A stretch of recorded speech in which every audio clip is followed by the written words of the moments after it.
Mapping Ideology. Edited by Slavoj Zizek. Introduction. The Spectre of Ideology. Slavoj Zizek. One critique of ideology, today. By way of a simple reflection on how the horizon of historical imagination is subjected to change, we find ourselves in medias res, compelled to accept the unrelenting pertinence of the notion of ideology. Up to a decade or two ago, the system production nature, man's productive exploitative relationship with nature and its resources, was perceived as a constant, whereas everybody was busy imagining different forms of the social organization of production and commerce, fascism or communism as alternatives to liberal capitalism. Today, as Frederick Jameson perspicaciously remarked, nobody seriously considers possible alternatives to capitalism any longer, whereas popular imagination is persecuted by the visions of the forthcoming breakdown of nature, of the stoppage of all life on Earth. It seems easier to imagine the end of the world than a far more modest change in the mode of production, as if liberal capitalism is the real that will somehow survive even under conditions of a global ecological catastrophe. One can thus categorically assert the existence of ideology qua generative matrix that regulates the relationship between visible and non-visible, between imaginable and non-imaginable, as well as the changes in this relationship. This matrix can be easily discerned in the dialectics of old and new, when an event that announces a wholly new dimension or epoch is perceived as the continuation of or return to the past, or the opposite case when an event that is entirely inscribed in the logic of the existing order is perceived as a radical rupture. The supreme example of the latter, of course, is provided by those critics of Marxism who perceive our late capitalist society as a new social formation no longer dominated by the dynamics of capitalism as it was described by Marx. In order to avoid this worn-out example, however, let us turn to the domain of sexuality. One of today's commonplaces is that so-called virtual or cyber sex presents a radical break with the past, since in it, actual sexual contact with a real other is losing ground against masturbatory enjoyment, whose sole support is a virtual other. Phone sex, pornography, up to computerized virtual sex. The Lacanian answer to this is that first we have to expose the myth of real sex allegedly possible before the arrival of virtual sex. Lacan's thesis that there is no sexual relationship means precisely that the structure of the real sexual act, of the act with a flesh and blood partner, is already inherently phantasmic. The real body of the other serves only as a support for our phantasmic projections. In other words, virtual sex in which a glove simulates the stimuli of what we see on the screen, and so on, is not a monstrous distortion of real sex. It simply renders manifest its underlying phantasmic structure. An exemplary case of the opposite misperception is provided by the reaction of Western liberal intellectuals to the emergence of new states in the process of the disintegration of real socialism in Eastern Europe.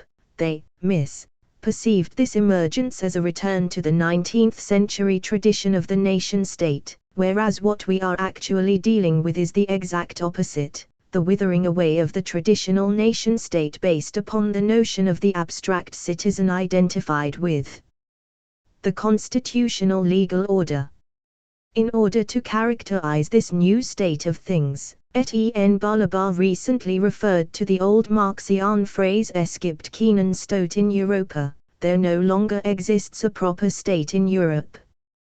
The old spectre of Leviathan parasitizing on the Lebenswelt of society, totalizing it from above, is more and more eroded from both sides.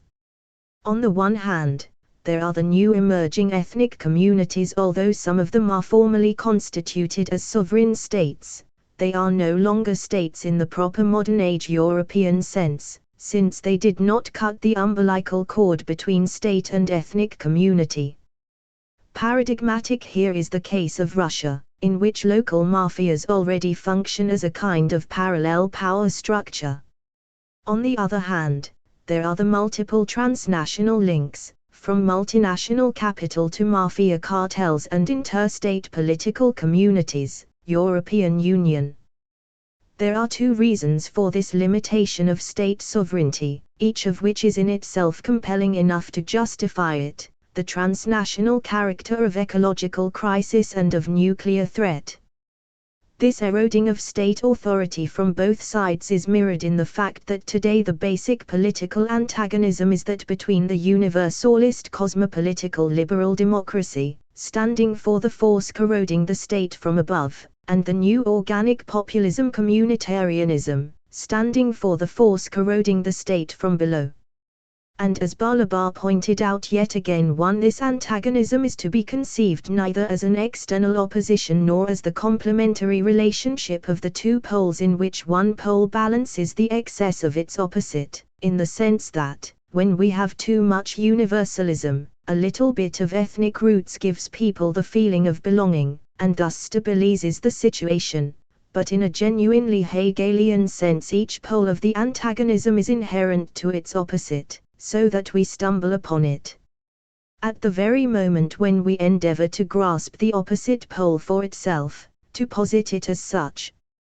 Because of this inherent character of the two poles, one should avoid the liberal democratic trap of concentrating exclusively on the horrifying facts and even more horrifying potentials of what is going on today in Russia and some other ex-communist countries. The new hegemonic ideology of Eurosism preaching the organic link between community and the state as an antidote to the corrosive influence of the Jewish principle of market and social atomism, orthodox national imperialism as an antidote to Western individualism, and so on.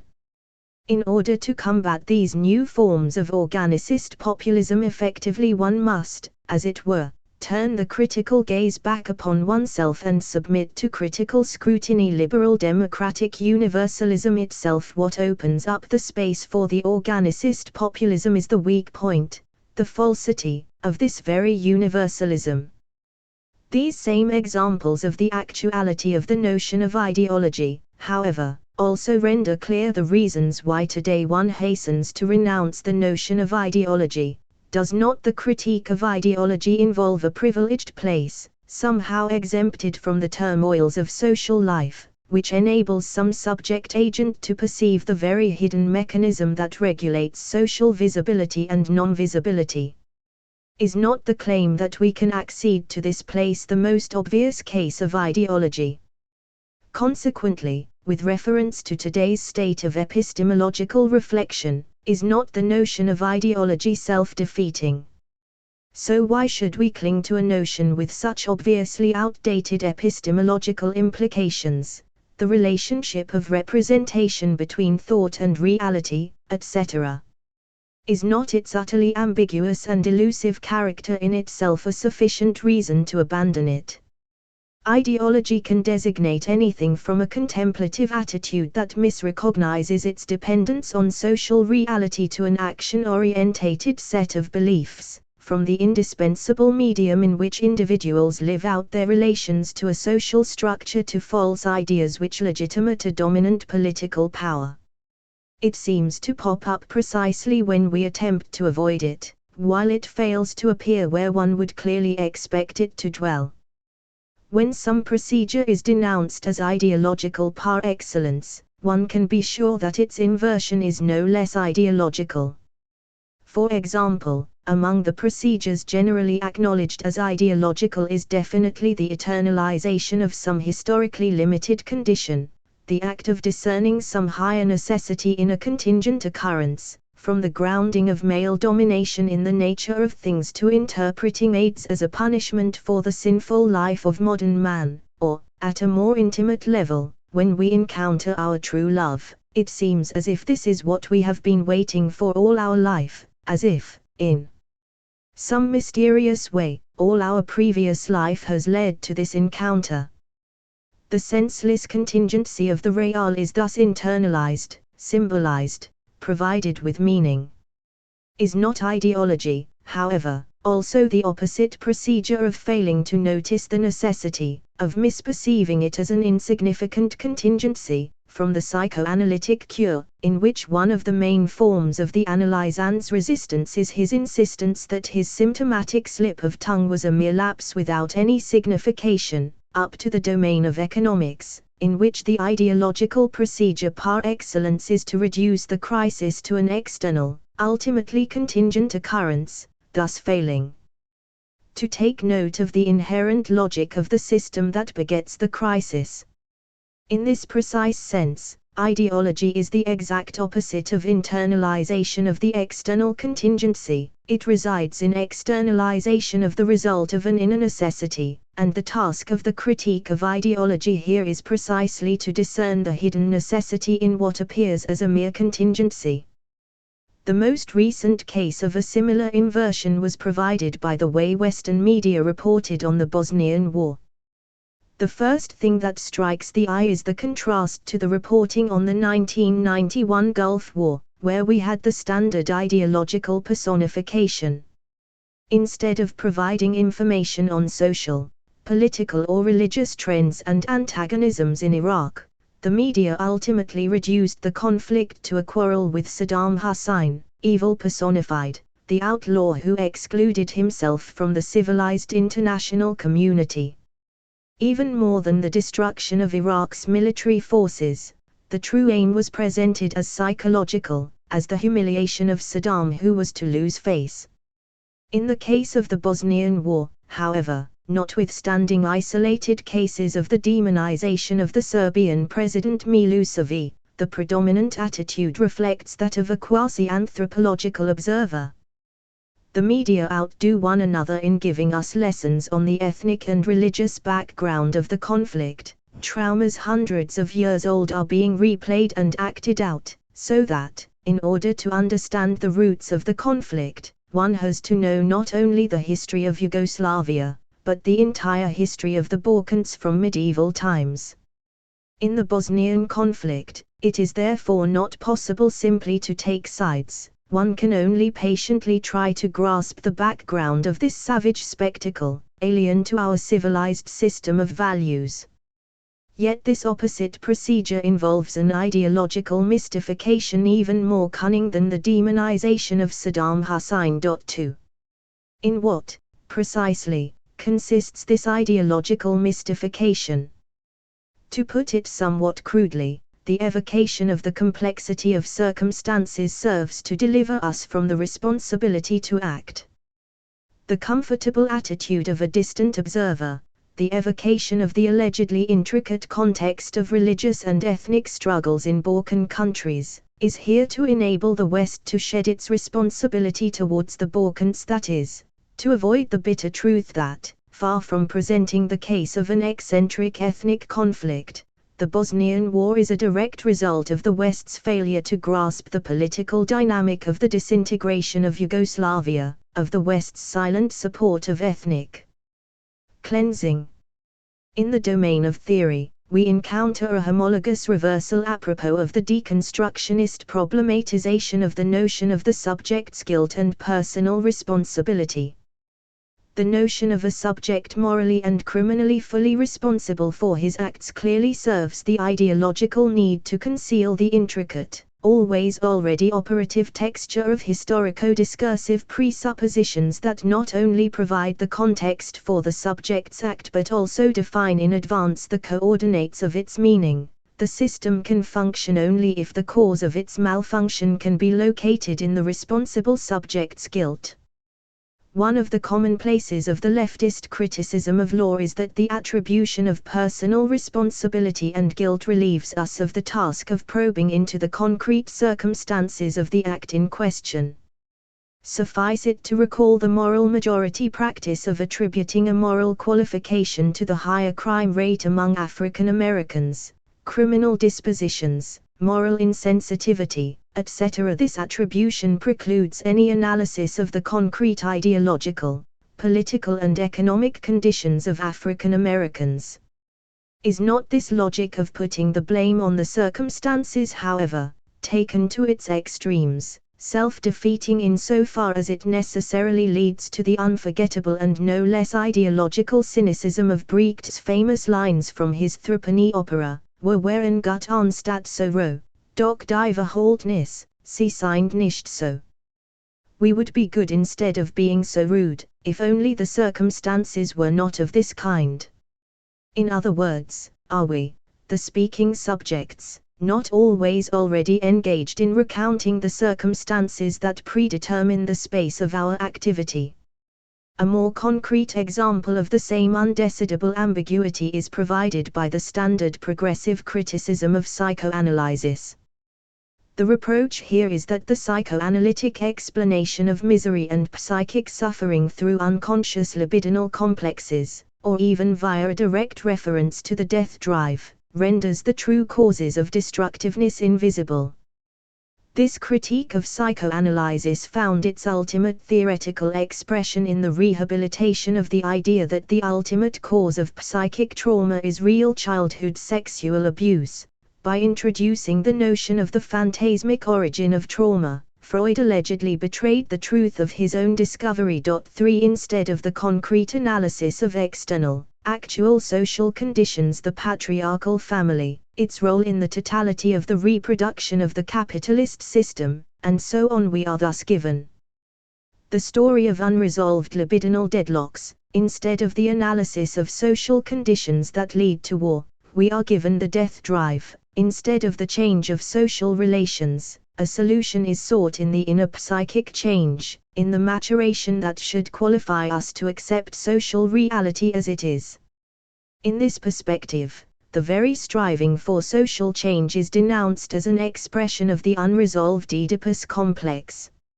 Is not this notion of a rebel who, by way of his irrational resistance to social authority, acts out his unresolved psychic tensions ideology at its purest? However, as Jacqueline Rose demonstrated, for such an externalization of the cause into social conditions is no less false, insofar as it enables the subject to avoid confronting the real of his or her desire. By means of this externalization of the cause, the subject is no longer engaged in what is happening to him. He entertains towards the trauma a simple external relationship, far from stirring up the unacknowledged kernel of his desire. The traumatic event disturbs his balance from outside. 5. The paradox in all these cases is that the stepping out of what we experience as ideology is the very form of our enslavement to it. The opposite example of non-ideology, which possesses all the standard features of ideology, is provided by the role of Neues Forum in ex-East Germany. An inherently tragic ethical dimension pertains to its fate. It presents a point at which an ideology takes itself literally and ceases to function as an objectively cynical, Marx, legitimization of existing power relations. Neues Forum consisted of groups of passionate intellectuals who took socialism seriously and were prepared to risk everything in order to destroy the compromised system and replace it with the utopian third way beyond capitalism and really existing socialism. Their sincere belief and insistence that they were not working for the restoration of Western capitalism, of course, proved to be nothing but an insubstantial illusion. We could say, however, that precisely as such, as a thorough illusion without substance, it was stricto sensu non-ideological. It did not reflect, in an inverted ideological form, any actual relations of power. The theoretical lesson to be drawn from this is that the concept of ideology must be disengaged from the representationalist problematic. Ideology has nothing to do with illusion, with a mistaken, distorted representation of its social content. To put it succinctly, a political standpoint can be quite accurate, true, as to its objective content, yet thoroughly ideological, and, vice versa. The idea that a political standpoint gives of its social content can prove totally wrong, yet there is absolutely nothing ideological about it. With regard to the factual truth, the position of Neues Forum, taking the disintegration of the communist regime as the opening up of a way to invent some new form of social space that would reach beyond the confines of capitalism, was doubtless illusory. Opposing Noise Forum were forces who put all their bets on the quickest possible annexation to West Germany, that is to say, of their country's inclusion in the world capitalist system. For them, the people around Noise Forum were nothing but a bunch of heroic daydreamers. This position proved accurate, yet it was nonetheless thoroughly ideological. Why?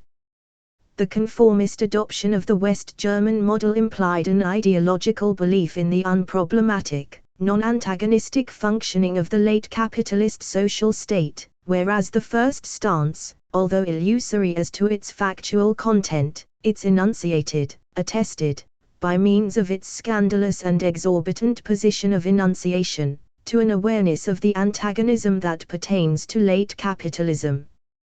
This is one way to conceive of the Lacanian thesis, according to which truth has the structure of a fiction. In those confused months of the passage of really existing socialism into capitalism, the fiction of a third way was the only point at which social antagonism was not obliterated.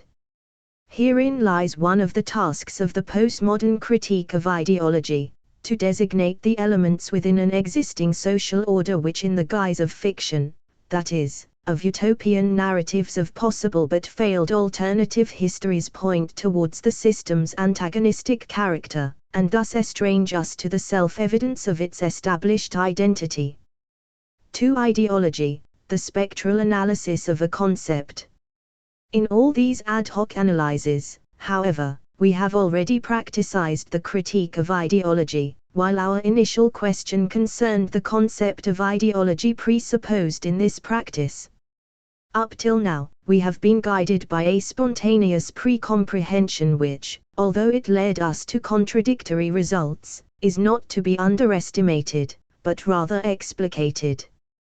For example, we somehow implicitly seem to know what is no longer ideology. As long as the Frankfurt School accepted the critique of political economy as its base, it remained within the coordinates of the critique of ideology, whereas the notion of instrumental reason no longer appertains to the horizon of the critique of ideology. Instrumental reason designates an attitude that is not simply functional with regard to social domination but, rather, serves as the very foundation of the relationship of domination. 6. An ideology is thus not necessarily false. As to its positive content, it can be true, quite accurate, since what really matters is not the asserted content as such but the way this content is related to the subjective position implied by its own process of enunciation.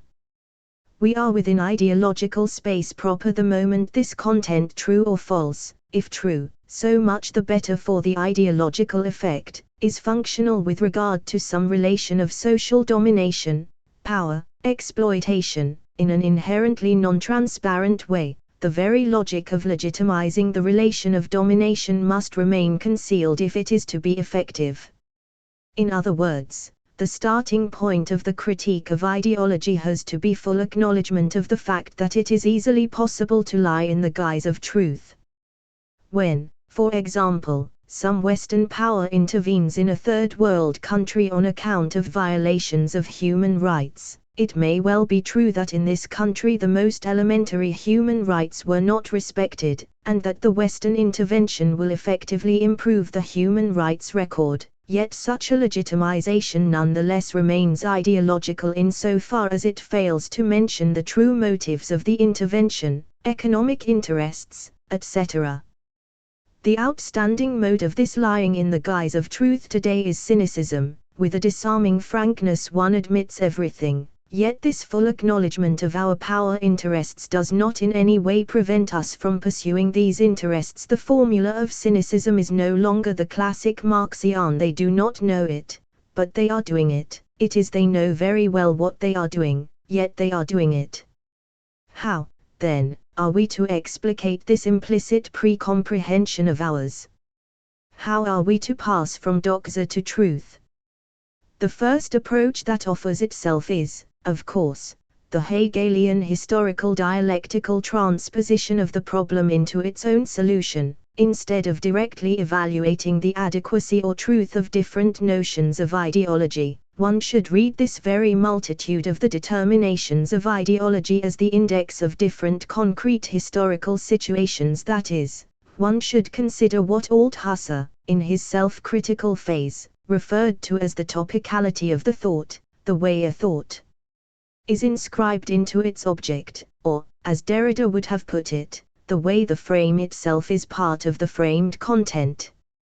When, for example, Leninism, Stalinism suddenly adopted the term proletarian ideology in the late 1920s in order to designate not the distortion of proletarian consciousness under the pressure of bourgeois ideology but the very subjective driving force of proletarian revolutionary activity, this shift in the notion of ideology was strictly correlative to the reinterpretation of Marxism itself as an impartial objective science, as a science that does not in itself involve the proletarian subjective position. Marxism first, from a neutral distance of meta-language, ascertains the objective tendency of history towards communism, then it elaborates the proletarian ideology in order to induce the working class to fulfill its historical mission.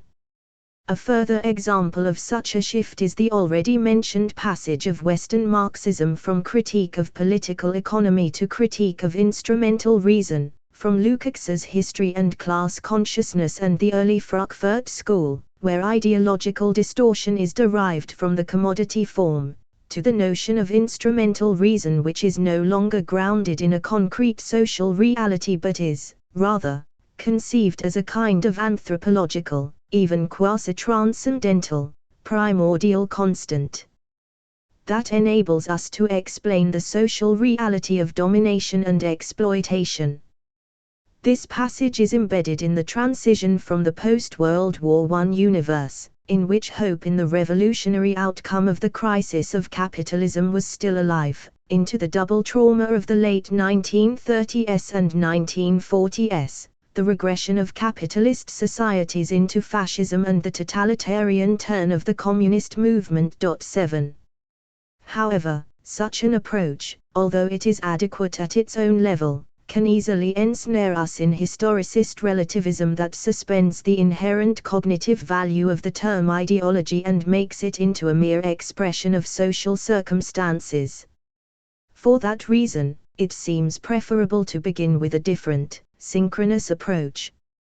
Apropos of religion, which, for Marx, was ideology par excellence, Hegel distinguished three moments: doctrine, belief, and ritual. One is thus tempted to dispose the multitude of notions associated with the term ideology around these three axes: ideology as a complex of ideas, theories, convictions, beliefs, argumentative procedures, ideology in its externality, that is, the materiality of ideology, ideological state apparatuses, and finally, the most elusive domain, the spontaneous ideology at work at the heart of social reality itself. It is highly questionable if the term ideology is at all appropriate to designate this domain here. It is exemplary that, apropos of commodity fetishism, Marx never used the term ideology. 8.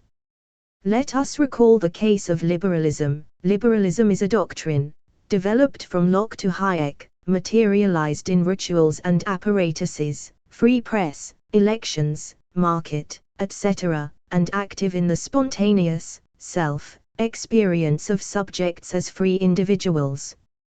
The order of contributions in this reader follows this line that, grosso modo, fits the Hegelian triad of in itself, for itself, in and for itself. 9. This logico-narrative reconstruction of the notion of ideology will be centered on the repeated occurrence of the already mentioned reversal of non-ideology into ideology, that is, of the sudden awareness of how the very gesture of stepping out of ideology pulls us back into it.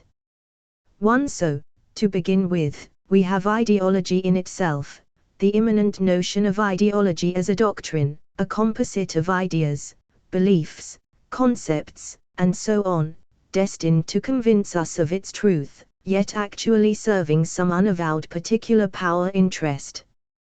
The mode of the critique of ideology that corresponds to this notion is that of symptomal reading, the aim of the critique is to discern the unavowed bias of the official text via its ruptures, blanks and slips, to discern inequality and freedom, the equality and freedom of the partners in the market exchange, which, of course, privileges the owner of the means of production, and so on. Habermas, perhaps the last great representative of this tradition, measures the distortion and / or falsity of an ideological edifice with the standard of non-coercive rational argumentation, a kind of regulative ideal that, according to him, inheres in the symbolic order as such. Ideology is a systematically distorted communication, a text in which, under the influence of unavowed social interests, of domination, etc., a gap separates its official, public meaning from its actual intention, that is to say, in which we are dealing with an unreflected tension between the explicit enunciated content of the text and its pragmatic presuppositions. 10.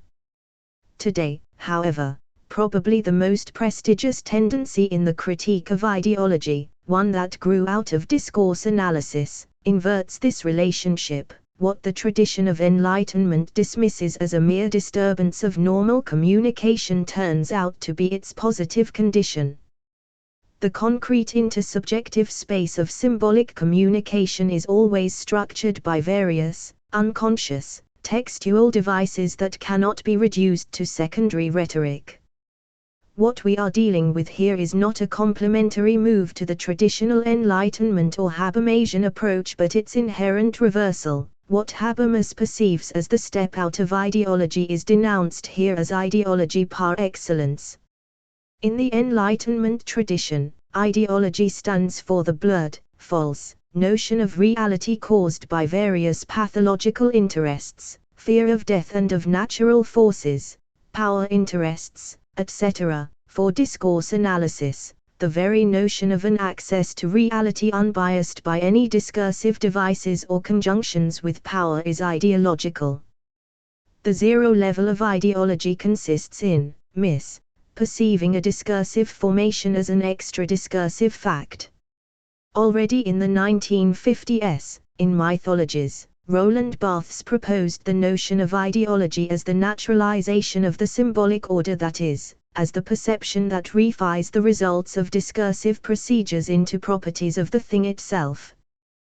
Paul de Man's notion of the resistance to deconstructionist theory runs along the same lines. Deconstruction met with such resistance because it denaturalizes the enunciated content by bringing to the light of day the discursive procedures that engender evidence of sense.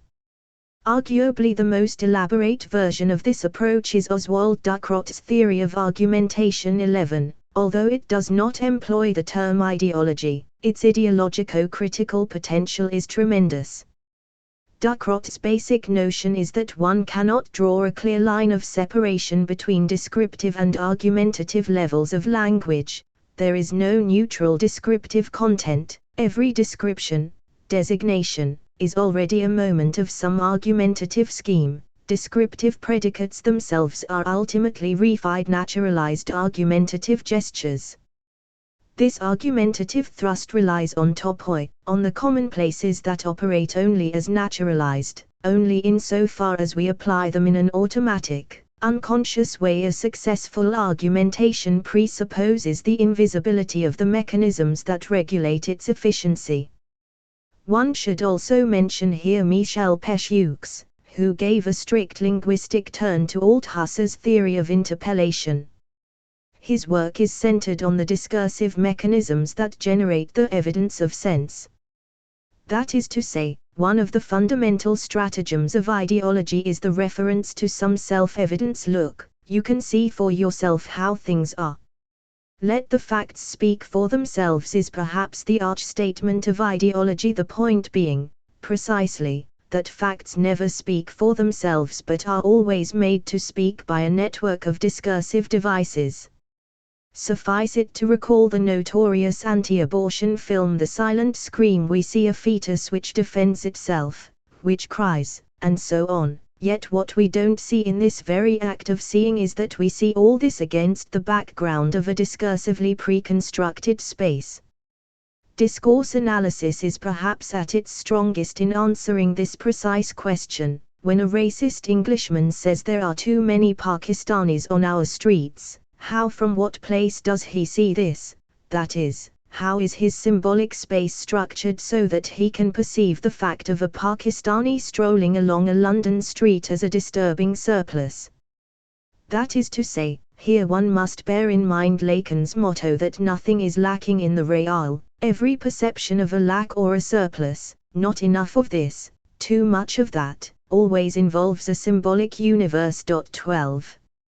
Last but not least, mention should be made here of Ernesto Laclau and his path-breaking approach to fascism and populism. 13, whose main theoretical result is that meaning does not inhere in elements of an ideology as such. These elements, rather, function as free-floating signifiers whose meaning is fixed by the mode of their hegemonic articulation.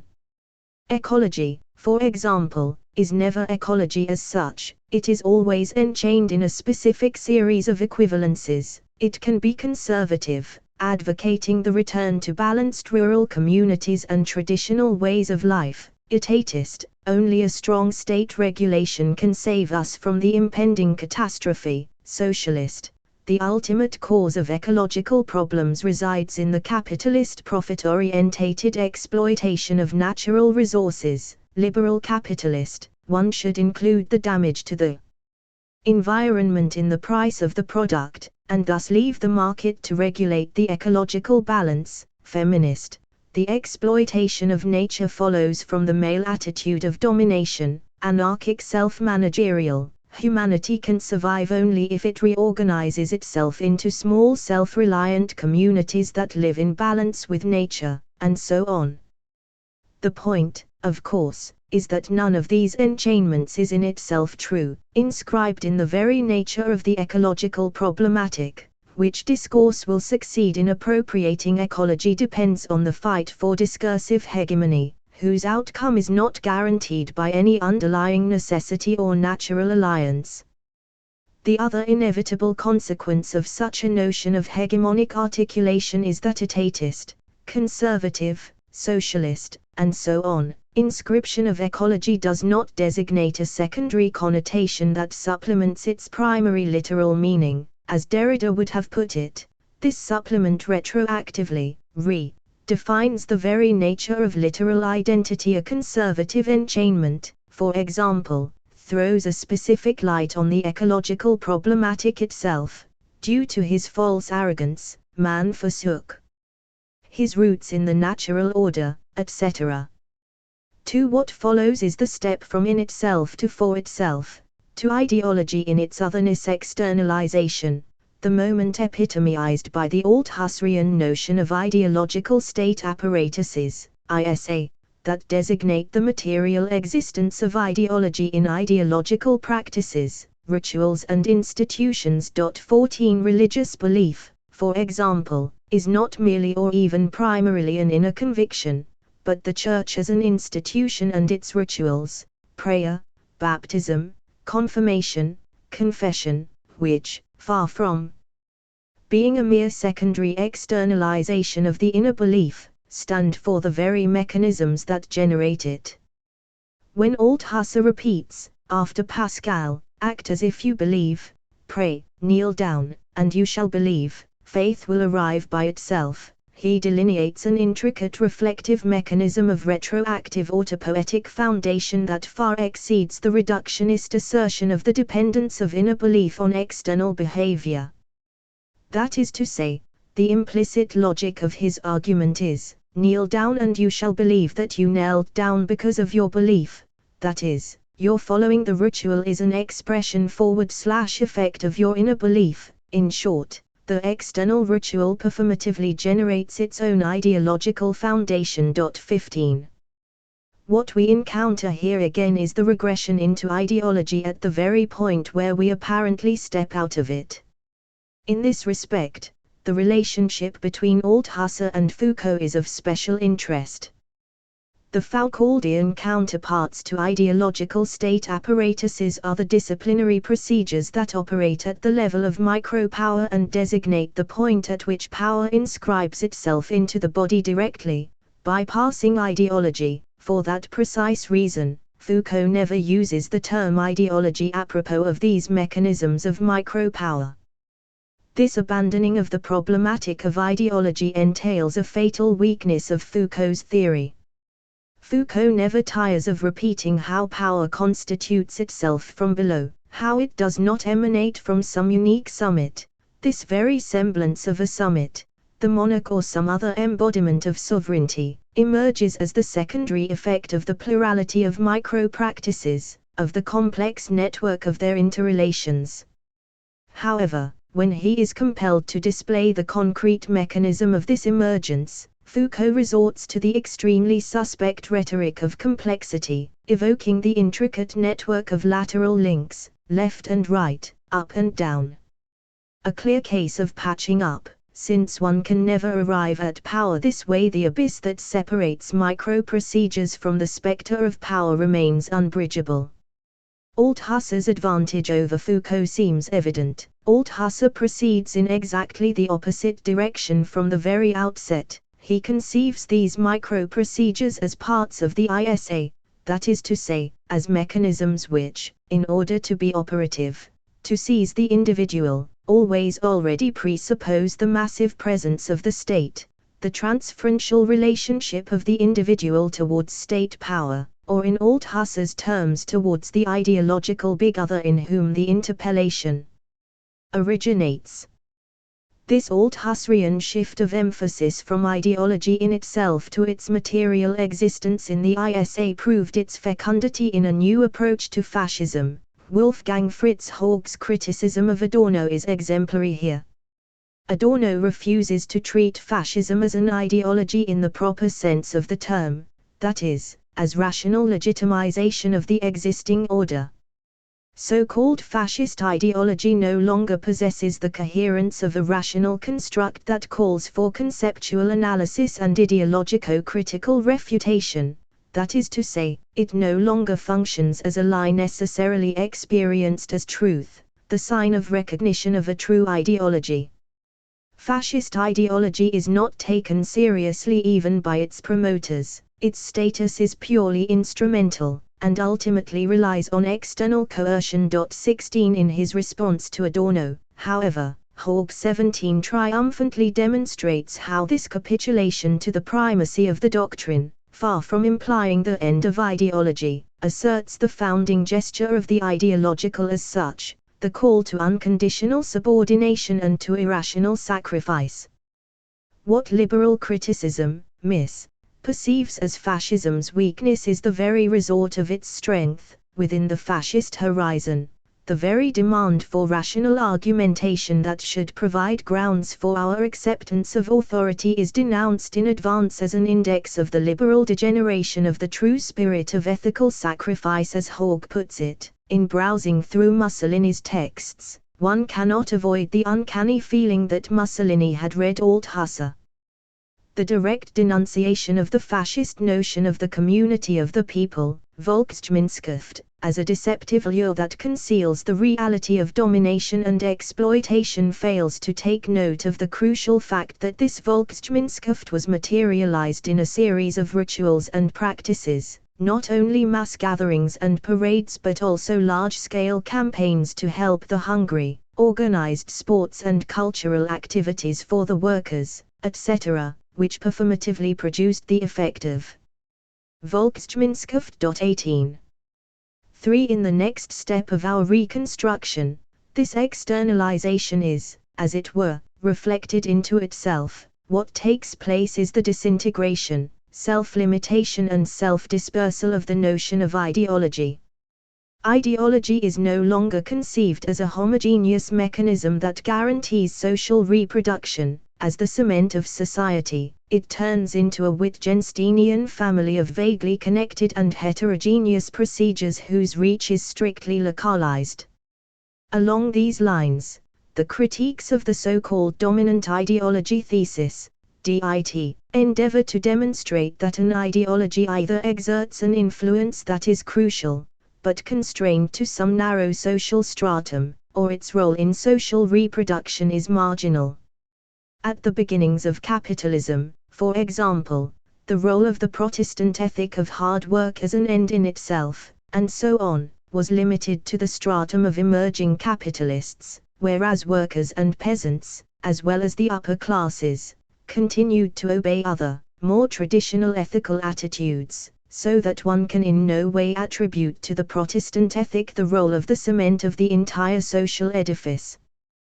Today, in late capitalism, when the expansion of the new mass media in principle, at least, enables ideology effectively to penetrate every pore of the social body, the weight of ideology as such is diminished. Individuals do not act as they do primarily on account of their beliefs or ideological convictions, that is to say, the system, for the most part, bypasses ideology in its reproduction and relies on economic coercion, legal and state regulations, and so on. 19. Here, however, things get blurred again, since the moment we take a closer look at these allegedly extra-ideological mechanisms that regulate social reproduction, we find ourselves knee-deep in the already mentioned obscure domain in which reality is indistinguishable from ideology. What we encounter here, therefore, is the third reversal of non-ideology into ideology. All of a sudden we become aware of a for itself of ideology at work in the very in itself of extra-ideological actuality. First, the mechanisms of economic coercion and legal regulation always materialize some propositions or beliefs that are inherently ideological. The criminal law, for example, involves a belief in the personal responsibility of the individual or the conviction that crimes are a product of social circumstances.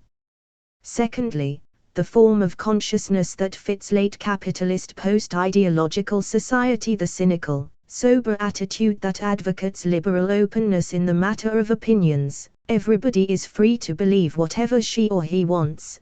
This concerns only his or her privacy, disregards pathetic ideological phrases and follows only utilitarian and forward/or hedonistic motivations. Stricto sensu remains an ideological attitude. It involves a series of ideological presuppositions on the relationship between values and real life, on personal freedom, etc., that are necessary for the reproduction of existing social relations. What thereby comes into sight is a third continent of ideological phenomena, neither ideology qua explicit doctrine, articulated convictions on the nature of man, society and the universe, nor ideology in its material existence, institutions, rituals and practices that give body to it, but the elusive network of implicit, quasi-spontaneous presuppositions and attitudes that form an irreducible moment of the reproduction of non-ideological, economic, legal, political, sexual practices. 20 The Marxian notion of commodity fetishism is exemplary here. It designates not a bourgeois theory of political economy but a series of presuppositions that determine the structure of the very real economic practice of market exchange. In theory, a capitalist clings to utilitarian nominalism, yet in his own practice, of exchange, etc., he follows theological whimsies and acts as a speculative idealist. 21 For that reason, a direct reference to extra-ideological coercion of the market, for example, is an ideological gesture par excellence. The market and mass media are dialectically interconnected. 22 We live in a society of the spectacle, Guy Debord, in which the media structure our perception of reality in advance and render reality indistinguishable from the aestheticized image of it. 3 The spectre and the real of antagonism is our final outcome. Therefore, the inherent impossibility of isolating a reality whose consistency is not maintained by ideological mechanisms, a reality that does not disintegrate the moment we subtract from it its ideological component. Therein resides one of the main reasons for progressive abandonment of the notion of ideology. This notion somehow grows too strong, it begins to embrace everything, inclusive of the very neutral, extra-ideological ground supposed to provide the standard by means of which one can measure ideological distortion. That is to say, is not the ultimate result of discourse analysis that the order of discourse as such is inherently ideological? Let us suppose that at some political meeting or academic conference, we are expected to pronounce some profound thoughts on the sad plight of the homeless in our big cities, yet we have absolutely no idea of their actual problems. The way to save face is to produce the effect of depth by means of a purely formal inversion. Today, one hears and reads a lot about the plight of the homeless in our cities, about their hardship and distress. Perhaps, however, this distress, deplorable as it may be, is ultimately just a sign of some far deeper distress of the fact that modern man no longer has a proper dwelling, that he is more and more a stranger in his own world. Even if we constructed enough new buildings to house all homeless people, the true distress would perhaps be even greater. The essence of homelessness is the homelessness of the essence itself. It resides in the fact that, in our world thrown out of joint by the frenetic search for empty pleasures, there is no home, no proper dwelling, for the truly essential dimension of man.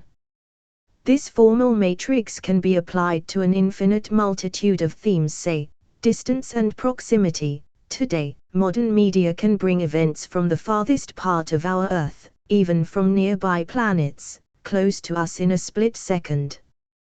Does not this very all-pervasive proximity, however, remove us from the authentic dimension of human existence? Is not the essence of man more distant from us than ever today? Or the recurrent motif of danger? Today, one hears and reads a lot about how the very survival of the human race is threatened by the prospect of ecological catastrophe, the disappearing ozone layer, the greenhouse effect, etc. The true danger, however, lies elsewhere. What is ultimately threatened is the very essence of man. As we endeavor to prevent the impending ecological catastrophe with newer and newer technological solutions, environment-friendly aerosols, unleaded petrol, etc., we are in fact simply adding fuel to the flames, and thus aggravating the threat to the spiritual essence of man, which cannot be reduced to a technological animal. The purely formal operation which, in all these cases, brings about the effect of depth is perhaps ideology at its purest, its elementary cell, whose link to the Lacanian concept of the master signifier is not difficult to discern. The chain of ordinary signifiers registers some positive knowledge about homelessness, whereas the master signifier stands for the truly essential dimension about which we need not make any positive claim. For that reason, Lacan designates the master signifier the signifier without signified. This formal matrix bears witness in an exemplary way to the self-defeating power of a formal discourse analysis of ideology. Its weakness resides in its very strength, since it is ultimately compelled to locate ideology in the gap between the ordinary signifying chain and the excessive master signifier that is part of the symbolic order as such. Here, however, one should be careful to avoid the last trap that makes us slide into ideology under the guise of stepping out of it. That is to say, when we denounce as ideological the very attempt to draw a clear line of demarcation between ideology and actual reality, this inevitably seems to impose the conclusion that the only non-ideological position is to renounce the very notion of extra-ideological reality and accept that all we are dealing with are symbolic fictions, the plurality of discursive universes, never reality. Such a quick, slick /postmodern solution, however, is ideology par excellence. It all hinges on our persisting in this impossible position. Although no clear line of demarcation separates ideology from reality, although ideology is already at work in everything we experience as reality, we must nonetheless maintain the tension that keeps the critique of ideology alive. Perhaps, following Kant, we could designate this impasse the antinomy of critico-ideological reason. Ideology is not all. It is possible to assume a place that enables us to maintain a distance from it. But this place from which one can denounce ideology must remain empty. It cannot be occupied by any positively determined reality. The moment we yield to this temptation, we are back in ideology. How are we to specify this empty place?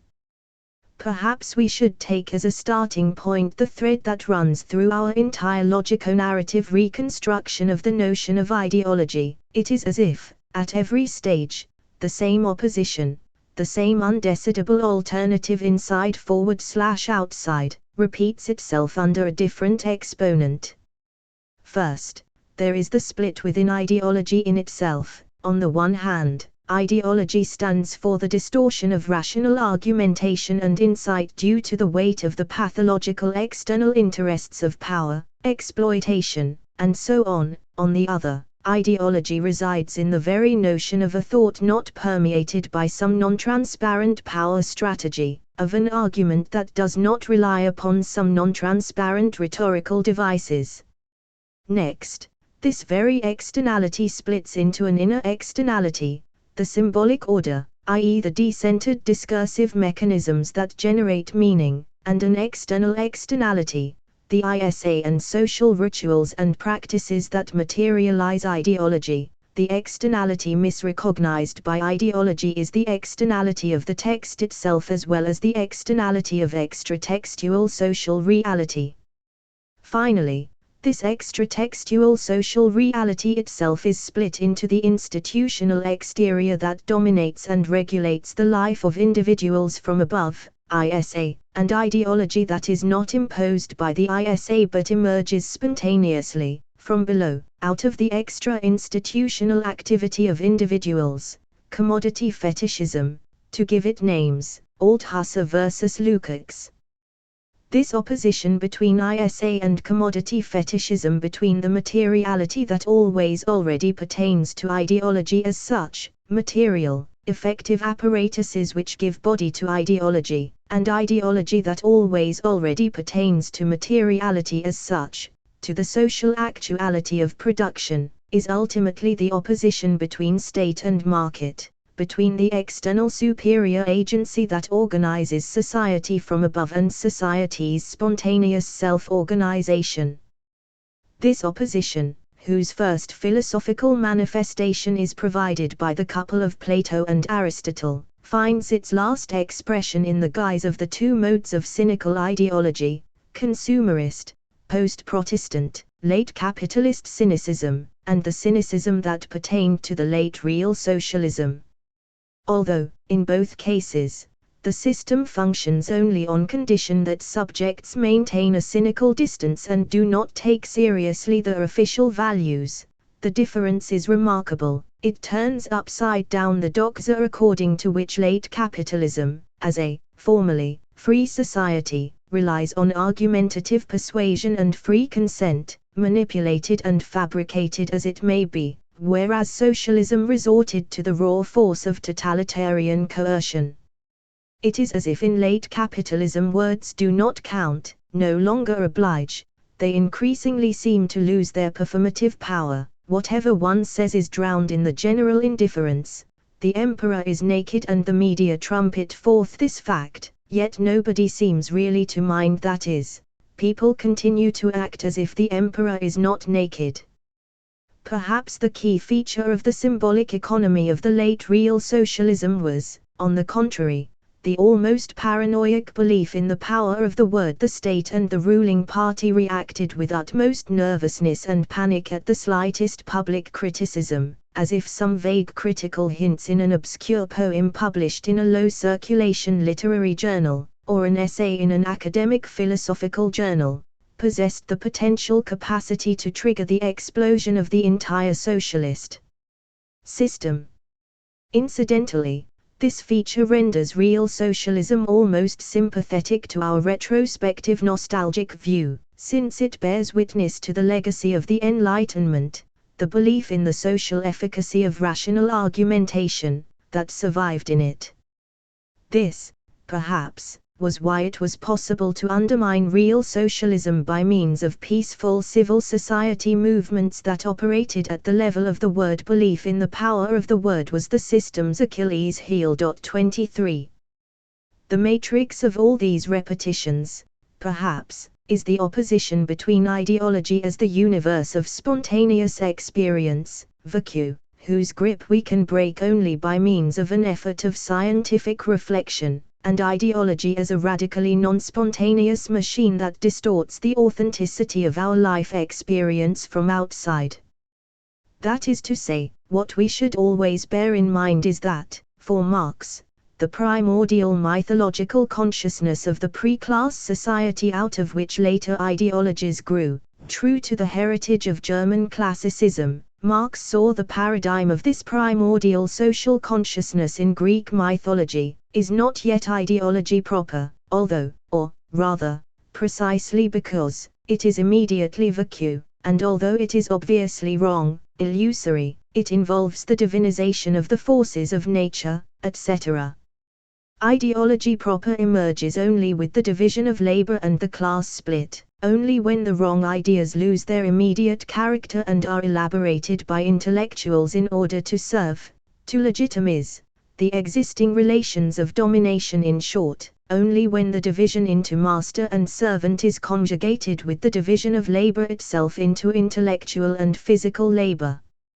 For that precise reason, Marx refused to categorize commodity fetishism as ideology. For him, ideology was always of the state and, as Engels put it, state itself is the first ideological force. In clear contrast, Althusser conceives ideology as an immediately experienced relationship to the universe as such. It is eternal. When, following his self-critical turn, he introduces the concept of ISA, he returns in a way to Marx. Ideology does not grow out of life itself, it comes into existence only insofar as society is regulated by state. More precisely, the paradox and theoretical interest of Althusser resides in his conjugation of the two lines, in its very character of immediately experienced relationship to the universe. Ideology is always already regulated by the externality of state and its ideological apparatuses. This tension between spontaneity and organized imposition introduces a kind of reflective distance into the very heart of the notion of ideology. Ideology is always, by definition, ideology of ideology. Suffice it to recall the disintegration of real socialism. Socialism was perceived as the rule of ideological oppression and indoctrination, whereas the passage into democracy capitalism was experienced as deliverance from the constraints of ideology. However, was not this very experience of deliverance in the course of which political parties and the market economy were perceived as non-ideological, as the natural state of things, ideological par excellence? 24. Our point is that this feature is universal. There is no ideology that does not assert itself by means of delimiting itself from another mere ideology. An individual subjected to ideology can never say for himself I am in ideology. He always requires another corpus of doxa in order to distinguish his own true position from it. The first example here is provided by none other than Plato, Philosophical Episteme versus the confused doxa of the crowd. What about Marx? Although he may appear to fall into this trap, is not the entire German ideology based on the opposition of ideological chimera and the study of actual life? Things get complicated in his mature critique of political economy. That is to say, why, precisely, does Marx choose the term fetishism in order to designate the theological whimsy of the universe of commodities? What one should bear in mind here is that fetishism is a religious term for previous, false idolatry as opposed to present, true belief. For the Jews, the fetish is the golden calf. For a partisan of pure spirituality, fetishism designates primitive superstition, the fear of ghosts and other spectral apparitions, and so on. and the point of Marx is that the commodity universe provides the necessary fetishistic supplement to the official spirituality. It may well be that the official ideology of our society is Christian spirituality, but its actual foundation is nonetheless the idolatry of the golden calf, money. In short, Marx's point is that there is no spirit without spirits' ghosts, no pure spirituality without the obscene spectre of spiritualized matter. 25 The first to accomplish this step from spirit to spirits in the guise of the critique of pure spiritual idealism, of its lifeless negative nihilism, was F.W.J. Schelling, the crucial, unjustly neglected philosopher of German idealism. In the dialogue Clara, 1810, he drove a wedge into the simple complementary mirror relationship between inside and outside, between spirit and body, between the ideal and the real element that together form the living totality of the organism, by calling attention to the double surplus that sticks out.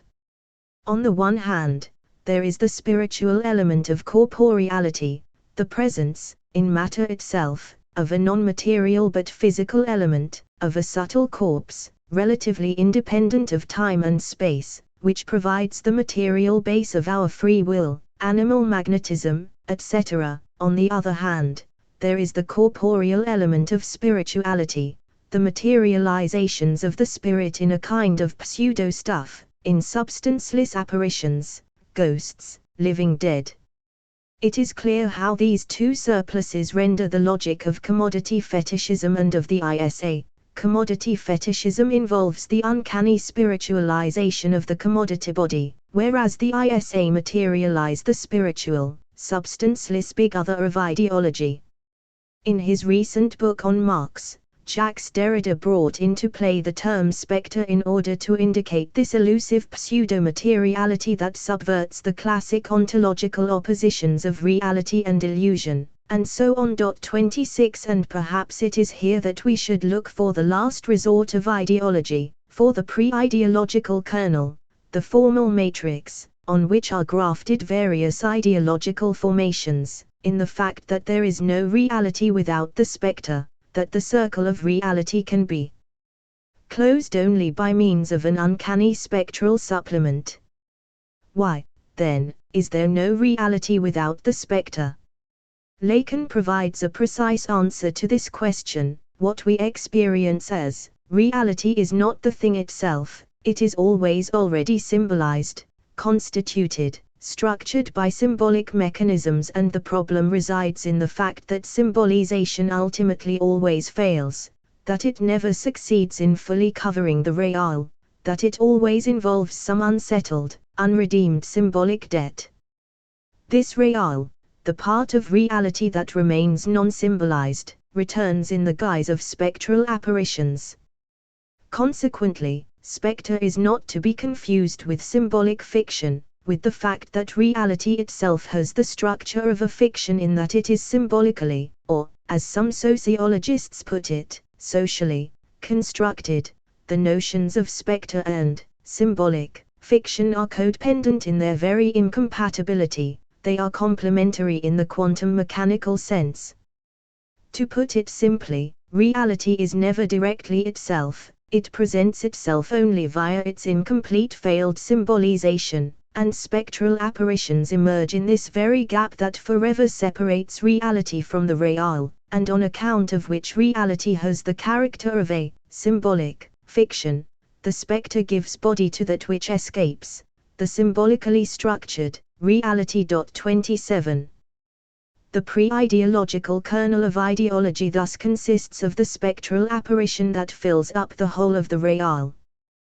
This is what all the attempts to draw a clear line of separation between true reality and illusion, or to ground illusion in reality, fail to take into account. If what we experience as reality is to emerge, something has to be foreclosed from it. That is to say, reality, like truth, is, by definition, never whole. What the spectre conceals is not reality but its primordially repressed, the irrepresentable X on whose repression reality itself is founded.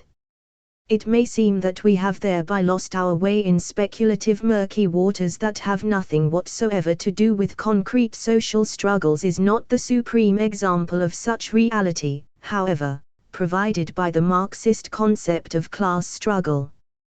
The consequent thinking out of this concept compels us to admit that there is no class struggle in reality. Class struggle designates the very antagonism that prevents the objective, social, reality from constituting itself as a self-enclosed whole. 28.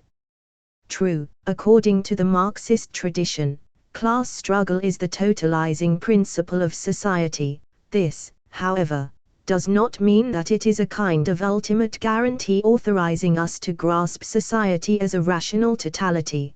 The ultimate meaning of every social phenomenon is determined by its position within the class struggle. The ultimate paradox of the notion of class struggle is that society is held together by the very antagonism, splitting, that forever prevents its closure in a harmonious, transparent, rational whole by the very impediment that undermines every rational totalization.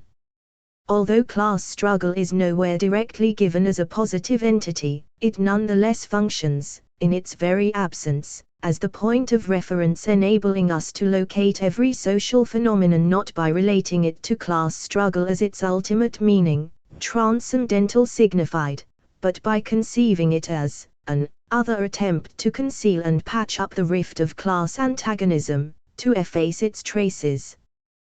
What we have here is the structural dialectical paradox of an effect that exists only in order to efface the causes of its existence, an effect that in a way resists its own cause.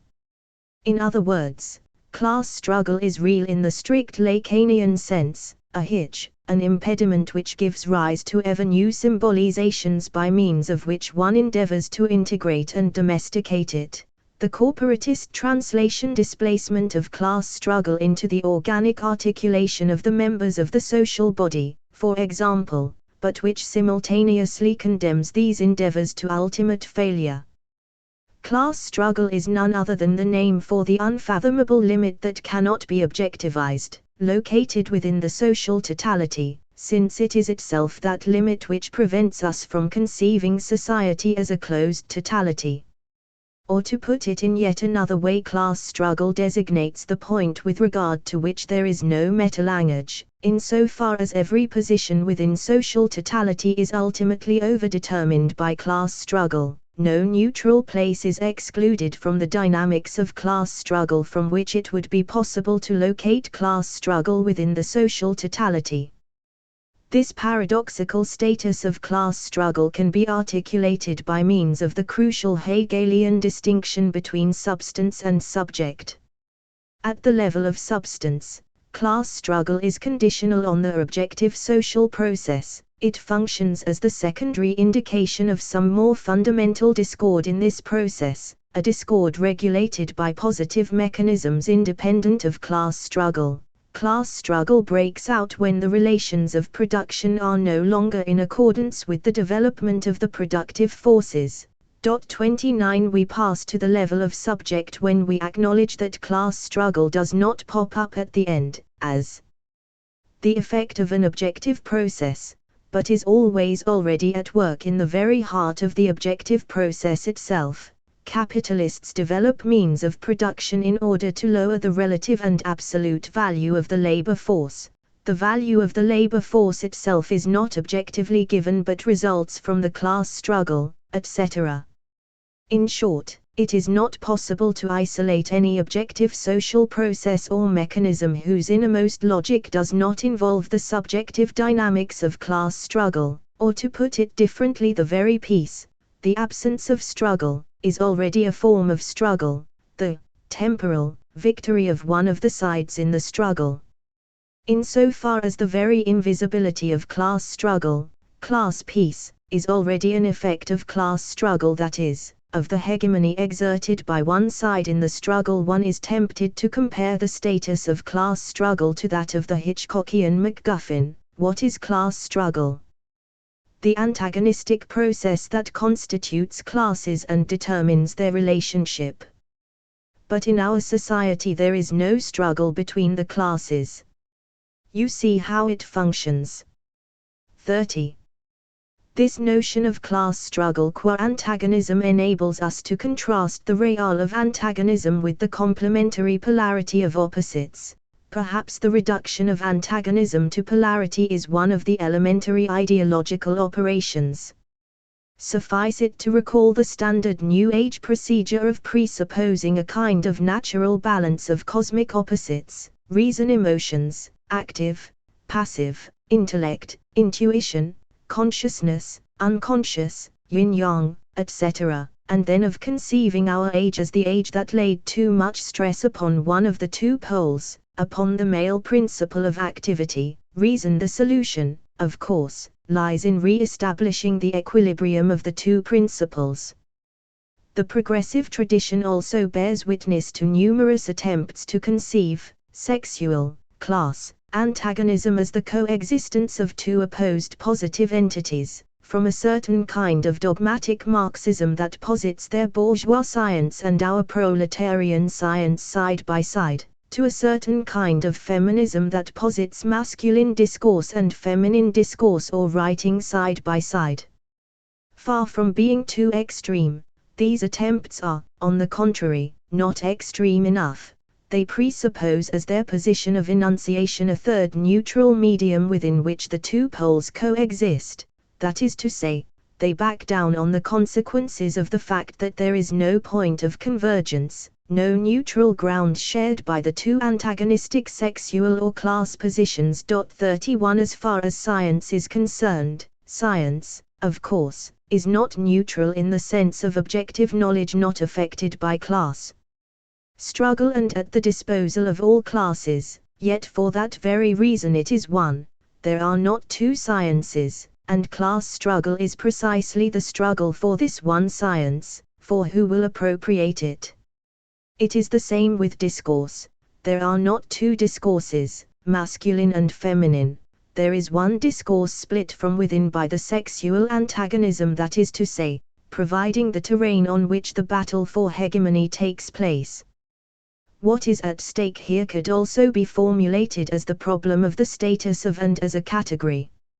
In Althusser and functions as a precise theoretical category, when an and appears in the title of some of his essays, this little word unmistakably signals the confrontation of some general ideological notion, or, more precisely, of a neutral, ambiguous notion that oscillates between its ideological actuality and its scientific potentiality, with its specification which tells us how we are to concretize this notion so that it begins to function as non-ideological, as a strict theoretical concept, and thus splits up the ambiguous starting unity, introduces into it the difference between ideology and science.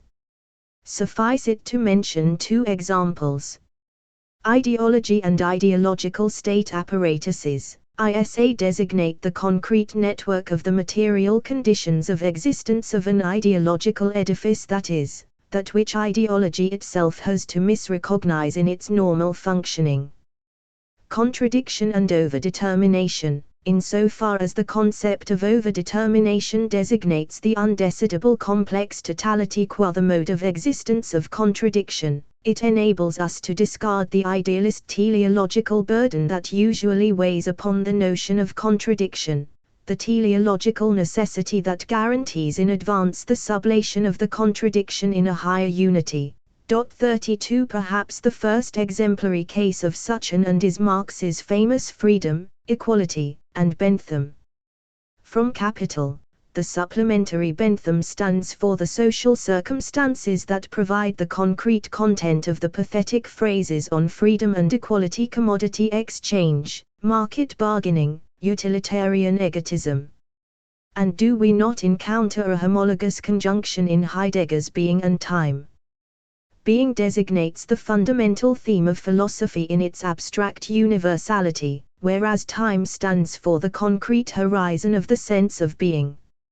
And is thus, in a sense, tautological. It conjoins the same content in its two modalities, first in its ideological evidence, then in the extra-ideological conditions of its existence.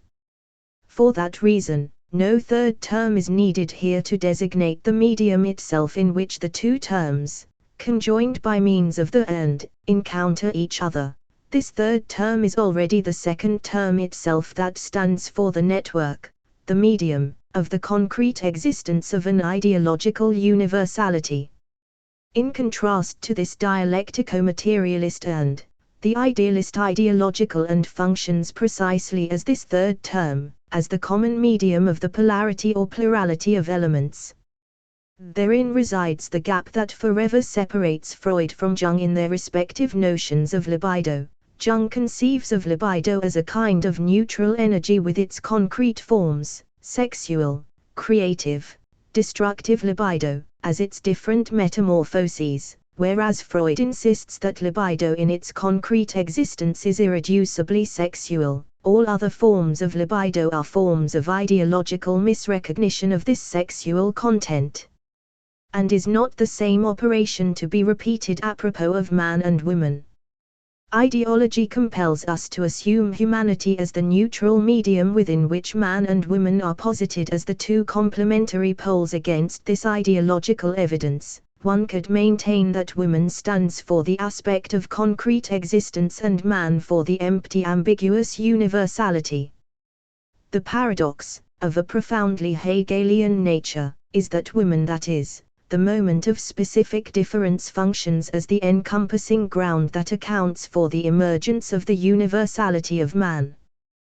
This interpretation of social antagonism, class struggle, as real, not as part of objective social reality, also enables us to counter the worn-out line of argumentation according to which one has to abandon the notion of ideology, since the gesture of distinguishing mere ideology from reality implies the epistemologically untenable God's view, that is, access to objective reality as it truly is.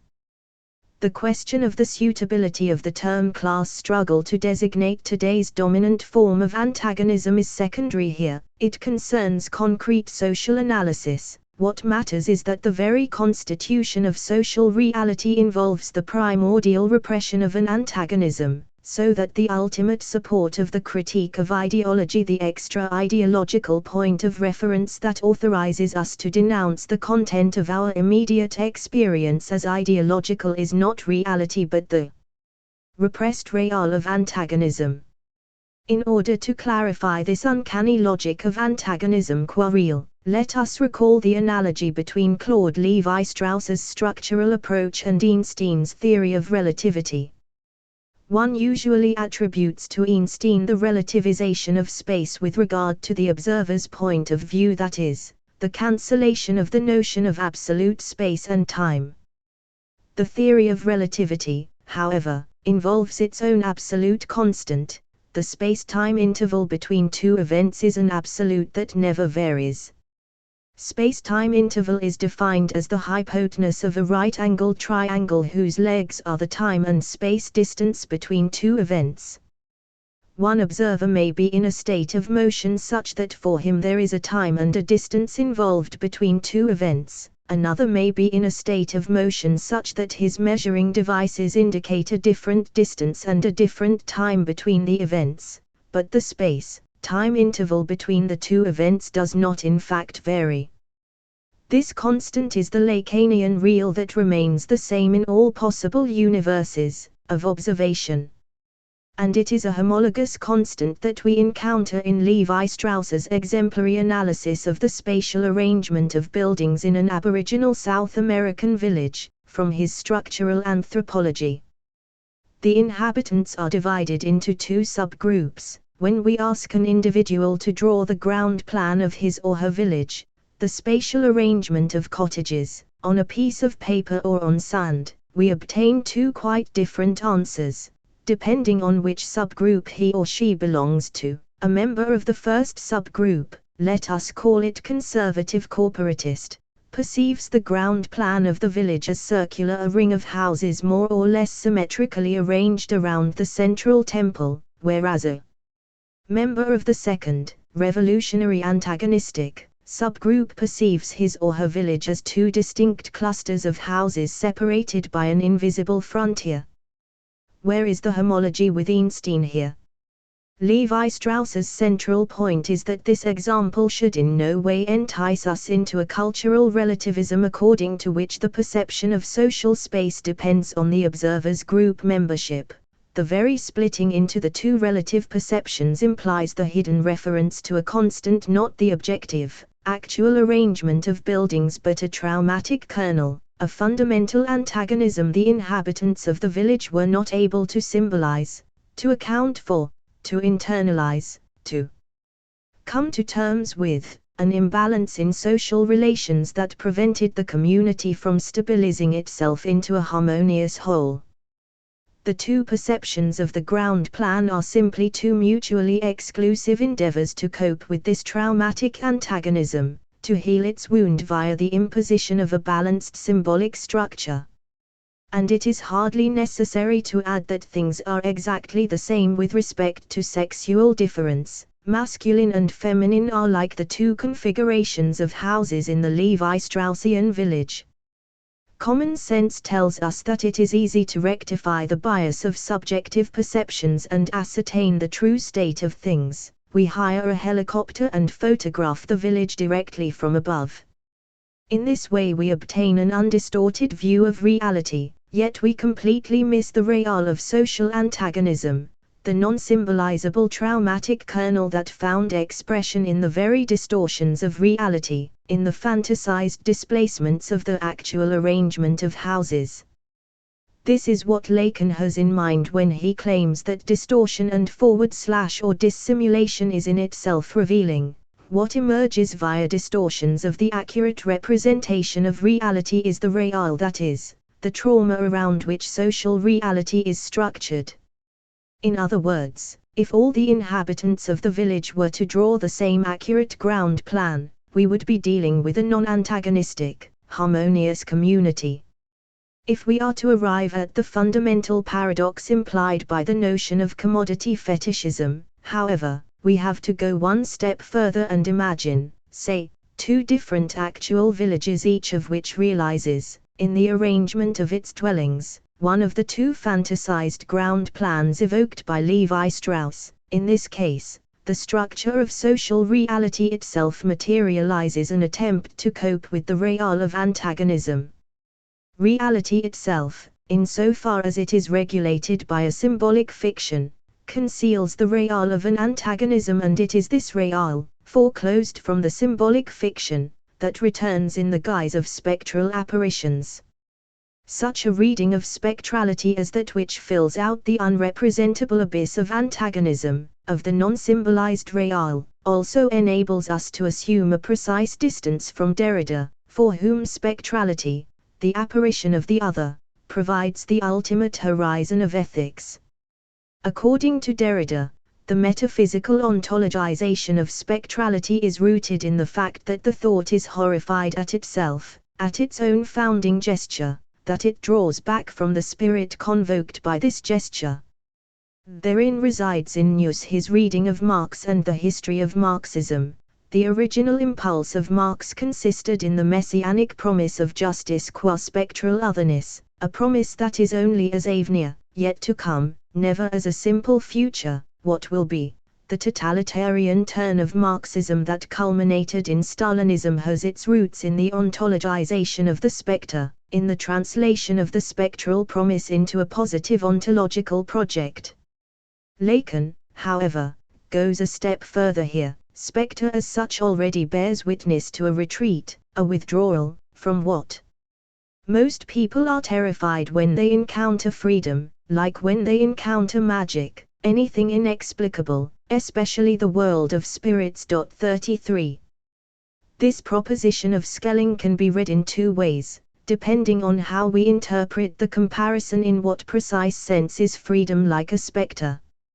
Our Lacanian premise here is that freedom designates the moment when the principle of the sufficient reason is suspended, the moment of the act that breaks the great chain of being, of the symbolic reality in which we are embedded.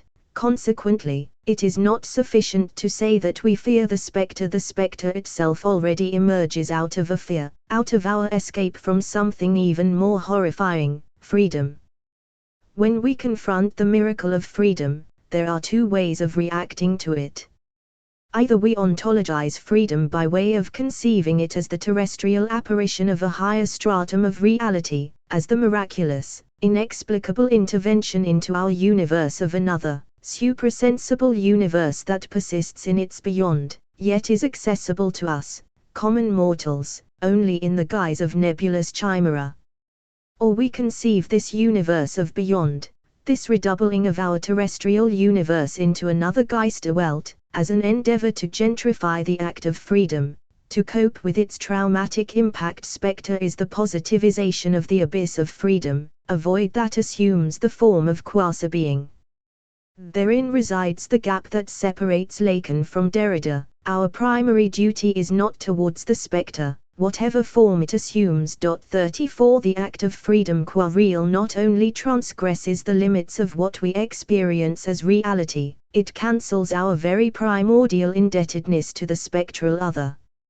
Here, therefore, Lacan is on the side of Marx against Derrida. In the act we leave the dead to bury their dead, as Marx put it in the 18th Brumaire of Louis Bonaparte. The problematic of ideology, its very elusive status as attested to by its postmodern vicissitudes, has thus brought us back to Marx, to the centrality of the social antagonism, class struggle. As we have seen, however, this return to Marx entails a radical displacement of the Marxian theoretical edifice. A gap emerges in the very heart of historical materialism, that is, the problematic of ideology has led us to the inherently incomplete, non-all character of historical materialism. Something must be excluded, foreclosed, if social reality is to constitute itself. To those to whom this result of ours appears far-fetched, speculative, alien to the concrete social concerns of the Marxist theory of ideology, the best answer is provided by a recent work of Etienne Balibar, who arrived at exactly the same conclusion via a concrete analysis of the vicissitudes of the notion of ideology in Marx and the history of Marxism. The idea of a theory of ideology was only ever a way ideally to complete historical materialism, to fill a hole in its representation of the social totality, and thus a way ideally to constitute historical materialism as a system of explanation complete in its kind, at least in principle. 35. Balibar also provides the location of this hole to be filled by the theory of ideology. It concerns social antagonism, class struggle, as the inherent limit that traverses society and prevents it from constituting itself as a positive, complete, self-enclosed entity. It is at this precise place that psychoanalysis has to intervene. Balibar somewhat enigmatically evokes the concept of the unconscious 36, not, of course, in the old Freudo-Marxist manner, as the element destined to fill up the whole of historical materialism and thus to render possible its completion, but, on the contrary, as the theory that enables us to conceptualize this whole of historical materialism as irreducible, because it is constitutive. The Marxist theory of ideology would then be symptomatic of the permanent discomfort Marxism maintains with its own critical recognition of the class struggle. The concept of ideology denotes no other object than that of the non-totalizable, or non-representable within a unique given order, complexity of the historical process. Historical materialism is incomplete and incompletable in principle, not only in the temporal dimension, since it postulates the relative unpredictability of the effects of determinate causes, but also in its theoretical topography, since it requires the articulation of the class struggle to concepts that have a different materiality, such as the unconscious. 37. Can psychoanalysis effectively play this key role of providing the missing support of the Marxist theory of ideology, or, more precisely, of accounting for the very lack in the Marxist theory that becomes visible apropos of the deadlocks in the theory of ideology? The standard reproach to psychoanalysis is that insofar as it intervenes in the domain of the social and / or political, it ultimately always ends up in some version of the theory of the horde with the feared, beloved leader at its head, who dominates the subjects via the organic libidinal link of transference, of a community constituted by some primordial crime and thus held together by shared guilt. 38. The first answer to this reproach seems obvious. Was not precisely this theoretical complex the relationship between the mass and its leader the blind spot in the history of Marxism, what Marxist thought was unable to conceptualize, to symbolize, its foreclosed that subsequently returned in the real, in the guise of the so-called Stalinist cult of personality? The theoretical, as well as practical, solution to the problem of authoritarian populism organicism that again and again thwarts progressive political projects is conceivable today only via psychoanalytic theory. This, however, in no way entails that psychoanalysis is somehow limited in its scope to the negative gesture of delineating the libidinal economy of regressive proto-totalitarian communities. In the necessary obverse of this gesture, psychoanalysis also delineates the symbolic economy of how from time to time, at least, we are able to break the vicious circle that breeds totalitarian closure. When, for example, Claude Lefort articulated the notion of democratic invention, he did it through a reference to the Lacanian categories of the symbolic and the real. Democratic invention consists in the assertion of the purely symbolic, empty place of power that no real subject can ever fill out. 39. One should always bear in mind that the subject of psychoanalysis is not some primordial subject of drives, but, as Lacan pointed out again and again, the modern, Cartesian subject of science.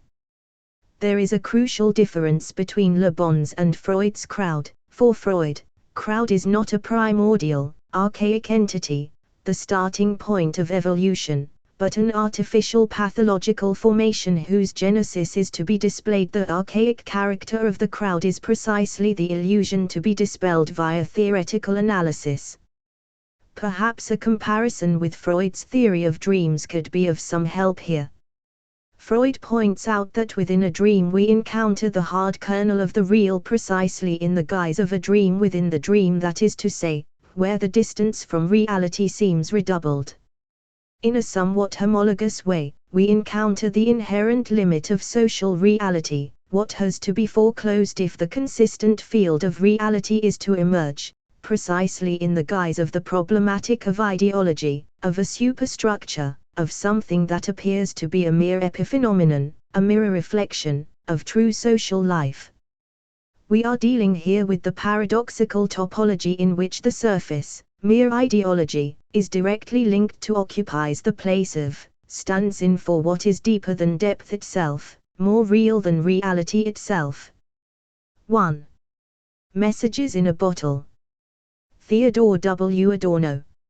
I. Key people, the self-important type who thinks himself something only when confirmed by the role he plays in collectives which are none, existing merely for the sarké of collectivity, the delegate with the armband, the rapt speechmaker spicing his address with wholesome wit and prefacing his concluding remark with a wistful would that it were, the charity vulture and the professor hastening from one congress to the next, they all once called forth the laughter befitting the naïve, provincial, and petit bourgeois.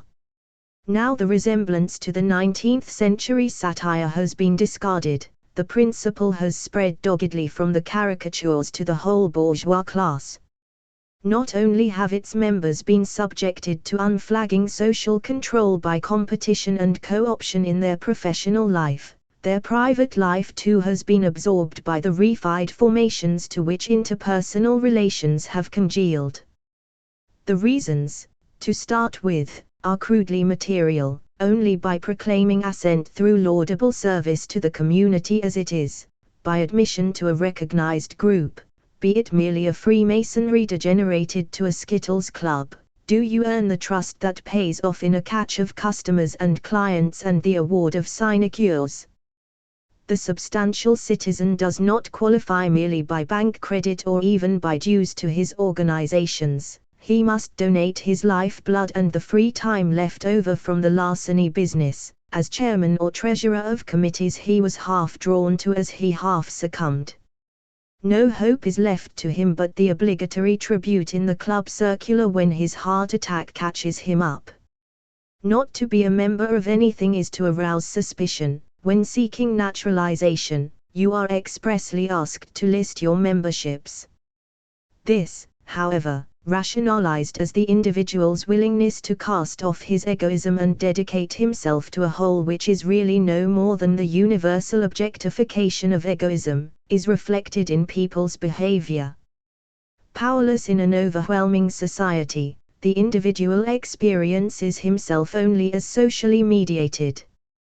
The institutions made by people are thus additionally fetishized, since subjects have known themselves only as exponents of institutions. These have acquired the aspect of something divinely ordained. You feel yourself to the marrow a doctor's wife, a member of a faculty, a chairman of the committee of religious experts. I once heard a villain publicly use that phrase without raising a laugh, as one might in other times have felt oneself part of a family or tribe. You become once again in consciousness what you are in your being in any case. Compared to the illusion of the self-sufficient personality existing independently in the commodity society, such consciousness is truth. You really are no more than doctor's wife, faculty member or religious expert. But the negative truth becomes a lie as positivity.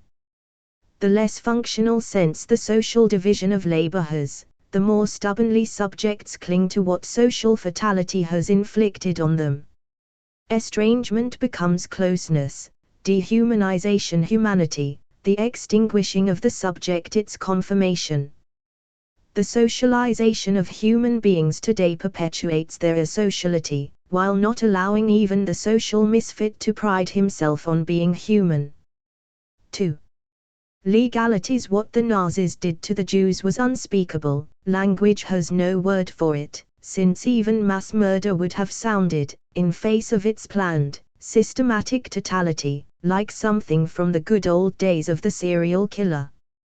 And yet a term needed to be found if the victims, in any case too many for their names to be recalled, were to be spared the curse of having no thoughts turned unto them. So in English the concept of genocide was coined.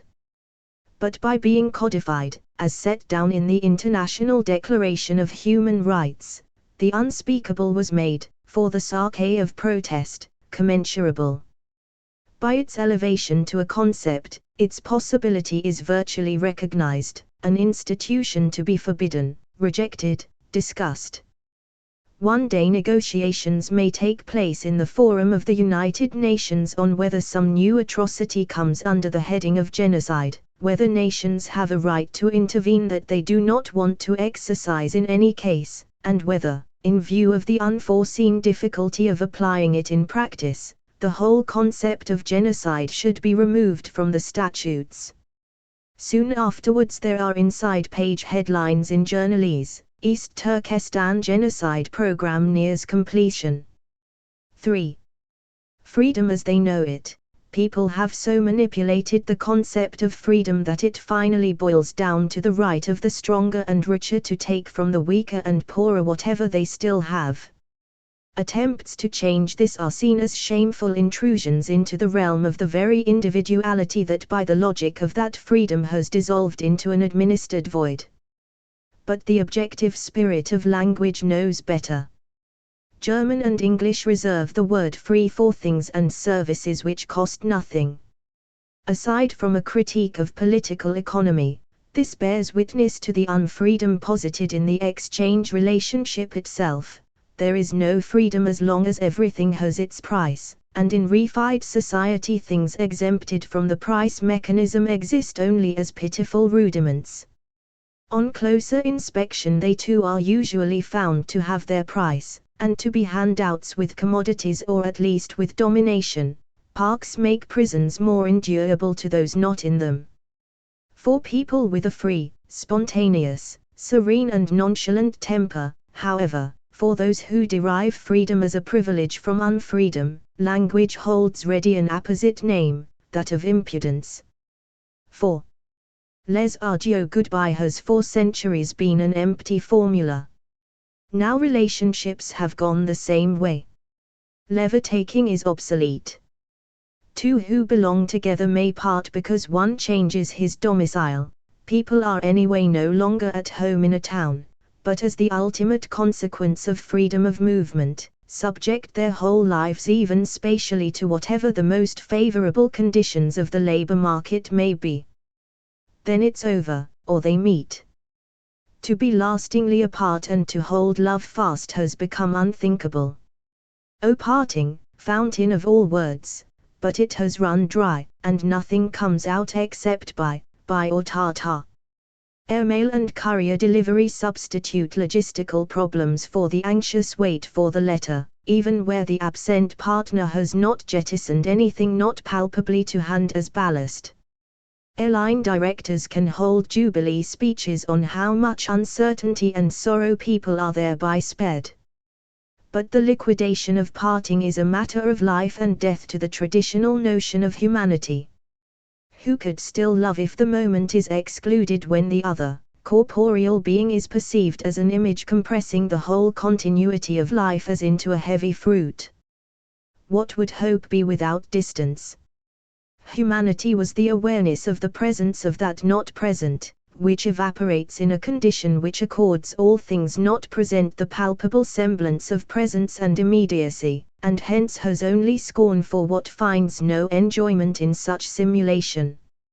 Yet to insist on partings in a possibility in face of its pragmatic impossibility would be a lie, for the inward does not unfold within itself but only in relation to the objective, and to make inward a collapsed outwardness does violence to the inward itself, which is left to sustain itself as if on its own flame.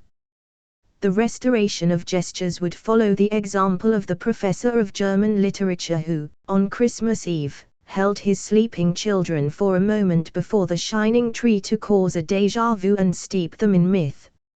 A humanity come of age will have to transcend its own concept of the emphatically human, positively.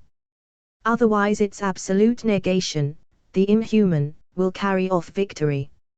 V. Gentlemen's honor vis-a-vis women. Men have assumed the duty of discretion, one of the means whereby the crudity of violence is made to appear softened, control as mutual concession. Since they have outlawed promiscuity to secure women as a possession, while yet needing promiscuity to prevent their own renunciation from rising to an unendurable pitch, men have made to the women of their class who give themselves without marriage the tacit promise not to speak of it to any other man, or to infringe the patriarchal dictate of womanly reputation. Discretion then became the joyous source of all secrecy, all artful triumphs over the powers that be, indeed, even of trust, through which distinction and integrity are formed. The letter Hölderlin addressed to his mother after the fatal Frankfurt catastrophe, without being moved by the expression of his ultimate despair to hint at the reason for his breach with Herr Gontard or even to mention Diotima's name, while the violence of passion passes over into grief-stricken words about the loss of the pupil who was his beloved's child. That letter elevates the force of dutiful silence to burning emotion, and makes such silence itself an expression of the unendurable conflict of human right with the right of that which is. But just as amid the universal unfreedom each trait of humanity wrung from it grows ambiguous, so it is even with manly discretion, which is reputedly nothing but noble. It turns into an instrument of woman's revenge for her oppression. That men have to keep quiet among themselves, indeed, that the whole erotic sphere takes on a greater air of secrecy the more considerate and well-bred people are, procures for women opportunities from the convenient lie to sly and unhampered deception, and condemns the gentleman to the role of dimwit. Upper-class women have acquired a whole technique of isolation, of keeping men apart, and finally of willfully dividing all the spheres of feeling, behavior and valuation, in which the male division of labor is grotesquely reduplicated. This enables them to manipulate the trickiest situations with aplomb at the cost of the very immediacy that women so pride themselves on. Men have drawn their own conclusions from this, colluding in the sneering sous-entendu that women just are like that. The wink implying cozy fan tut repudiates all discretion, although no name is dropped, and has moreover the justification of knowing that, unfailingly, any woman who avails herself of her lover's gallantry has herself broken the trust he placed in her.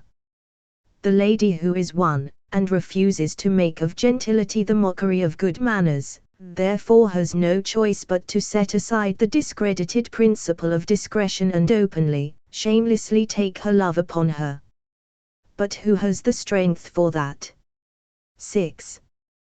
Post festum, pain at the decay of erotic relationships is not just, as it takes itself to be, fear of love's withdrawal, nor the kind of narcissistic melancholy that has been penetratingly described by Freud. Also involved is fear of the transience of one's own feeling. So little room is left to spontaneous impulses that anyone still granted them at all feels them as joy and treasure even when they cause pain, and indeed, experiences the last stinging traces of immediacy as a possession to be grimly defended, in order not to become oneself a thing. The fear of loving another is greater, no doubt, than of losing that other's love. The idea offered to us as solace that in a few years we shall not understand our passion and will be able to meet the loved woman in company with nothing more than fleeting, astonished curiosity, is apt to exasperate the recipient beyond all measure. That passion, which breaches the context of rational utility and seems to help the self to escape its monadic prison, should itself be something relative to be fitted back into individual life by ignominious reason, is the ultimate blasphemy. And yet inescapably passion itself, in experiencing the inalienable boundary between two people, is forced to reflect on that very moment and thus, in the act of being overwhelmed by it, to recognize the nullity of its overwhelming. Really one has always sensed futility. Happiness lay in the nonsensical thought of being carried away, and each time that went wrong was the last time, was death. The transience of that in which life is concentrated to the utmost breaks through in just that extreme concentration. On top of all else, the unhappy lover has to admit that exactly where he thought he was forgetting himself, he loved himself only. No directness leads outside the guilty circle of the natural, but only reflection on how closed it is. 7. Come closer, the split between outer and inner, in which the individual subject is made to feel the dominance of exchange value, also affects the supposed sphere of immediacy, even those relationships which include no material interests. They each have a double history. That they, as a third between two people, dispense with inwardness and objectify themselves in forms, habits, obligations, gives them endurance. Their seriousness and responsibility lie partly in not giving way to every impulse, but asserting themselves as something solid and constant against individual psychology. That, however, does not abolish what goes on in each individual, not only moods, inclinations and aversions, but above all reactions to the other's behavior. And the inner history stakes its claim more forcefully the less the inner and outer are distinguishable by probing. The fear of the secret decay of relationships is almost always caused by those involved allegedly or really finding things too hard. They are too weak in face of reality, overtaxed by it on all sides, to muster the loving determination to maintain the relationship purely for its own sake. In the realm of utility, every relationship worthy of human beings takes on an aspect of luxury. No one can really afford it, and resentment at this breaks through in critical situations. Because each partner knows that in truth unceasing actuality is needed, a moment's flagging seems to make everything crumble. This can still be felt even when the objectified form of the relationship shuts it out. The inescapable duality of outer and inner upsets precisely authentic, affectively charged relationships. If the subject is deeply involved while the relationship's outward aspect prevents him, with good reason, from indulging his impulse, the relation is turned to permanent suffering and thus endangered. The absurd significance of trivia like a missed telephone call, a stinted handshake, a hackneyed turn of phrase, springs from their manifesting an inner dynamic otherwise held in check, and threatening the relationship's objective concreteness. Psychologists may well condemn the fear and shock of such moments as neurotic, pointing out their disproportion to the relation's objective weight. Anyone who takes fright so easily is indeed unrealistic, and in his dependence on the reflexes of his own subjectivity betrays a faulty adjustment.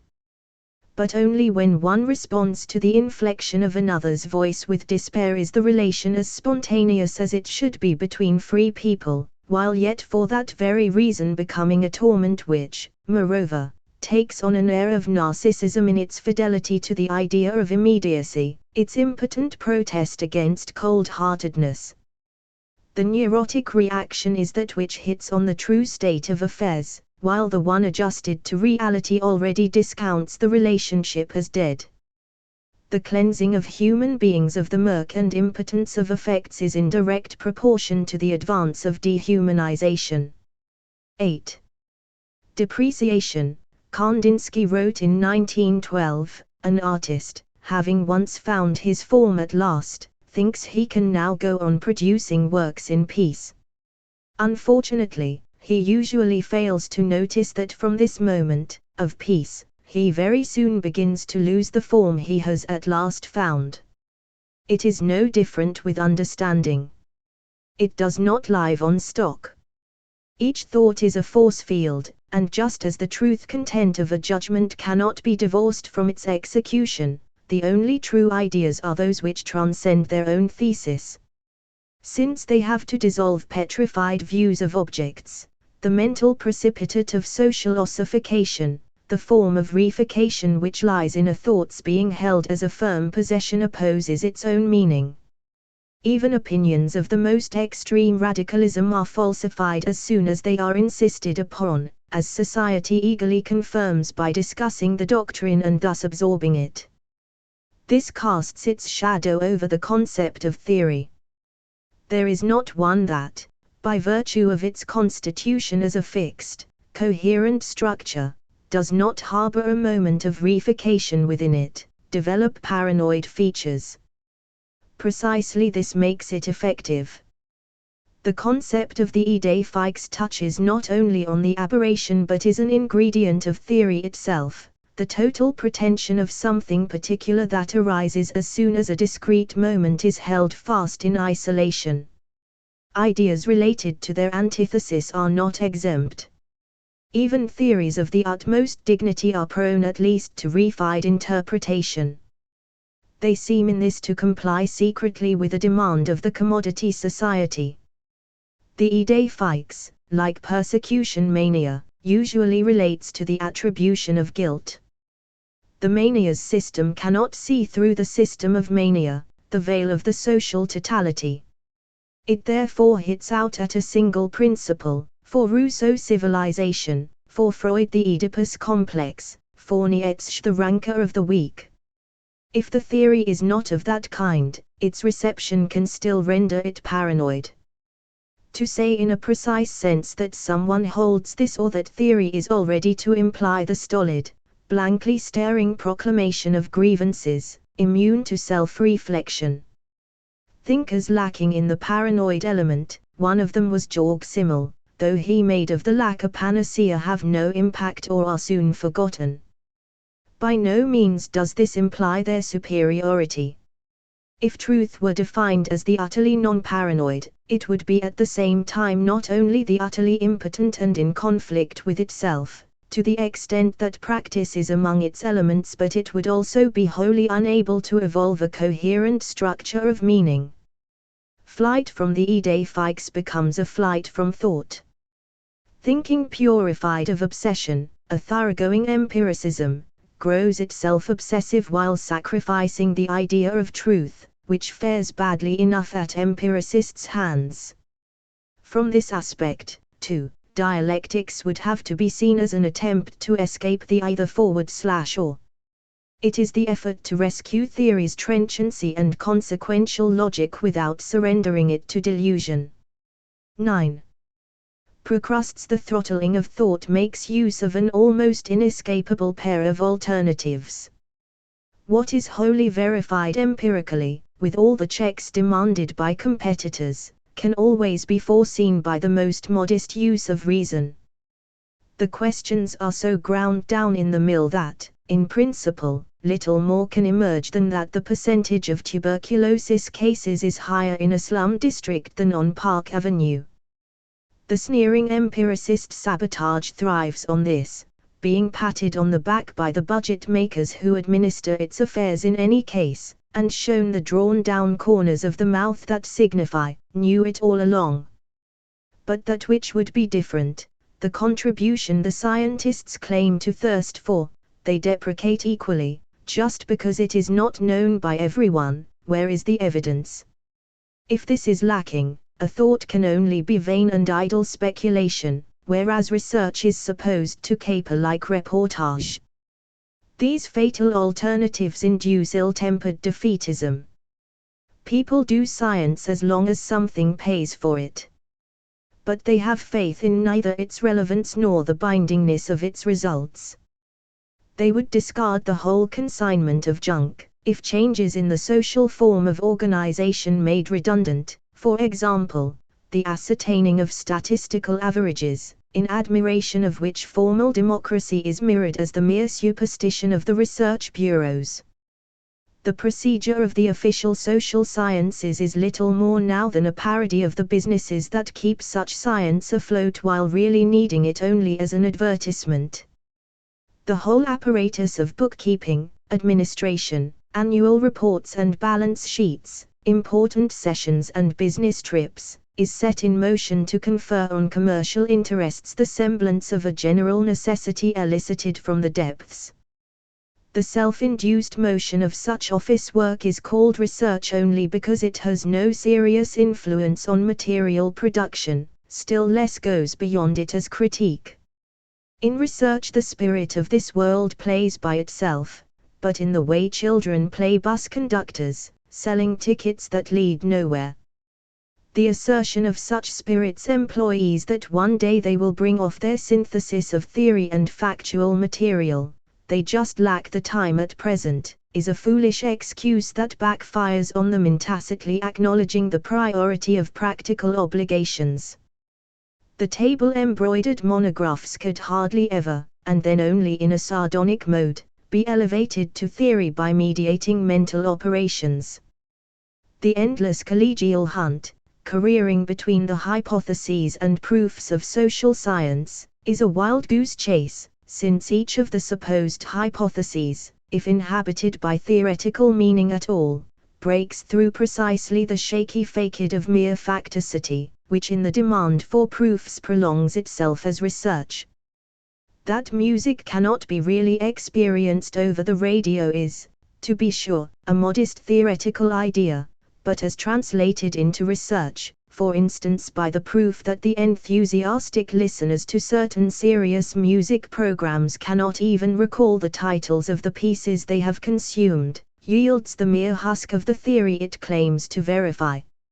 Even if a group meeting all the statistical criteria knew all the titles, that would no more be evidence of the experience of music than, conversely, ignorance of the names in itself confirms its absence. The regression of hearing can only be deduced from the social tendency towards the consumption process as such, and identified in specific traits. It cannot be inferred from arbitrarily isolated and then quantified acts of consumption. To make them the measure of knowledge would be oneself to assume the extinction of experience, and to operate in an experience-free way while trying to analyze the change of experience, a primitive vicious circle.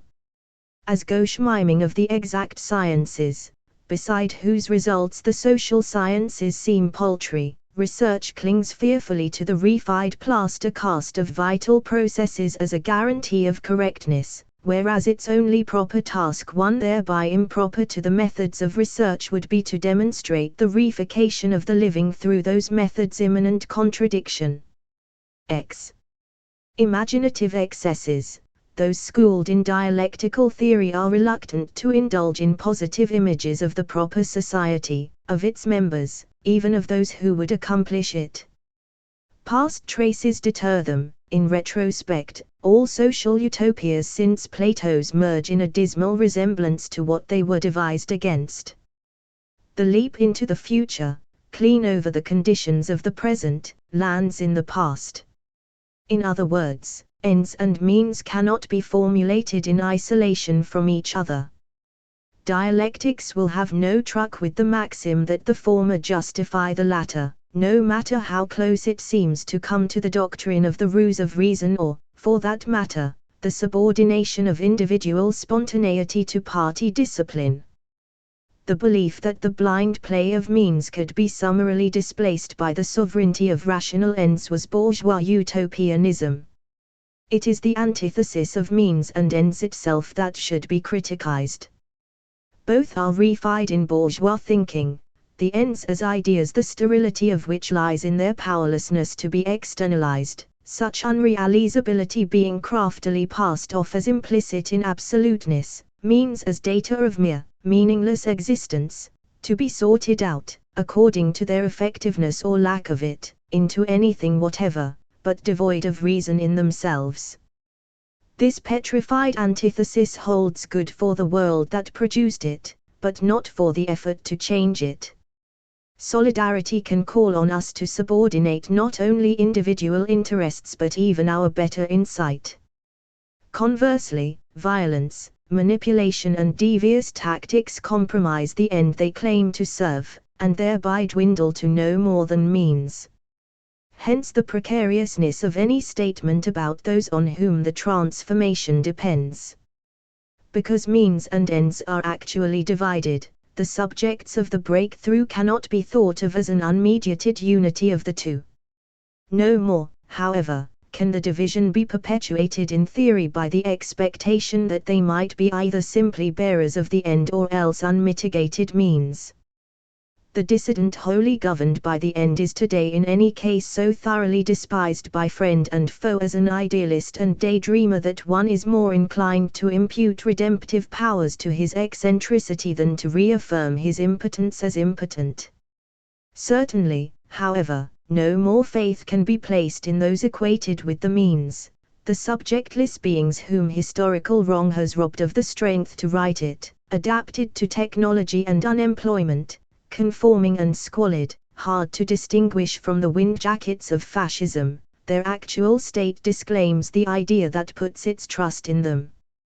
Both types are theater masks of class society projected onto the night sky of the future, and the bourgeois themselves have always delighted at their errors, no less than their irreconcilability. On one hand the abstract regrist, helplessly striving to realize chimeras, and on the other the subhuman creature who, as dishonor's progeny, shall never be allowed to avert it.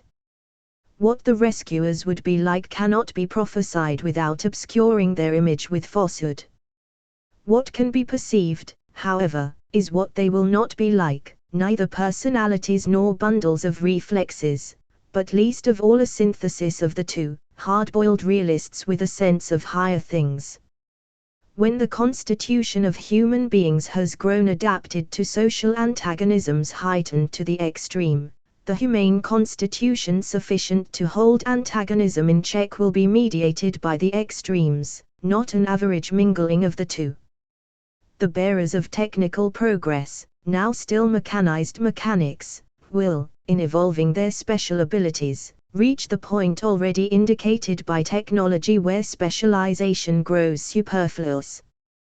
Once their consciousness has been converted into pure means without any qualification, it may cease to be a means and breach, with its attachment to particular objects, the last heteronomous barrier, its last entrapment in the existing state, the last fetishism of the status quo, including that of its own self, which is dissolved in its radical implementation as an instrument. Drawing breath at last, It may grow aware of the incongruence between its rational development and the irrationality of its ends, and act accordingly. At the same time, however, the producers are more than ever thrown back on theory, to which the idea of a just condition evolves in their own medium, self-consistent thought, by virtue of insistent self-criticism. The class division of society is also maintained by those who oppose class society. Following the schematic division of physical and mental labor, they split themselves up into workers and intellectuals. This division cripples the practice which is called for. It cannot be arbitrarily set aside. But while those professionally concerned with things of the mind are themselves turned more and more into technicians, the growing opacity of capitalist mass society makes an association between intellectuals who still are such, with workers who still know themselves to be such, more timely than 30 years ago. At that time such unity was compromised by freewheeling bourgeois of the liberal professions, who were shut out by industry and tried to gain influence by left-wing bustlings. The community of workers of head and hand had a soothing sound, and the proletariat rightly sniffed out, in the spiritual leadership commended to them by figures such as Kurt Hiller, a subterfuge to bring the class struggle under control by just such spiritualization. Today, when the concept of the proletariat, unshaken in its economic essence, is so occluded by technology that in the greatest industrial country there can be no question of proletarian class consciousness, the role of intellectuals would no longer be to alert the torpid to their most obvious interests, but to strip the veil from the eyes of the wise guys, the illusion that capitalism, which makes them its temporary beneficiaries, is based on anything other than their exploitation and oppression. The deluded workers are directly dependent on those who can still just see and tell of their delusion. Their hatred of intellectuals has changed accordingly. It has aligned itself to the prevailing common sense views. The masses no longer mistrust intellectuals because they betray the revolution, but because they might want it, and thereby reveal how great is their own need of intellectuals. Only if the extremes come together will humanity survive. Translated by Edmund Jeffcott. 2. Adorno, Post-Structuralism and the Critique of Identity. Peter Dews. Over the past few years an awareness has begun to develop of the thematic affinities between the work of those recent French thinkers commonly grouped together under the label of post-structuralism, and the thought of the first-generation Frankfurt School, particularly that of Adorno. Indeed, what is perhaps most surprising is that it should have taken so long for the interlocking of concerns between these two philosophical currents to be properly appreciated. Among the most prominent of such common preoccupations are, the illusory autonomy of the bourgeois subject, as exposed preeminently in the writings of Freud and Nietzsche, the oppressive functioning of scientific and technological reason, not least in its application to the social domain, the radicalizing potential of modernist aesthetic experience, and in the case of Adorno, at least the manner in which what are apparently the most marginal and fortuitous features of cultural artifacts reveal their most profound, and often unacknowledged, truths. Furthermore, these affinities have not merely been observed by outsiders, but are beginning to become part of the self-consciousness of participants in the two traditions themselves. Towards the end of his life, Michel Foucault admitted that he could have avoided many mistakes through an earlier reading of critical theory, and in the last of several retrospective reconstructions of his intellectual itinerary placed his own thought in a tradition concerned with the ontology of actuality, running from Kant and Hegel, via Nietzsche and Weber, to the Frankfurt School. 1 Similarly, Jean-François Lyotard has employed Adorno's account of the decline of metaphysics and the turn to micrology in order to illuminate partly by parallel and partly by contrast his own interpretation of postmodernity too, while even Jacques Derrida, the least eclectic of recent French thinkers, has written appreciatively on Walter Benjamin, whose borderline position between the political and the mystical he clearly finds sympathetic. 3. On the other side, contemporary German inheritors of the Frankfurt School, including Habermas himself, have begun to explore the internal landscape of post-structuralism, and to assess the points of intersection and divergence with their own tradition. 4. In the English-speaking world, it is the relation between the characteristic procedures of deconstruction developed by Derrida and the negative dialectics of Adorno which has attracted the most attention, a common concern with the lability and historicity of language, a repudiation of foundationalism in philosophy, an awareness of the subterranean links between the metaphysics of identity and structures of domination, and a shared, tortuous love-hate relation to Hegel, seem to mark out these two thinkers as unwitting philosophical comrades in arms. However, up till now, the predominant tendency of such comparisons has been to present Adorno as a kind of deconstructionist avant la lettre. 5. The assumption has been that a more consistent pursuit of anti-metaphysical themes, and by implication a more politically radical approach, can be found in the French Heideggerian than in the Frankfurt Marxist. It will be the fundamental contention of this essay that, for several interconnected reasons, this is a serious misunderstanding. Firstly, although there are undoubtedly elements in Adorno's thought which anticipate Derridian themes, he has in many ways equally strong affinities with that mode of recent French thought which is usually known as the philosophy of desire. It is only the exaggeration of the constitutive role of the language in post-structuralism, it could be argued, and a corresponding antipathy even on the intellectual left to the materialist emphases of Marxism, which have led to this aspect of Adorno's work being overlooked or underplayed. Secondly, from an Adornian perspective, it is precisely this lack of a materialist counterweight in Derrida's thought, the absence of any account of the interrelation of consciousness and nature, particularly inner nature, which can be seen to have brought forth the equally one-sided reaction of the philosophy of desire. From such a standpoint, different post-structuralist thinkers appear as dealing, in an inevitably distorting isolation, with what are in fact aspects of a single complex of problems. Finally, Adorno's concept of reconciliation, while far from immune to criticism, cannot be regarded as a simple failure of nerve on his part, even less as an invitation to totalitarianism, to be contrasted with the harsher, less compromising vision of post-structuralism. It is rather the logical consequence of the attempt to think beyond a set of oppositions which in their Nietzschean provenance remain vulnerably brittle and abstract. In short, I hope to show, through an exploration of the central common theme of the critique of identity, that far from being merely a harbinger of post-structuralist and postmodernist styles of thought, Adorno offers us some of the conceptual tools with which to move beyond what is increasingly coming to appear, not least in France itself, as a self-destructively indiscriminate, and politically ambiguous, assault on the structures of rationality and modernity in toto.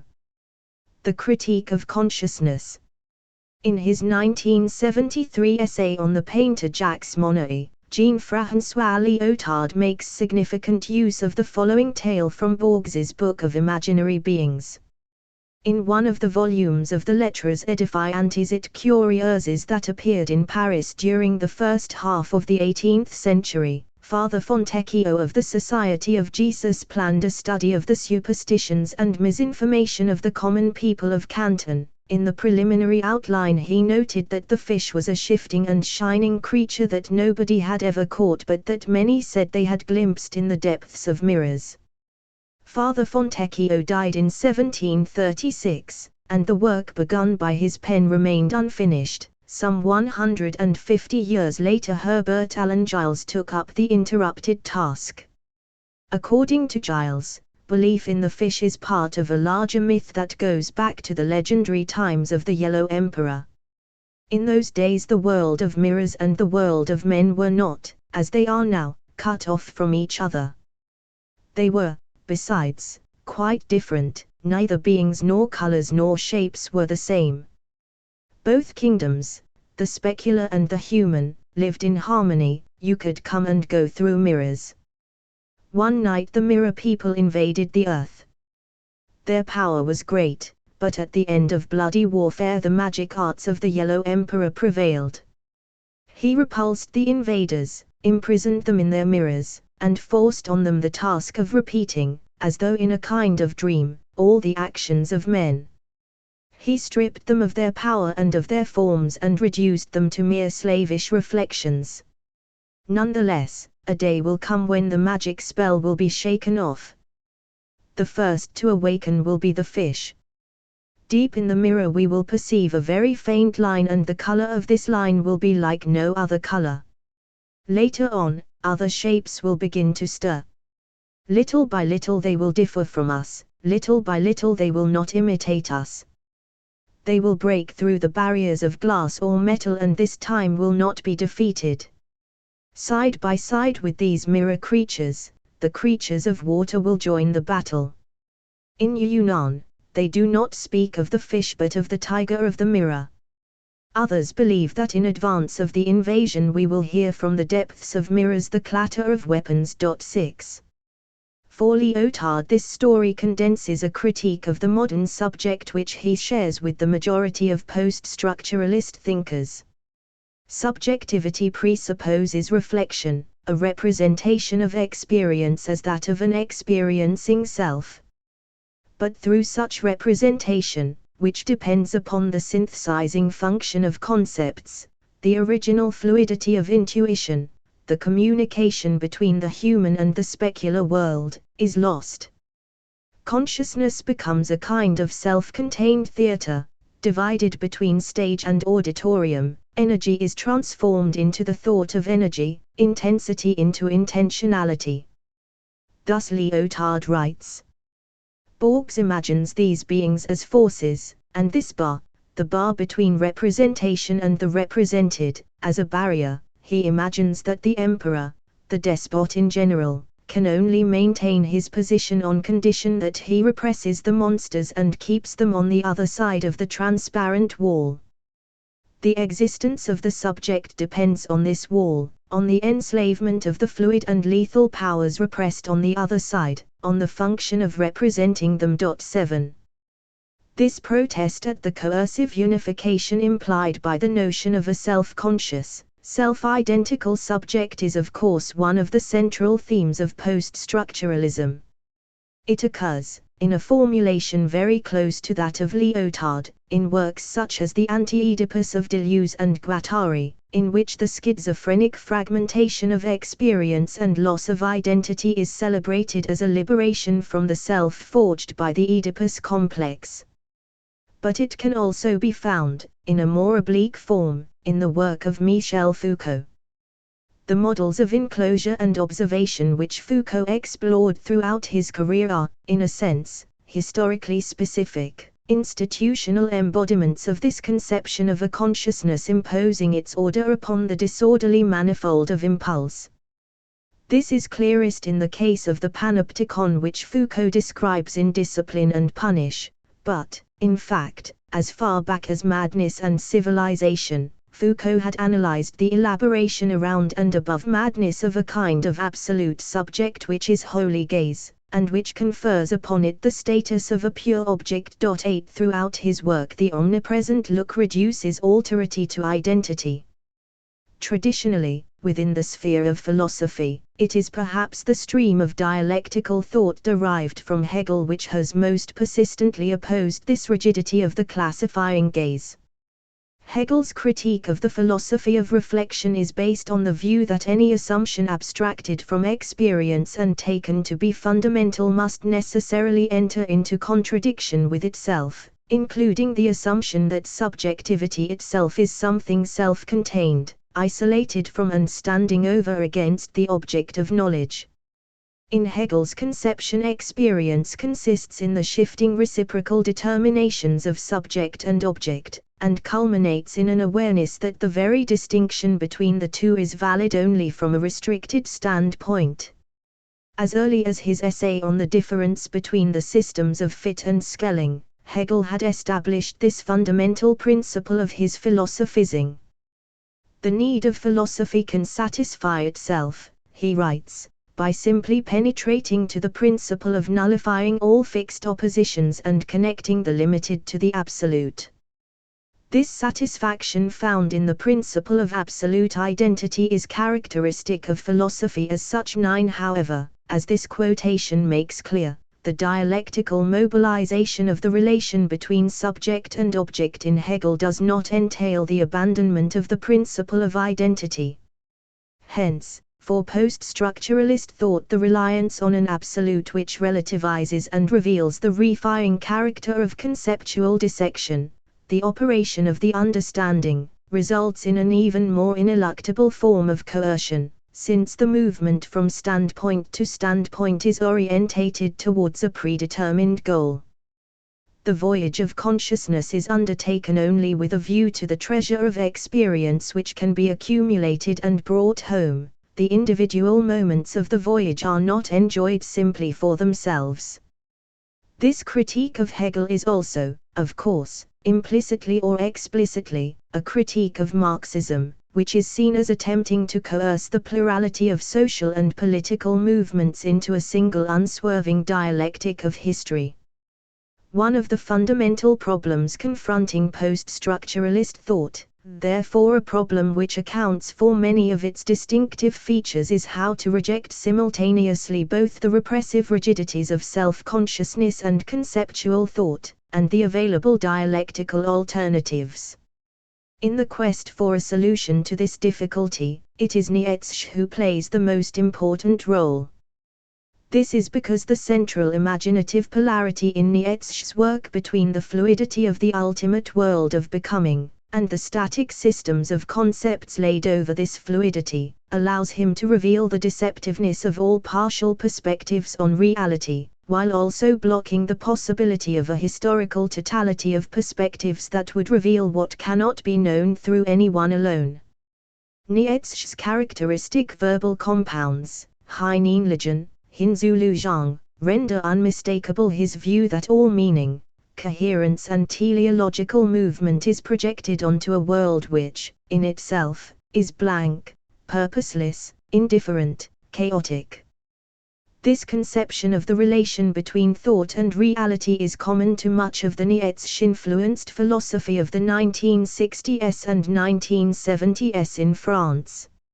Its most striking and systematically elaborated exemplification is perhaps to be found in Lyotard's Economie libidinale, which is centered on the notion of a grand ephemeral pellicule constituted by the deployed surfaces of the body, which are swept by an incessantly mobile libidinal cathexis generating points of pure sensation or intensity. This description of the libidinal band is perhaps best considered as a philosophical experiment, a paradoxical attempt to explore what experience would be like before the emergence of a self-conscious subject of experience. In Lyotard's view, this emergence can take place only through a cooling of intensity, a transformation of energy. Rendering more explicit the assumptions of his commentary on Borges, he writes, "Theatricality and representation, far from being something one should take as a libidinal given, a fortiori as a metaphysical given, result from a certain kind of work on the labyrinthine and Moaban band, an operation which imprints these special folds and creases whose effect is a box closed in on itself, and allowing to appear on the stage only those impulses which, coming from what will from now on be called the exterior, satisfy the conditions of interiority. 10. Once the representational chamber of consciousness is constituted, then the libidinal band is inevitably occluded, all representation is misrepresentation. For Lyotard, each segment of the band is absolutely singular, so that the attempt to divide it up into conceptual identities implies the denial of disparities, of heterogeneities, of transits and stases of energy. It implies the denial of polymorphy. 11 This ontological affirmation of an irreducible plurality in more or less sophisticated versions has been one of the most influential themes of post-structuralism, and has had widespread political repercussions. It is, however, fraught with difficulties, which I would like to explore by looking a little more closely at the Nietzschean thought by which it is inspired. Knowledge and becoming in Nietzsche. From the very beginning of his work, Nietzsche is concerned to combat the notion of knowledge as the mere reproduction of an objective reality, believing that forms of knowledge necessarily are and should be in the service of and shaped by human interests. The argument is already central to the birth of tragedy, where Nietzsche draws an unfavorable contrast between Greek tragedy at the height of its powers, a form of artistic creation which, through its blending of Dionysiac insight and Apollonian order, was able to confront the horror and chaos of existence, and yet draw an affirmative conclusion from this confrontation, and the naively optimistic assumption of Socratic dialectic that reality can be exhaustively grasped in concepts.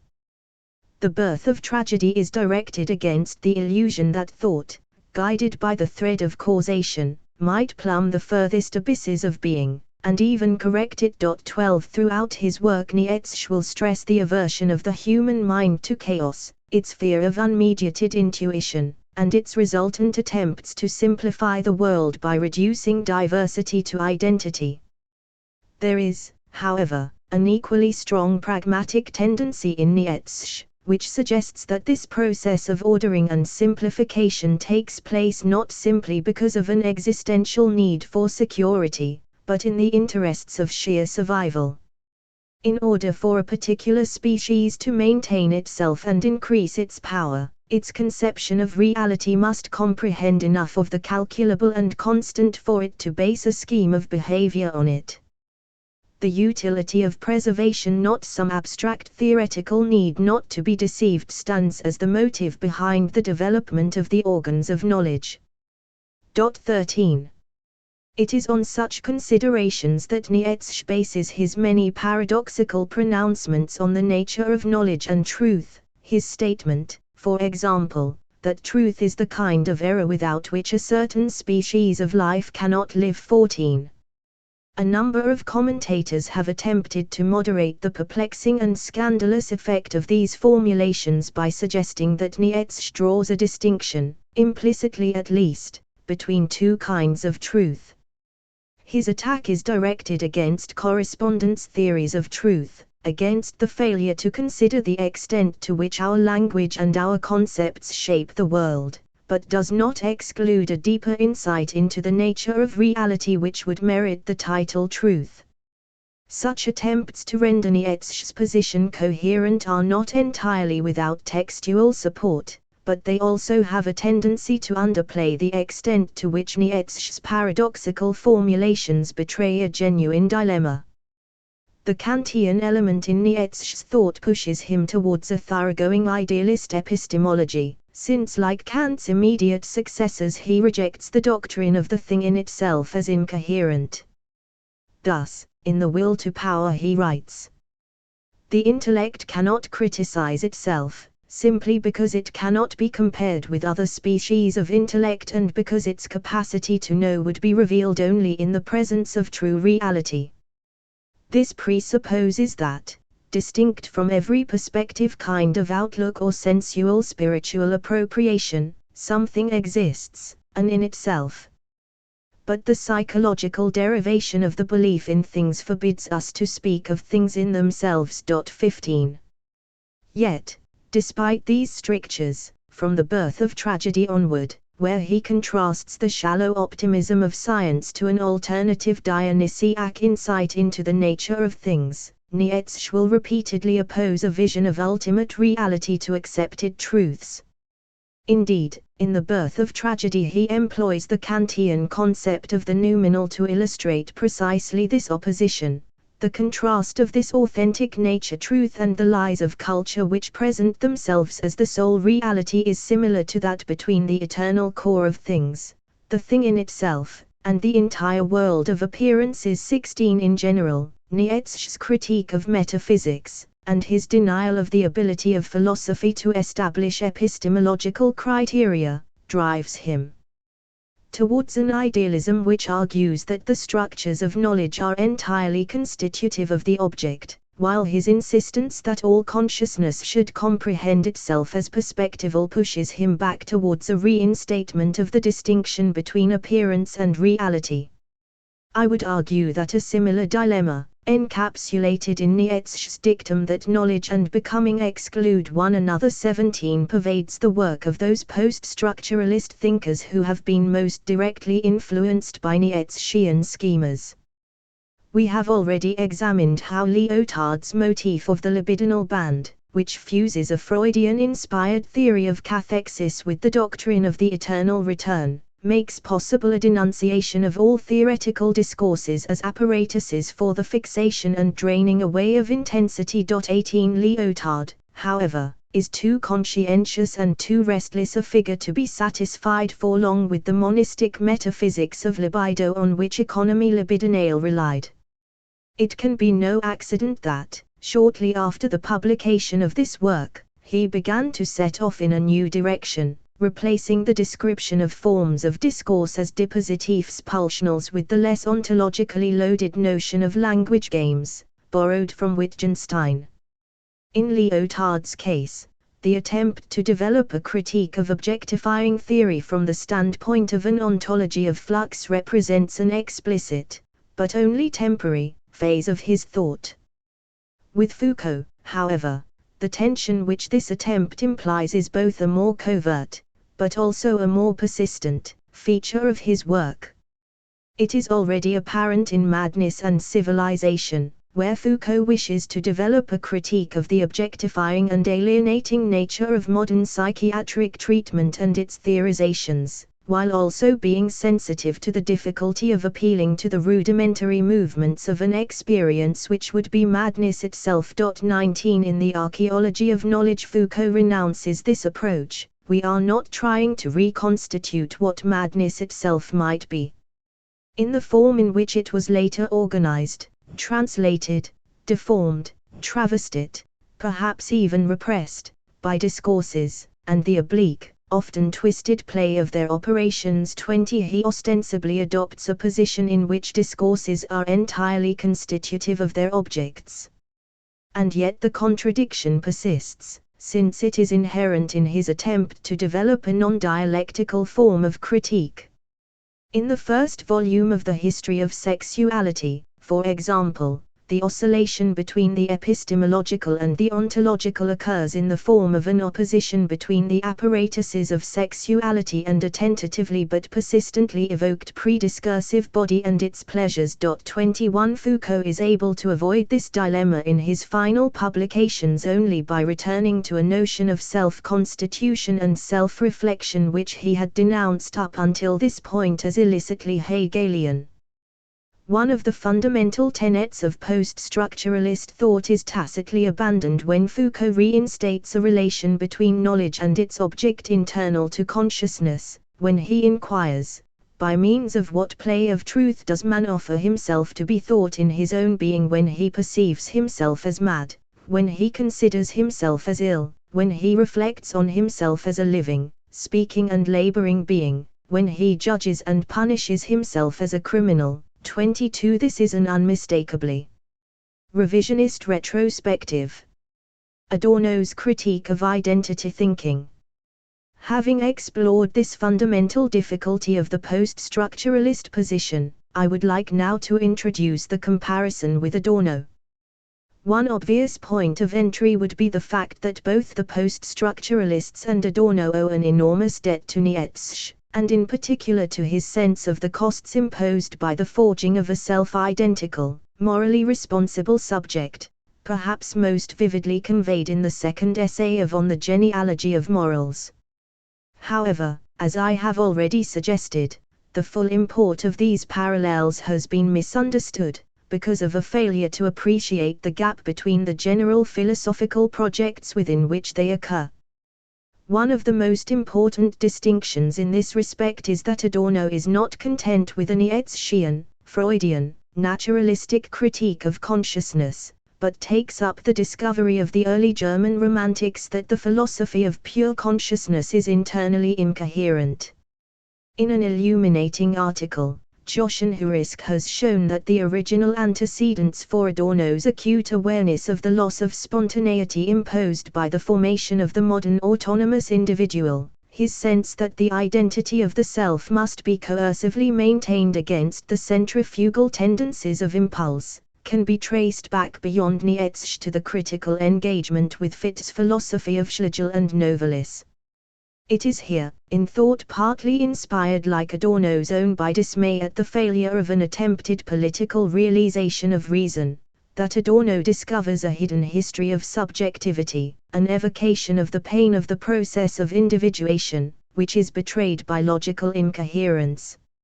Early Romanticism, Hurisk argues, discovers suffering as the principium individuationis and as the secret of individuality, which transcendental philosophy can only conceal at the cost of becoming entangled in unavowed contradictions. The pain of individuation derives from the inscription of a compulsory identity which passes itself off as an a priori structure of reason. 23. Both aspects of this critique will be of crucial importance for Adorno: the demonstration of the structure of contradiction which both splits and constitutes the subject, and the sensitivity to the repression of inner nature which is demanded by the forging of such a subject. Adorno's critique of the modern subject, therefore, is as implacable as that of the post-structuralists, and is based on not dissimilar grounds, yet in contrast to Foucault, Deleuze or Lyotard it does not culminate in a call for the abolition of the subjective principle. Rather, Adorno always insists that our only option is to use the force of the subject to break through the deception of constitutive subjectivity. 24. In order fully to understand the reasons for this difference of conclusion, we must turn to Adorno's account of the relation between concept and object, universality and particularity, and its opposition to that of Nietzsche. From the very beginning, Nietzsche's work is haunted by a sense of the inherent fictionalizing and fetishizing tendencies of language and conceptual thought.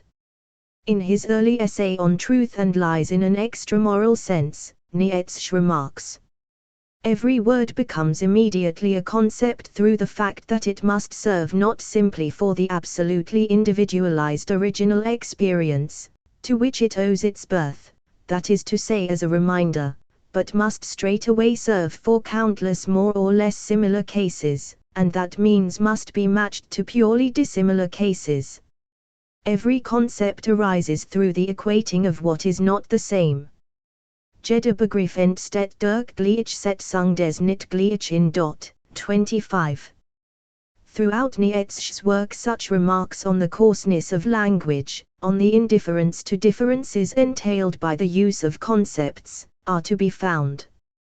Just as it is certain, Nietzsche continues, that one leaf is never quite like another, so it is certain that the concept leaf is constructed by an arbitrary dropping of individual differences, through a forgetting of what differentiates, and this awakens the idea that there is something in nature besides leaves which would be leaf, that is to say an original form, according to which all leaves are woven, drawn, circumscribed, colored, curled, painted, but by clumsy hands, so that no example emerges correctly and reliably as a true copy of the original form.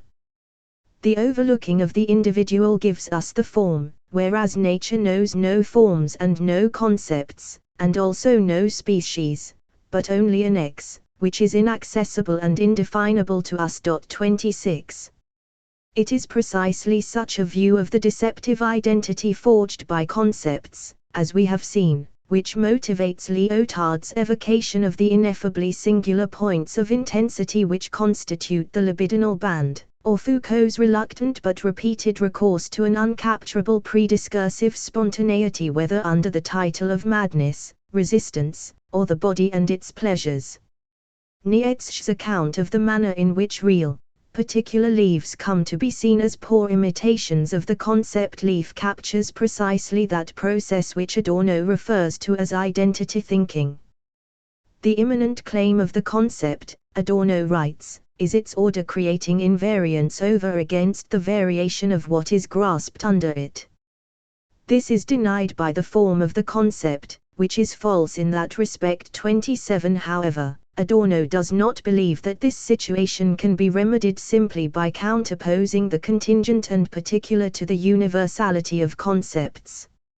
Rather, he argues, the assumption that the non-identical left behind by the concept is merely an inaccessible and undefinable X, the belief that nature knows no forms and no concepts, is itself the result of the primacy of the universal in identity thinking.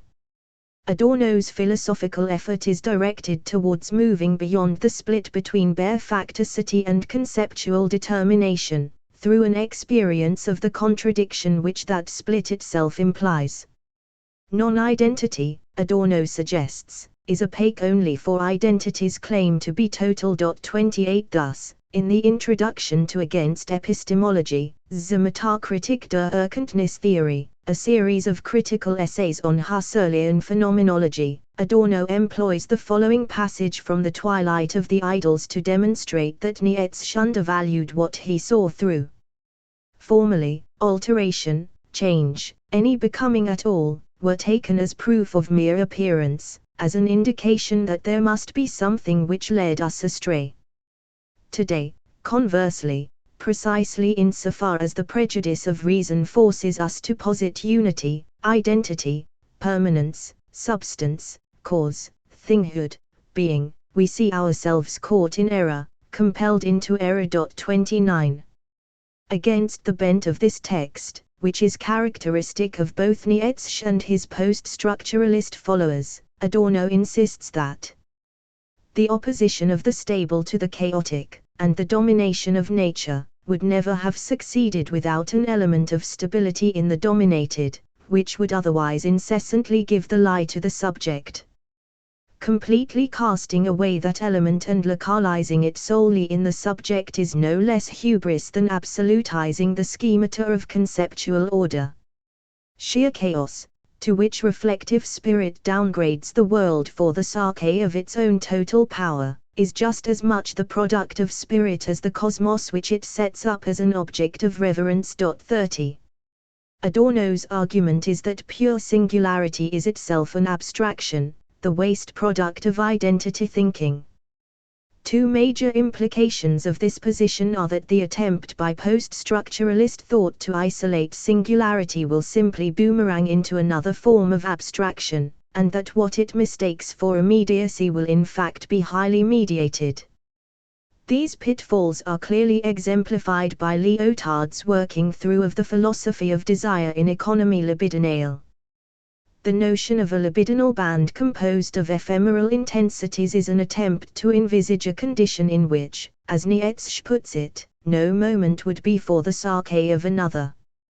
But if every moment is prized purely for its uniqueness, without reference to a purpose or a meaning, to a before or an after, without reference to anything which goes beyond itself, then what is enjoyed in each moment becomes paradoxically and monotonously the same. In Lyotard's work of the mid-70s, any action, discourse, or aesthetic structure becomes an equally good or equally bad conveyor of intensity. Furthermore, Lyotard's own evocations betray his ostensible intention, since they make clear that such intensities cannot be reduced to pure cathexis, but are symbolically structured, colored by remarkably determinate situations. The slow, light, intent gaze of an eye, then suddenly the head turns so that there is nothing left but a profile, Egypt. The silence which settles around her extends to great expanses of the libidinal band which, it seems, belongs to her body. Those zones also are silent, which means that dense, inundating surges move noiselessly and continually to her regions, or come from these regions, down the length of slopes. 31. It is important to note that Adorno does not avoid these difficulties by espousing a Hegelian position. He agrees with Hegel that, as a unity imposed on particulars, the abstract universal enters into contradiction with its own concept, becomes itself something arbitrary and particular. But he argues that even Hegel's solution, an immanent, self-realizing universal, fails to challenge the primacy of the universal as such. Identity thinking, even in its Hegelian form, defeats its own purpose, since by reducing what is non-identical in the object to itself, it ultimately comes away empty-handed. For Adorno, the experience of this contradiction sparks off a further movement of reflection, to a position in which the non-identical is no longer viewed as the isolated particular which it is forced back into being by identity thinking. The particular is now seen as standing in a pattern of relations to other particulars, a historically sedimented constellation which defines its identity. What is internal to the non-identical, Adorno writes, is its relation to what it is not itself, and which its instituted, frozen identity withholds from it. The object opens itself to a monadological insistence, which is a consciousness of the constellation in which it stands. 32. This consciousness, in its turn, can be expressed only through a constellation as opposed to a hierarchical ordering of concepts, which are able to generate out of the differential tension between them an openness to that non-identity of the thing itself, which would be the thing's own identity against its identifications. 33. There is for Adorno, in other words, no necessary antagonism between conceptual thought and reality, no inevitable mutual exclusion of knowledge and becoming. The problem is posed not by conceptual thought as such, but by the assumption of the primacy of the concept, the delusion that mind lies beyond the total process in which it finds itself as a moment.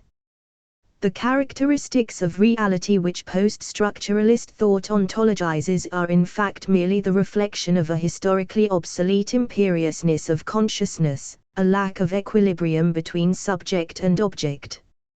What we differentiate, Adorno writes, will appear divergent, dissonant, negative for just as long as the structure of our consciousness obliges it to strive for unity, as long as its demand for totality will be its measure of whatever is not identical with it. 34. Deconstruction and negative dialectics. One way of summarizing the argument so far would be to say that, for Adorno, the compulsive features of identity are inseparable from its internal contradictions. Identity can become adequate to its concept only by acknowledging its own moment of non-identity. In the more naturalistic of the French thinkers influenced by Nietzsche, however, this logical dimension of the critique of consciousness is entirely absent. The ego is portrayed unproblematically as the internally consistent excluder of the spontaneity and particularity of impulse, with the consequence that opposition can only take the form of a self-defeating jump from the unity of self-consciousness to the dispersal of intensities, or from the Oedipalized subject to a metaphysics of desiring machines. In the work of Jacques Derrida, by contrast, a complementary one-sidedness occurs. The naturalistic dimension of Nietzsche's thought is almost entirely excluded in favor of an exploration of the contradictions implicit in the notion of pure self-identity. Derrida, in other words, shares a penchant for dialectics with Adorno, is sensitive to the unexpected ways in which philosophical opposites slide into one another, but fails to link this concern with an account of the natural historical genesis of the self. The implications of this failure can perhaps best be highlighted by comparing Adorno's and Derrida's critiques of Husserlian phenomenology. Like Merleau-Ponty, whose account of the relation between consciousness and nature bears many affinities to his own, Adorno contests the very possibility of Husserl's transcendental reduction. The idealist may well call the conditions of possibility of the life of consciousness which have been abstracted out transcendental. They refer back to a determinate, to some factual conscious life. They are not valid in themselves. The strictest concept of the transcendental cannot release itself from its interdependence with the factum 35. It is important to note, however, that Adorno speaks of interdependence. He by no means wishes to effect an empiricist or naturalistic reduction of consciousness. Rather, his argument is simply that the mind's moment of non-being is so intertwined with existence, that to pick it out neatly would be the same as to objectify and falsify it. 36 Adorno, as a materialist, argues for the anchoring of consciousness in nature, while resisting any attempt to collapse the dialectic of subject and object into a metaphysical monism. In Derrida's thought, however, the possibility of the transcendental reduction is never questioned as such. Rather, deconstruction incorporates the transcendental perspective, in an operation which Derrida terms erasure, but which in its simultaneous cancellation and conservation is close to a Hegelian Aufhebung.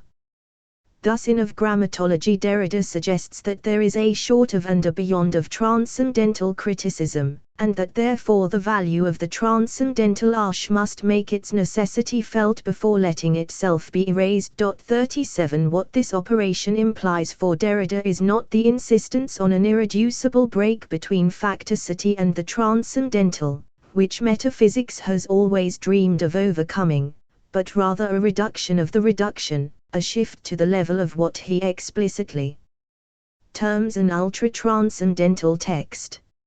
For Derrida the incoherence of the concept of self-presence on which Husserl's theory of transcendental subjectivity is based reveals that the transcendental subject and its objects, along with the other characteristic oppositions of metaphysical thought, are in some sense which he finds rather uncomfortable to expound the effects of a higher principle of non-identity for which his most common name is difference. The result is a final philosophical position remarkably reminiscent of pre-Hegelian idealism. Since absolute difference, lacking all determinacy, is indistinguishable from absolute identity, Derrida's evocations of a trace which is origin of all repetition, origin of ideality. Not more ideal than real, not more intelligible than sensible, not more a transparent signification than an opaque energy. 38 Provide perhaps the closest 20th century parallel to the Identitas philosophy of the younger Schelling.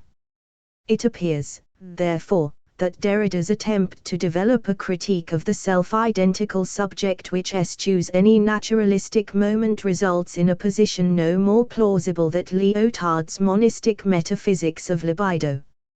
Although Adorno did not live long enough to confront Derrida's position directly, his likely response to current comparisons and inter-assimilations of deconstruction and negative dialectics can be deduced from the critique of Heidegger's thought, undoubtedly the central influence on Derrida which threads its way through his work. Heidegger is correct to suggest that there is more to entities than simply their status as objects of consciousness. But in Adorno's view, by treating this more under the heading of being, he transforms it into a self-defeating hypostatization. By making what philosophy cannot express an immediate theme, Heidegger dams philosophy up, to the point of a revocation of consciousness. By way of punishment, the spring which, according to his conception, is buried, and which he would like to uncover, dries up far more pitifully than the insight of philosophy, which was destroyed in vain, and which inclined towards the inexpressible through its mediations. 39. For Adorno, whatever experience the word being may convey can be expressed only through a constellation of entities, whereas in Heidegger's philosophy the irreducibility of a relation is itself transformed into an ultimate. In the evocation of a being which transcends the subject-object distinction, the moment of mediation becomes isolated and thereby immediate. However, mediation can be hypostatized just as little as the subject and object poles, it is only valid in their constellation. Mediation is mediated by what it mediates. 40 Mutatis mutandis. One could also argue that Derridean difference is necessarily differentiated by what it differentiates. While it is true that nature and culture, signified and signifier, object and subject would be nothing without the difference between them. This is not sufficient to ensure the logical priority of non-identity over identity, which is crucial to Derrida's whole philosophical stance. The distinction between his position, according to which subjectivity like objectivity is an effect of difference, an effect inscribed in a system of difference 41, and that of Adorno, is clearly revealed by the following passage from Negative Dialectics. The polarity of subject and object can easily be taken, for its part, as an undialectical structure within which all dialectics takes place. But both concepts are categories which originate in reflection, formulas for something which is not to be unified, nothing positive, not primary states of affairs, but negative throughout. Nonetheless, the difference of subject and object is not to be negated in its turn. They are neither an ultimate duality, nor is an ultimate unity hidden behind them. They constitute each other as much as through such constitution they separate out from each other. 42. The mirror and the spell. By this point it will be clear that the frequent attempt of post-structuralist thinkers, and of literary and political commentators influenced by post-structuralism, to oppose the Nietzschean critique of identity to the coercive totalizations of dialectical thought is beset with intractable difficulties. Adorno, no less than recent French thought, criticizes Hegel's dialectic as being in many ways the most insidious, most ineluctable form of identity thinking. Yet, at the same time, his deeply dialectical sensibility perceives the self-defeating dynamic of a blunt prioritization of particularity, diversity, and non-identity.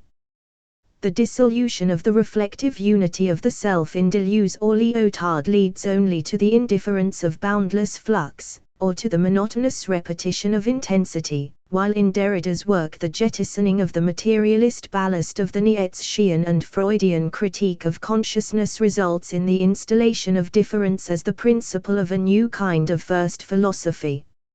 For Adorno, by contrast, non-identity cannot be respected by abandoning completely the principle of identity.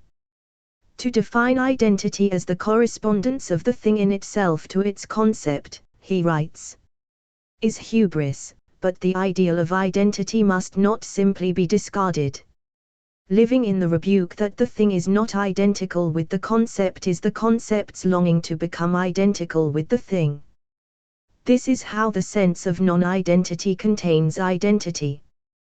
The supposition of identity is indeed the ideological element of pure thought, all the way through to formal logic, but hidden in it is also the truth moment of ideology, the pledge that there should be no contradiction, no antagonism. 43. Bearing this argument in mind, we are now perhaps in a position to return with more insight to the Borg's story with which we began. It will already be apparent that the tale of the subduing of the mirror animals can be interpreted in terms not only of the libidinal critique of consciousness, but also of the dialectic of enlightenment which was first formulated by Horkheimer and Adorno during the early 1940s, and which continues to underpin negative dialectics and aesthetic theory. The humanization of the drives, represented by the transformation of the animals into reflections, does indeed result in a kind of mastery by the ego. But this mastery is bought at the price of a terrible isolation. In negative dialectics, Adorno returns repeatedly to the pathos of a self helplessly confined within the circle of its own immanence, unable to make contact with anything external which does not turn out to be simply its own reflection. The need to break out of this isolation generates a tension at the heart of subjectivity itself, which post-structuralism, in general, is reluctant or unable to recognize. This inadequacy suggests that there might be substantive aspects of the story which Lyotard has failed to account for in his interpretation. Firstly, Lyotard describes the banishment and punishment of the animals as a simple act of force, of repression and containment, whereas Borges describes the emperor as employing his magic arts, as putting the animals under a spell. Significantly, the concept of a spell plays an important role in Adorno's philosophy, since enchantment can constitute a peculiarly intangible and non-apparent form of coercion.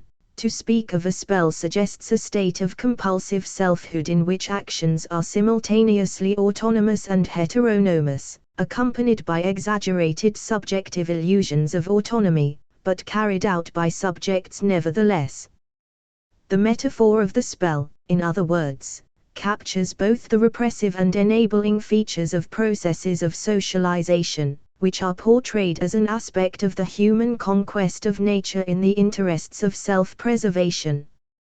As Adorno writes in Negative Dialectics, the spell is the subjective form of the world spirit, the internal reinforcement of its primacy over the external processes of life. 44 In the later critical theory of Habermas, this parallelism of the instrumental domination of outer nature and the repression of inner nature will be contested. Habermas will avoid Adorno's implication that emancipation from nature entails the closing down of all communicative sensitivity by attributing socialization and instrumental action to categorically distinct dimensions of historical development. Nevertheless, already in its Adornian version, the critical theory position has a distinct advantage over that of the post-structuralists. For while figures such as Lyotard force themselves into a corner, where they can only denounce the dominance of the ego as an arbitrary coercion which should be abolished, whether it could is somewhat more problematic, Adorno perceives that compulsive identity, the sacrifice of the moment for the future, was necessary at a certain stage of history, in order for human beings to liberate themselves from blind subjugation to nature. To this extent, such identity already contains a moment of freedom.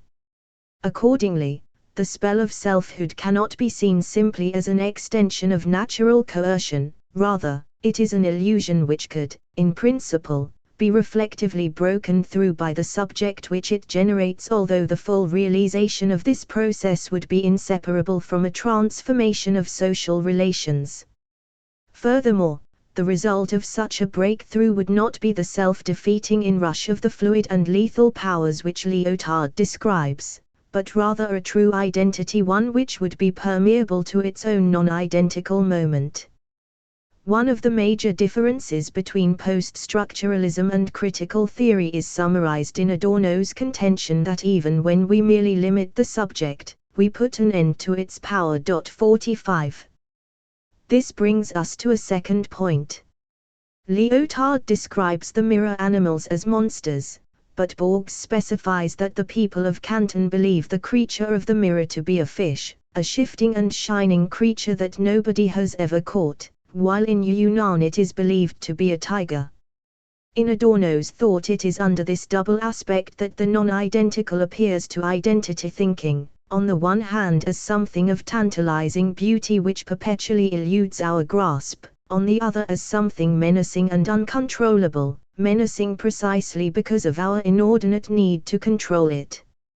Yet we cannot enter into relation with this creature, either by smashing the mirror, the solution of the philosophers of desire, or by claiming, as does Derrida, that both the human world and the reflected world are merely effects generated by its invisible surface. Rather, the only way to achieve this relation is to revoke the spell cast by the emperor on the animals, which is also, as we have seen, a spell cast on himself. It would not do to conclude, however, without stressing an important distinction between the lesson of Borges's tale and the philosophical position of Adorno. The story does contain an evocation of utopia, but Borges sets this in a distant, irrecoverable past. In legendary times, he tells us, the world of mirrors and the world of men were not cut off from each other. They were, besides, quite different, neither beings nor colors nor shapes were the same. Both kingdoms, the specular and the human, lived in harmony, you could come and go through mirrors. In Borges's version, this initial accord is broken by an unexplained onslaught of nature, temporarily repulsed by humankind, but destined to triumph in the end, a day will come when the magic spell will be shaken off, and this time the animals will not be defeated. Adorno does not deny the possibility of such a calamitous conclusion to history.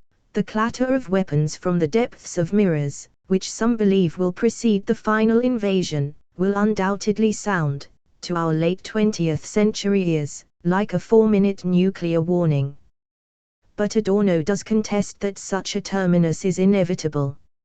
Our historical dilemma consists in the fact that the essential material preconditions for a reconciliation between human beings, and between humanity and nature, could only have been installed by a history of domination and self-coercion which has now built up an almost unstoppable momentum.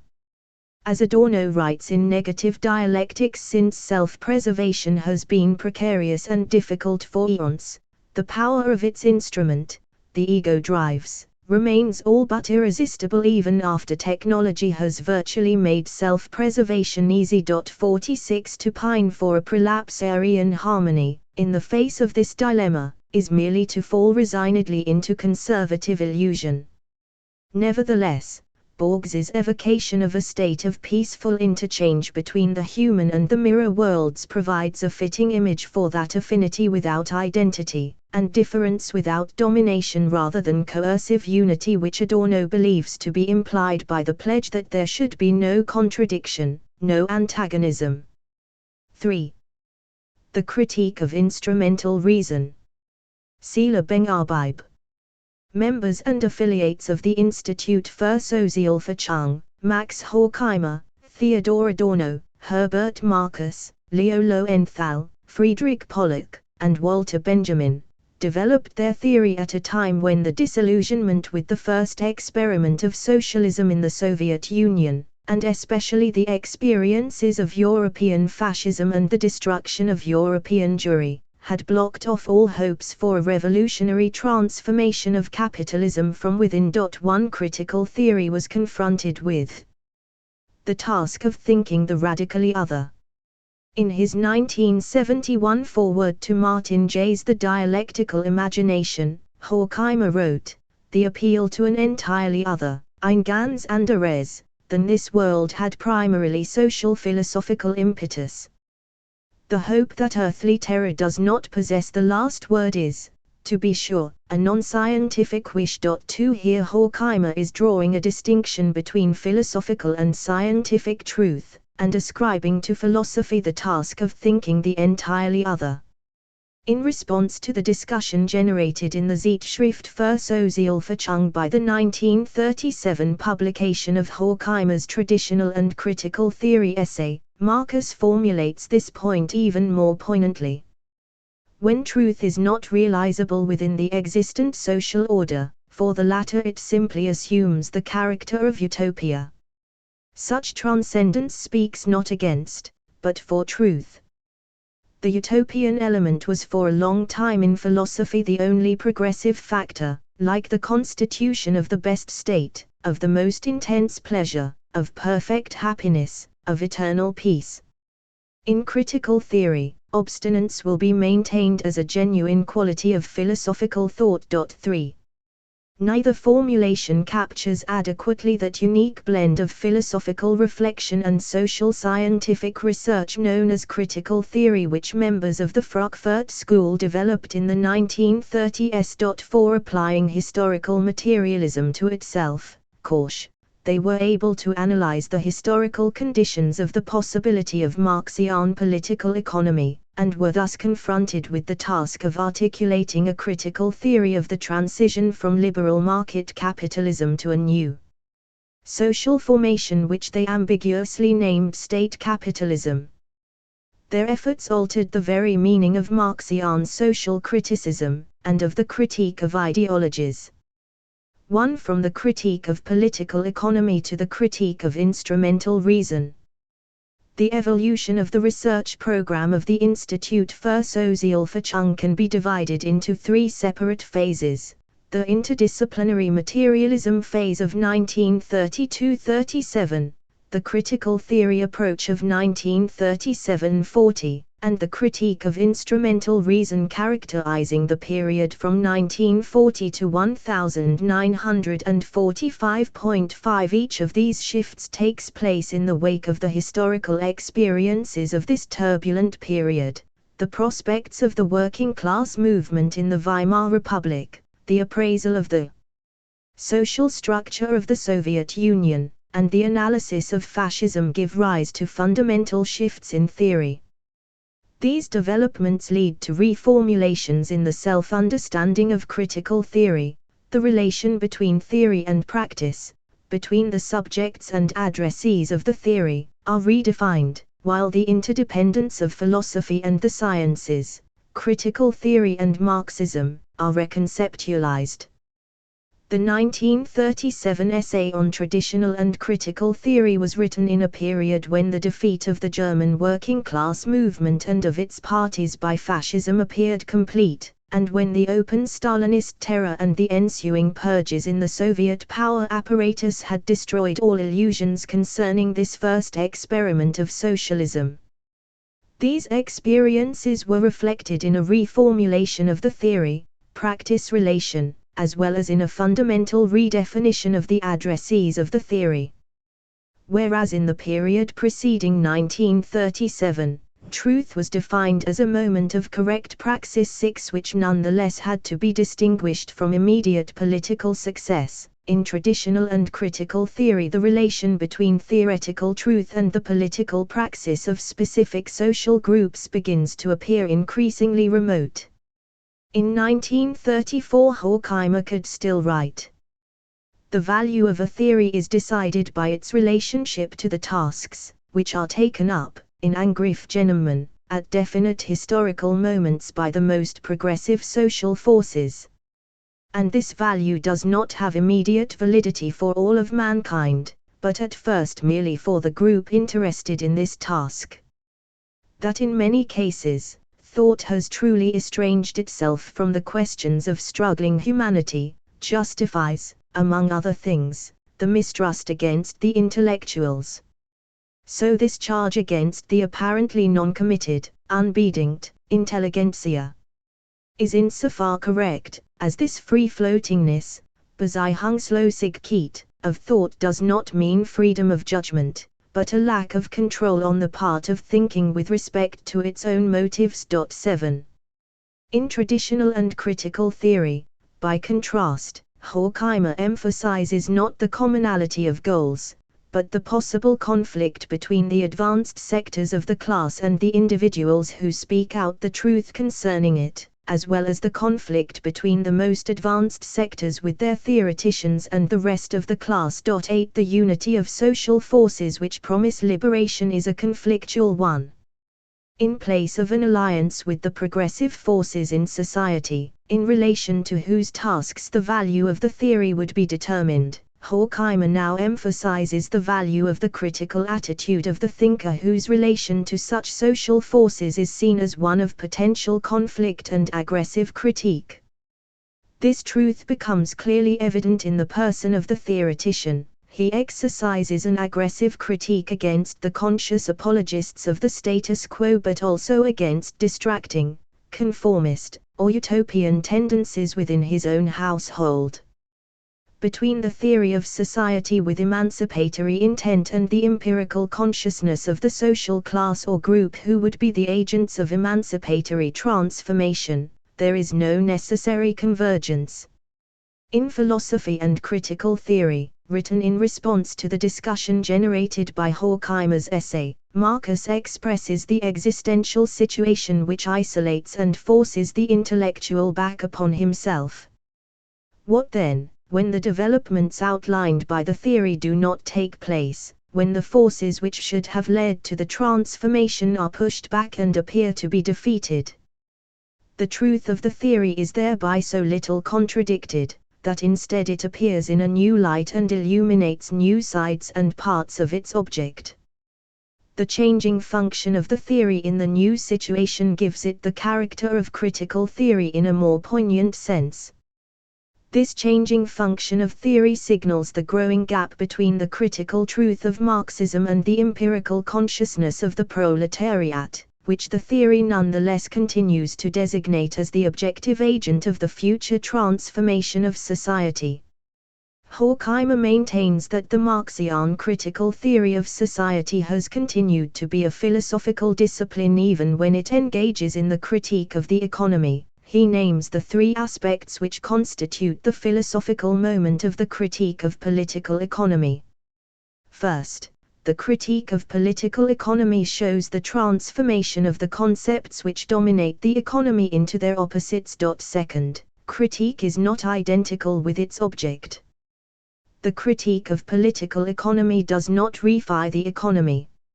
It defends the materialist concept of the free, self-determining society, while retaining from idealism the conviction that men have other possibilities than to lose themselves to the status quo or to accumulate power and profit. Third, the critique of political economy regards the tendencies of society as a whole and portrays the historical movement of the period which is approaching its end. Horkheimer names these the philosophical moments in the critique of political economy. For each conceptual procedure aims at more than the empirical comprehension of the given laws and structures of society, and judges and analyzes what is in the light of a normative standard, namely, the realization of the free development of individuals through the rational constitution of society. For Horkheimer, it is the critique of the given in the name of a utopian normative standard that constitutes the legacy of philosophy.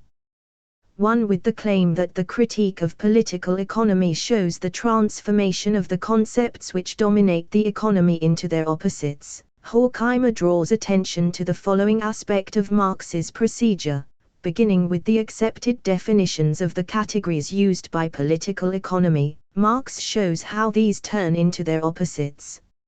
Marx does not juxtapose his own standards to those used by political economy, but through an internal exposition and deepening of the available results of political economy, he shows that these concepts are self-contradictory. This means that when their logical implications are thought through to their end, these concepts fail to explain the capitalist mode of production. The categories of political economy are measured against their own content, that is, against the phenomenon which they intend to explain, and are shown to be inadequate in this regard. This aspect of Marx's procedure may be named immanent categorial critique. 2. The purpose of defetishizing critique is to show that the social reality of capitalism necessarily presents itself to individuals in a mystified form. Spontaneous, everyday consciousness, no less than the discourse of classical political economy, proceeds from the assumption that social reality is an objective, law-governed, nature-like sphere. Neither the social relations nor the human activities which give rise to this appearance of a nature-like objectivity are taken into account. The materialist concept of a free, self-determining society emphasized by Horkheimer 14 is possible only on the assumption that individuals are the constitutive subjects of their social world. Rather than losing themselves in the status quo, they can reappropriate this social reality and shape it in such a way as to make it correspond to human potentials. The idealist conviction that men have this possibility 15 is demonstrated for Horkheimer by Marx's procedure of defetishizing critique. In this sense, critique is not identical with its object domain, political economy. By analyzing the social constitution of this object domain and its historical transitoriness, it also brings to light the contradictory tendencies within it which point towards its transcendence. The critique of political economy aims at a mode of social existence freed from the domination of the economy. 3. The Marxian critique of capitalism exposes the internal contradictions and dysfunctionalities of the system in order to show how and why these give rise to oppositional demands and struggles which cannot be satisfied by the present.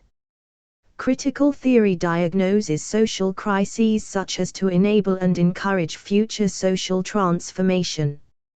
As Horkheimer formulates it, Of central importance here is not so much what remains unchanged as the historical movement of the period which is now approaching its end. 16 He adds, the economy is the first cause of wretchedness, and critique, theoretical and practical, must address itself primarily to it. 17 Yet historical change does not leave untouched the relations between the spheres of culture. Isolated economic data will therefore not provide the standard by which the human community, Gemeinschaft, is to be judged. Although Horkheimer and Marcus, the co-author of the Epilogue to Traditional and Critical Theory, perceive the economy to be the first cause of wretchedness, they are well aware of the fact that an economic crises theory alone is no longer sufficient to analyze the contradictions of the period between the two world wars. Second, as historical change has a cultural dimension, crisis phenomena will not be experienced merely as economic dysfunctionalities, but also as lived crises. Cultural and psychological relations are already singled out as domains in which individuals live through the crises generated by the economy.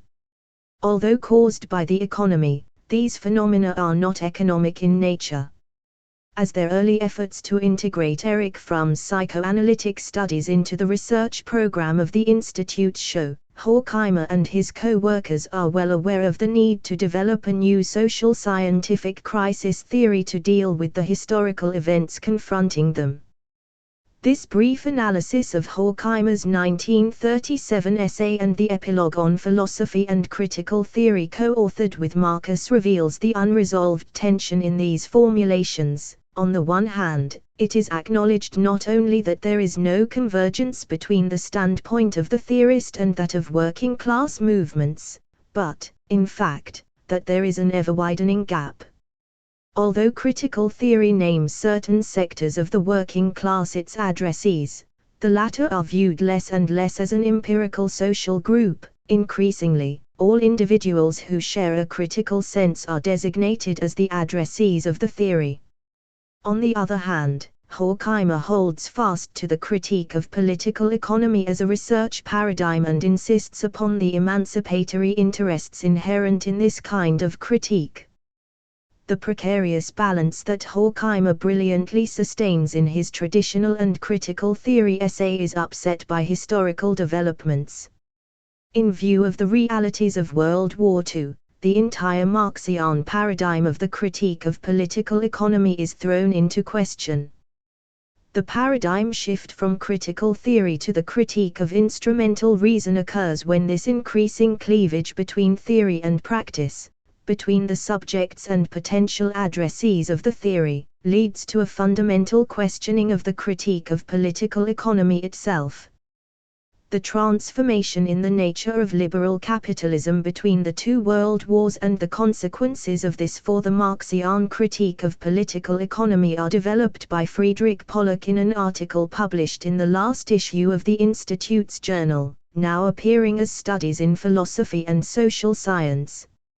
In State Capitalism, Its Possibilities and Limitations, Pollock describes the transformations in the structure of political economy that have occurred in Western societies since the end of the First World War as transitional processes transforming private capitalism into state capitalism.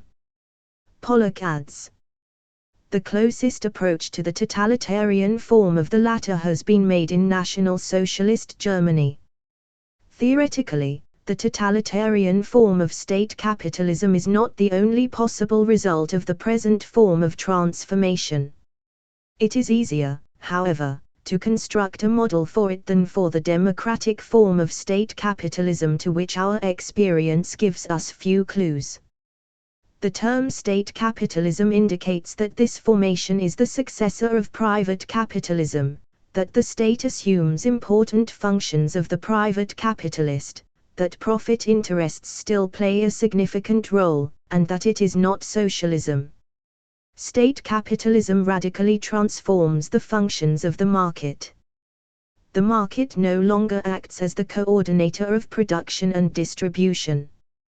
This function is now assumed by a system of direct controls. Freedom of trade, enterprise and labor are subject to governmental interference to such a degree that they are practically abolished.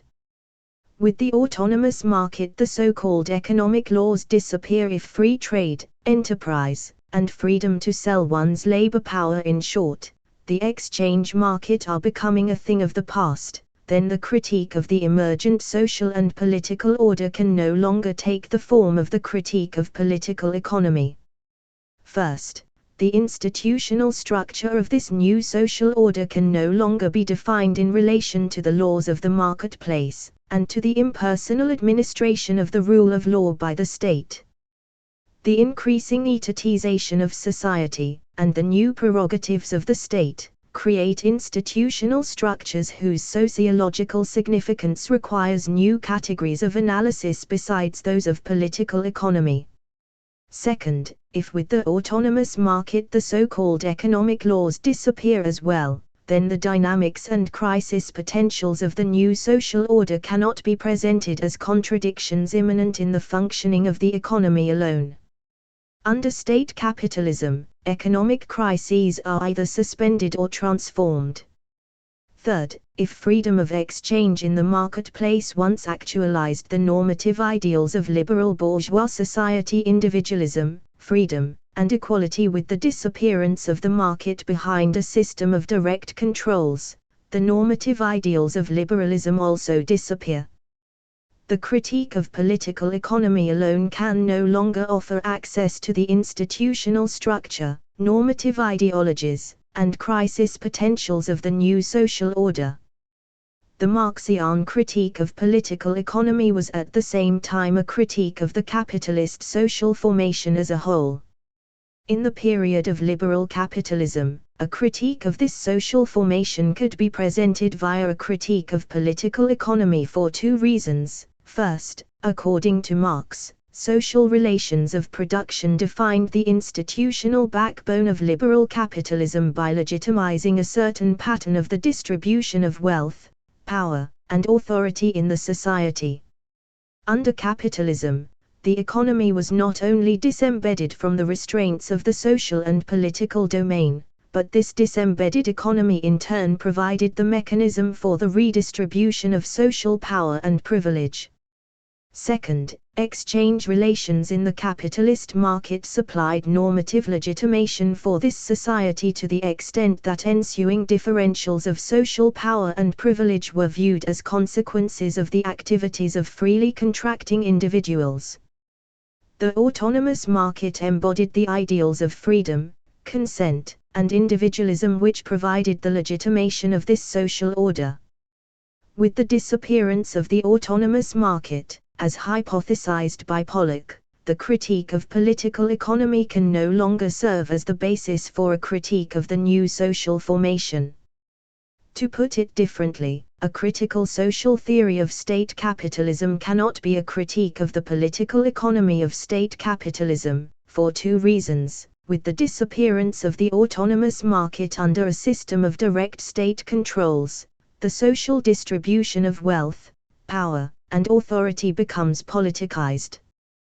This distribution is no longer a consequence of the laws of the market but of political directives. To analyze the social structure of state capitalism, one needs not a political economy but a political sociology. With the politicization of the once autonomous market, the normative ideals and ideological foundations of liberal capitalism are also transformed. The forms of legitimation in state capitalism need to be analyzed anew. With the decline of the autonomous market, the rule of law also declines. Liberalism is transformed into political authoritarianism and eventually into totalitarianism. The core of what has come to be known as the critical social theory of the Frankfurt School in the English-speaking world since the late 1960s is this analysis of the transformation of liberal 19th-century capitalism into mass democracies on the one hand and totalitarian formations of the National Socialist sort on the other. Between 1939 and 1947, members of the Frankfurt School devoted themselves to analyzing the economic, social, political, psychological, and philosophical consequences of this shift. While Pollok's work centered around political economy, Franz Neumann 27 and Otto Kirchheimer 28 concentrated on political sociology and political theory. Horkheimer, Adorno, and Marcus focused on developing the sociological, psychological, and philosophical consequences of this transformation. Although differences exist in this period between Marcus on the one hand and Horkheimer and Adorno on the other, concerning the appropriate political economic definition of National Socialism 30, the following describes the implicit sociological model which all three utilize. Liberal capitalism and free market competition is correlated with the liberal state, patriarchal bourgeois family, rebellious personality type, or strong superego. State capitalism, Adorno and Horkheimer, or monopoly capitalism, Marcus, is correlated with the fascist state, authoritarian family, and authoritarian personality type. Or, the same economic phenomena are correlated with mass democracies, the disappearance of the bourgeois family, the submissive personality type, and the automatization of the superego. Within the framework of this sociological model, which establishes functional relationships between the level of the organization of the productive forces, the institutional structure of society, and personality formations, the concepts of rationalization and instrumental reason are used to describe the organizational principles of social formation as well as the value orientations of the personality, and the meaning structures of the culture. By social rationalization Adorno, Horkheimer, and Marcus mean the following phenomena: the apparatus of administrative and political domination extends into all spheres of social life. This extension of domination is accomplished through the ever more efficient and predictable organizational techniques developed by institutions like the factory, the army, the bureaucracy, the schools, and the culture industry. The efficiency and predictability of these new organizational techniques are made possible by the application of science and technology, not only to the domination of external nature, but to the control of interpersonal relations and the manipulation of internal nature as well. This scientifically and technologically informed control apparatus functions by fragmenting processes of work and production into simple homogeneous units. This fragmentation is accompanied by social atomization within and outside the organizational unit. Within organizations, the cooperation of individuals is subject to the rules and regulations of the apparatus. Outside the organizational unit, the destruction of the economic, educational, and psychological function of the family delivers the individual into the hands of the impersonal forces of mass society. The individual must now adapt him/herself to the apparatus in order to be able to survive at all. Already the fact that the categories of rationalization and instrumental reason are extended equivocally to refer to societal processes, dynamics of personality formation, and cultural meaning structures indicates that Marcus, Adorno, and Horkheimer collapse the two processes of rationalization, the societal and the cultural, which Max Weber had sought to differentiate. 31 This conflation on their part leads to a major problem, while accepting Weber's diagnosis of the dynamics of societal rationalization in the West. They criticize this process from the standpoint of a non-instrumental paradigm of reason. Yet this non-instrumental reason can no longer be anchored immanently in actuality, and assumes an increasingly utopian character. With this step, a fundamental change in the very concept of critique takes place.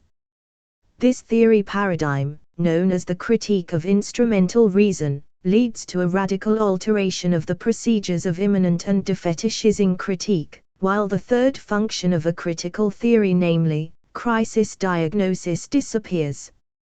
2. The critique of instrumental reason and its aporias. The text in which this new paradigm of critical theory is most explicitly developed, and which contains in use much of the theoretical position of the Frankfurt School after World War II, is Dialectic of Enlightenment. The Dialectic of Enlightenment is an elusive text 32. A substantial part of it was composed from notes taken by Gretel Adorno during discussions between Adorno and Horkheimer. Completed in 1944, it was published 3 years later in Amsterdam and reissued in Germany in 1969. More than half the text consists of an exposition of the concept of the Enlightenment, with 2 excursuses, one authored by Adorno on the Odyssey and the other authored by Horkheimer, on the Enlightenment and morality. In the Dialectic of Enlightenment, Adorno and Horkheimer maintain that the promise of the Enlightenment to free man from his self-incurred tutelage cannot be attained via reason that is a mere instrument of self-preservation. The worldwide domination of nature turns against the thinking subject himself. Nothing remains of him but this eternally self-identical I think that should accompany all my representations. In order to ground this thesis, they investigate the psychic archaeology of the self. The story of Odysseus discloses for them the dark spot in the constitution of Western subjectivity. The fear of the self from the other which they identify with nature is overcome in the course of civilization by the domination of the other. Since, however, the other is not completely alien, but the self as nature is also other to itself, the domination of nature can only signify self-domination. The Homeric self, who distinguishes between the dark forces of nature and civilization, expresses the original fear of humanity in being absorbed by otherness. Myth, relating how the hero constitutes his identity by repressing the manifoldness of nature, also expresses the obverse side of this story. Humanity pays for overcoming the fear of the other by internalizing the victim. Odysseus escapes the call of the sirens only by subjecting himself willingly to their torturing charm. The act of sacrifice repeatedly enacts the identity of humans with the darker forces of nature, in order to allow them to purge the nature within humanity itself. Yet as the regression from culture to barbarism brought about by National Socialism shows, Odysseus' cunning, list, the origin of Western ratio, has not been able to overcome humanity's original fear of the other.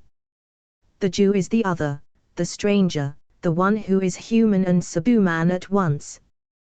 Whereas Odysseus' cunning consists in the attempt to appease otherness via a mimetic act by becoming like it. Odysseus offers the Cyclops human blood to drink, sleeps with Circe, and listens to the sirens' fascism, through projection, makes the other like itself. If mimesis makes itself like the surrounding world, so false projection makes the surrounding world like itself. If for the former the exterior is the model which the interior has to approximate, sic anskmagen, if for it the stranger becomes familiar, the latter transforms the tense inside ready to snap into exteriority and stamps even the familiar as the enemy. Western reason, which originates in the mimetic act to master otherness by becoming like it, culminates in an act of projection which, via the technology of death, succeeds in making otherness disappear. Ratio which suppresses mimesis is not simply its opposite, it itself is mimesis unto death. In one of the notes appended to the text, The Interest in the Body, Adorno and Horkheimer write: beneath the familiar history of Europe runs another, subterranean one. It consists of the fate of those human instincts and passions repressed and displaced by civilization. From the perspective of the fascist present, in which what was hidden emerged to light, manifest history appears along with its darker side, omitted both by the legends of the national state no less than by their progressive criticisms. This interest in the subterranean history of Western civilization is no doubt the guiding methodological principle for the subterranean history of Western reason which the main body of the text unfolds. The story of Odysseus and that of the Holocaust, the myth which is enlightenment, and the enlightenment which become mythology are milestones of Western history. the genesis of civilization and its transformation into barbarism. Yet Adorno's and Horkheimer's relentless pessimism, their expressed sympathy for the dark writers of the bourgeoisie Hobbes, Machiavelli, and Mandeville, and for its nihilistic critics Nietzsche and de Chardet, cannot be explained by the darkness of human history at that point in time alone. As they themselves acknowledge in their 1969 preface, we no longer hold unto everything that had been said in this book. This would be incompatible with a theory which ascribes to truth a temporal kernel, instead of juxtaposing it as immutable to the movement of history. Yet they insist that the transformation of enlightenment into positivism, into the mythology of what the facts are, as well as the thoroughgoing identity of intellect with hostility to spirit, continues to be overwhelmingly the case. They conclude that the development towards total integration, acknowledged in this book, has been interrupted but not terminated. The concept of total integration already echoes Adorno's diagnosis of the wholly administered society and Marx's one-dimensionality thesis. The critique of the Enlightenment becomes as totalizing as the false totality it seeks to criticize.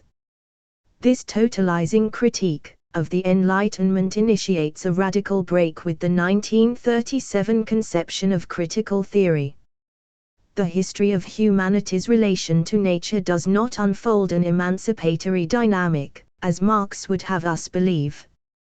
The development of the forces of production, humanity's increased mastery over nature, is not accompanied by a diminishing of interpersonal domination. To the contrary, the more rationalized the domination of nature, the more sophisticated and hard to recognize does societal domination become. Laboring activity, the act in which man uses nature for his ends by acting as a force of nature, Marx, is indeed an instance of human cunning.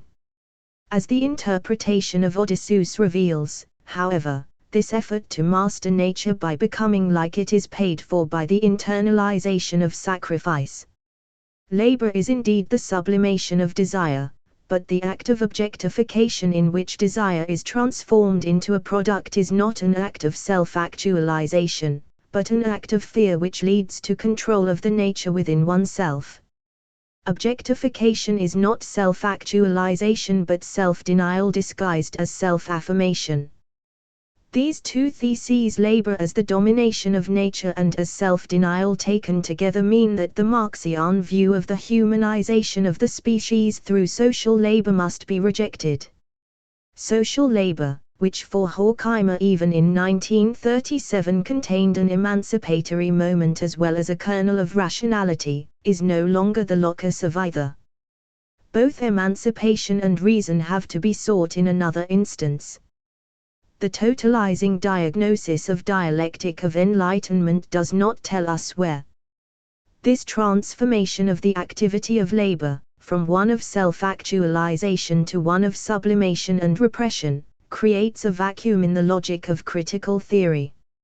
It is unclear which activities, if any, contribute to the humanization of the species in the course of its evolution, and furthermore, which activities, if any, critique itself speaks in the name of. According to Adorno and Horkheimer, the task of culture is to establish identity of the self in view of otherness, and reason is the instrument by which this is accomplished. Reason, ratio, is the cunning of the name-giving self. Language separates the object from its concept, the self from its other, the ego from the world. Language masters externality not, like labor, by making it work for humans, but by reducing it to an identical substratum. Whereas in magic, the name and the thing named stand in a relationship of kinship, not one of intention, the concept which replaces the magical symbol in the course of Western culture reduces the manifold affinity of being to the relation between the meaning-constituting subject and the meaningless object.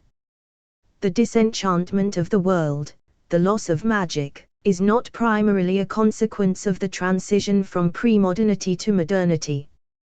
The transition from symbol to concept already means disenchantment.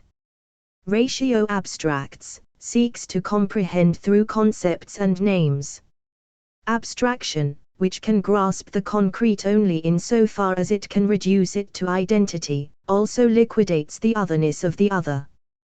With relentless rhetoric, Adorno and Horkheimer pursue the irrationality of cultural rationalism to its sources, namely, to the identity logic which is the deep structure of Western reason.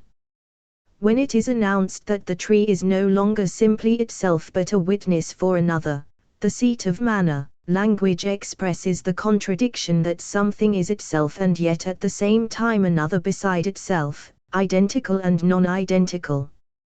The concept, which one would like to define as the characterizing unity of what is subsumed under it, was much more from the very beginning a product of dialectical thinking, whereby each is always what it is, in that it becomes what it is not. Here the aporetic structure of a critical theory of society, as conceived by Adorno and Horkheimer, becomes apparent. If the plight of the Enlightenment and of cultural rationalization only reveals the culmination of the identity logic, constitutive of reason, then the theory of the dialectic of the Enlightenment, which is carried out with the tools of this very same reason, perpetuates the very structure of domination it condemns. The critique of Enlightenment is cursed by the same burden as Enlightenment itself. This aporia, which is acknowledged by Adorno and Horkheimer themselves 47, is not resolved, but redeemed through the hope that the critique of Enlightenment can nonetheless evoke the utopian principle of non-identity logic, which it must deny as soon as it would articulate it discursively. The end of Enlightenment, the end of the natural sinfulness of humanity, cannot be stated discursively. If Enlightenment is the culmination of identity logic, then the overcoming of Enlightenment can only be a matter of giving back to the non-identical, the suppressed, and the dominated their right to be. Since even language itself is burdened by the curse of the concept that represses the other in the very act of naming it 48, we can evoke the other but we cannot name it. Like the God of the Jewish tradition that must not be named but evoked, the utopian transcendence of the history of reason cannot be named but only re-invoked in the memory of men. The most far-reaching consequence of the project called the dialectic of the Enlightenment is the transformation of the very concept of critique itself. The dialectic of the Enlightenment is also meant to be a critique of the Enlightenment.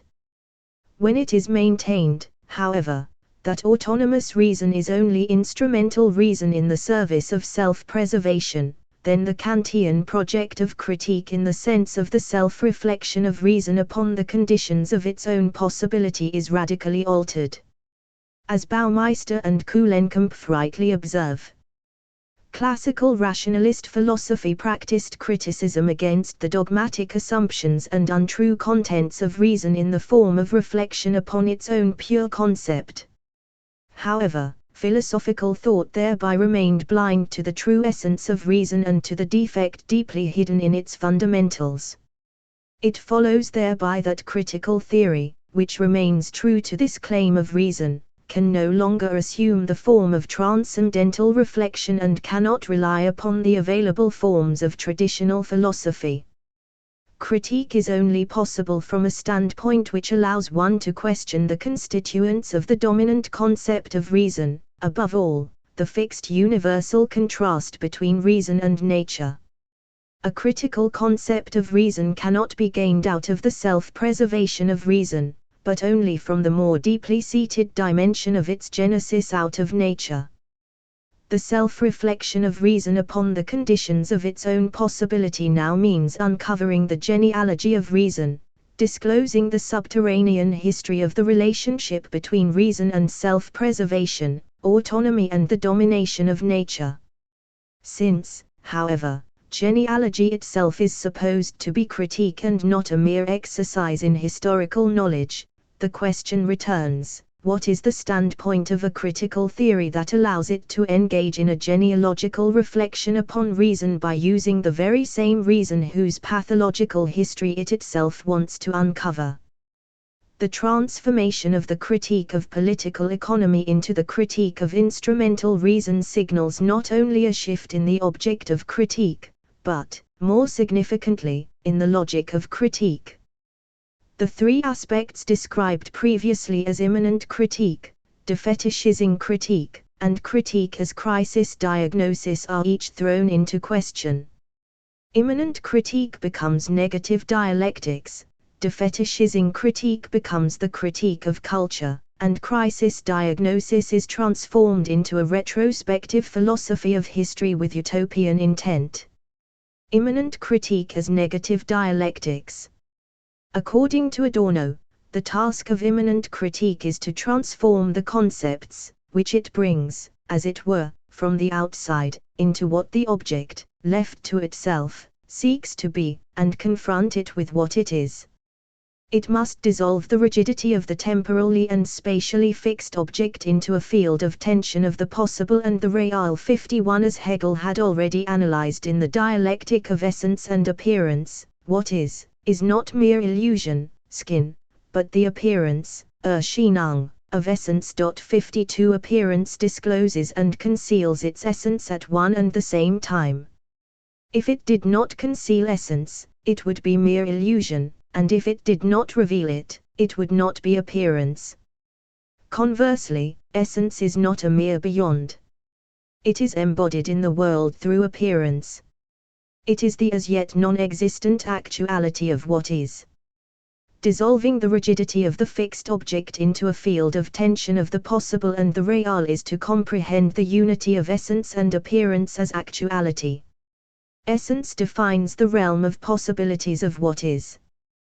When the reality of appearance is understood in light of essence, that is, in the context of its latent possibilities, reality becomes actuality. It no longer simply is, it becomes the actualization of a possibility, and its actuality consists in the fact that it can always transform an unrealized possibility into actuality. Undoubtedly, the immanent critique of political economy also aimed at transforming the concepts which political economy brought from the outside into what the object, left to itself, seeks to be. By revealing how the categories of political economy transformed themselves into their opposites, Marx was also dissolving the existent into a field of tension of the possible and the real. In Hegelian terms, immanent critique is always a critique of the object as well as of the concept of the object. To grasp this object as actuality means to show that what the object is false. Its truth is that its given facticity is a mere possibility, which is defined by a set of other possibilities, which it is not. Negating the facticity of what is means acknowledging that das Bekannt überhaupt ist darum, weil's bekannt ist, nicht erkannt. The well-known is such because it is well-known, not known. 54. This implies that a mode of knowing which hypostatizes what is not true knowledge. True speculative knowledge, the standpoint of the concept, is grasping the unity of appearance and essence, and comprehending that the actual, because possible, is also necessary, and because necessary, also a possibility. Adorno transforms immanent critique into negative dialectics precisely in order to undermine the speculative identity of concept and object, essence and appearance, possibility and necessity, which Hegel postulates. 55. Negative dialectics is the unending transformation of concepts into their opposites, of what is into what could be but is not. Revealing what could be does not mean postulating that it has to be. Quite to the contrary, negative dialectics strives to show that there is no end point of reconciliation and of insight into the necessity of the possible. In fact, Adorno's task is to show the superfluity of what is, to show that the object defies its concept and that the concept is bound to fail in its search for essence. Adorno undermines the very conceptual presuppositions of immanent critique which he practices.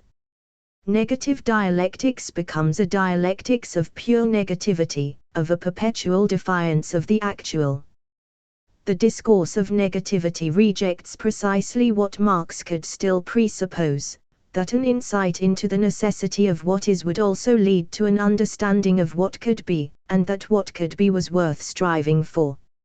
Negative dialectics, by contrast, denies that there is an immanent logic to the actual that is emancipatory. Negativity, non-identity, demystifying that passion with which thought strives after identity, guarantee no emancipatory effects.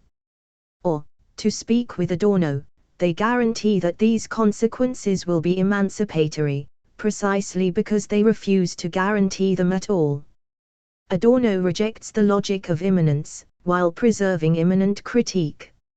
Insofar as the method of immanent critique presupposed an immanent logical development towards a growing transparency or adequacy between concept and reality, critique became dialectics, a mythology of inevitability guided by a belief in the identity of thought and being. Adorno insists upon the mediation between thought and being while denying their identity. Totality is a category of mediation, not one of immediate domination and subjugation. Societal totality does not lead a life of its own over and above that which it unites and of which it, in turn, is composed. It produces and reproduces itself through its individual moments. The task of negative dialectics is to reveal the mediated nature of immediacy, without thereby falling into the illusion that all immediacy must be mediated. This could be the case only when the totality would become totalitarian, when all moments of non-identity, otherness, and individuality would be absorbed into the whole. With the transformation of the liberal market economy into organized capitalism, the economic basis of bourgeois individualism is also destroyed. The individual, who through his own efforts and activities realized his freedom and equality in exchange relations in the marketplace, is now a historical anachronism. The normative critique of bourgeois ideology can no longer be carried out as a critique of political economy. The development of bourgeois society has destroyed its own ideals. The critique of ideologies can no longer juxtapose given norms to actuality, rather, it must demystify an actuality that is in the process of obliterating the norms that once provided its own basis of legitimation. The critique of norms must be carried out as a critique of culture, both to demystify culture and to reveal the latent utopian potential within it. Defetishizing critique as critique of culture.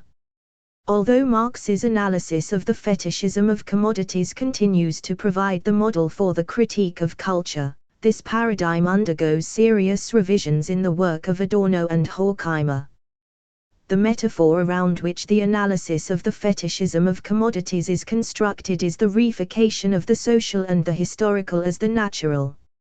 Since the exchange of commodities conceals the process of the production of commodities, and since the laws of the market conceal the constitution of lawlikeness through concrete human activities and relations, defetishizing discourse juxtaposes production to exchange, use value to exchange value, the constitutive activity of humans to the appearances in culture.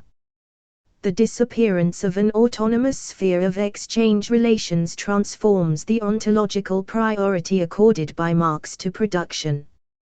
The sphere of production does not stand to the sphere of circulation as essence to appearance.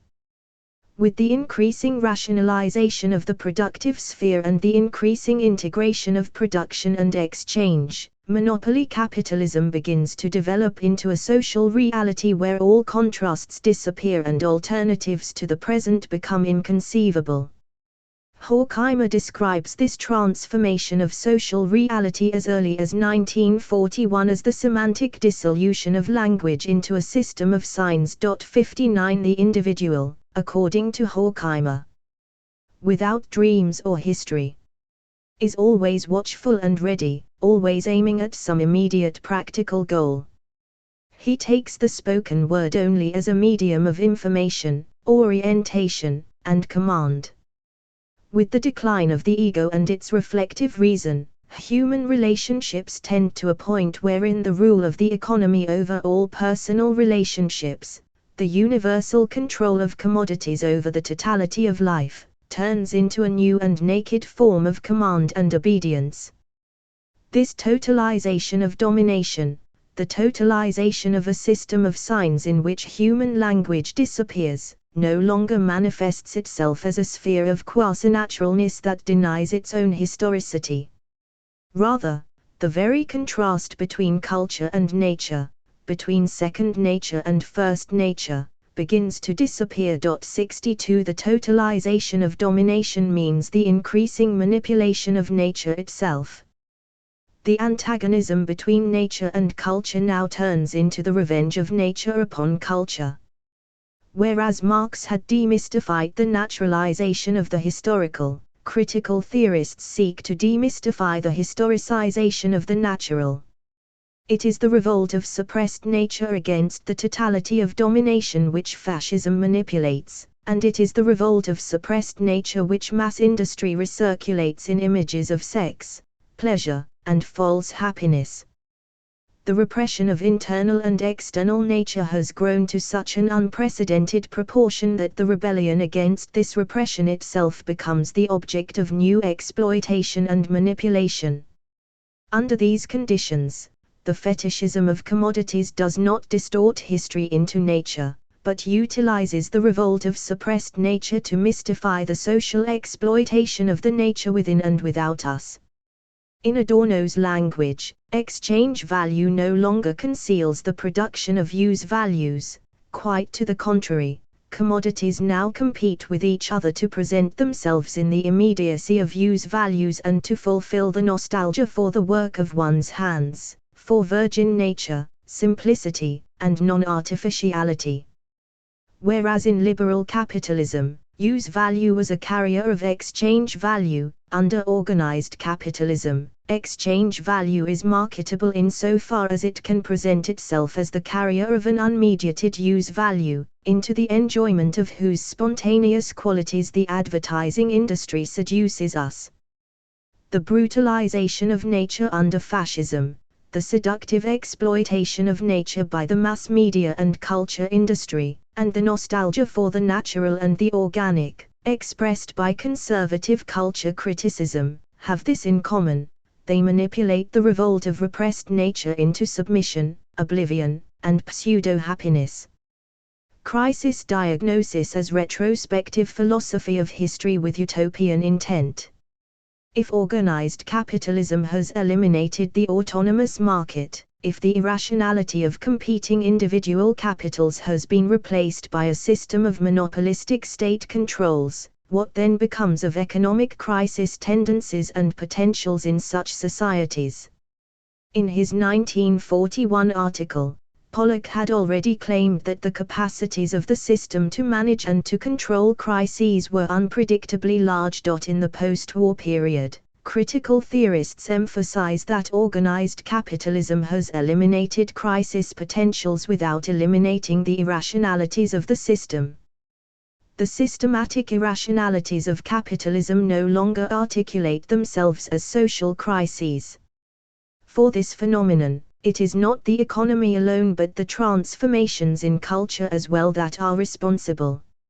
In Eros and Civilization, Marcus formulates the impossibility of social crises under conditions of industrial technological civilization as follows: the very objective conditions that would make the overcoming of industrial technological civilization possible also prevent the subjective conditions necessary for this transformation from emerging. The paradox of rationalization consists of the fact that the very conditions that could lead to a reversal of loss of freedom cannot be perceived by individuals under conditions of disenchantment.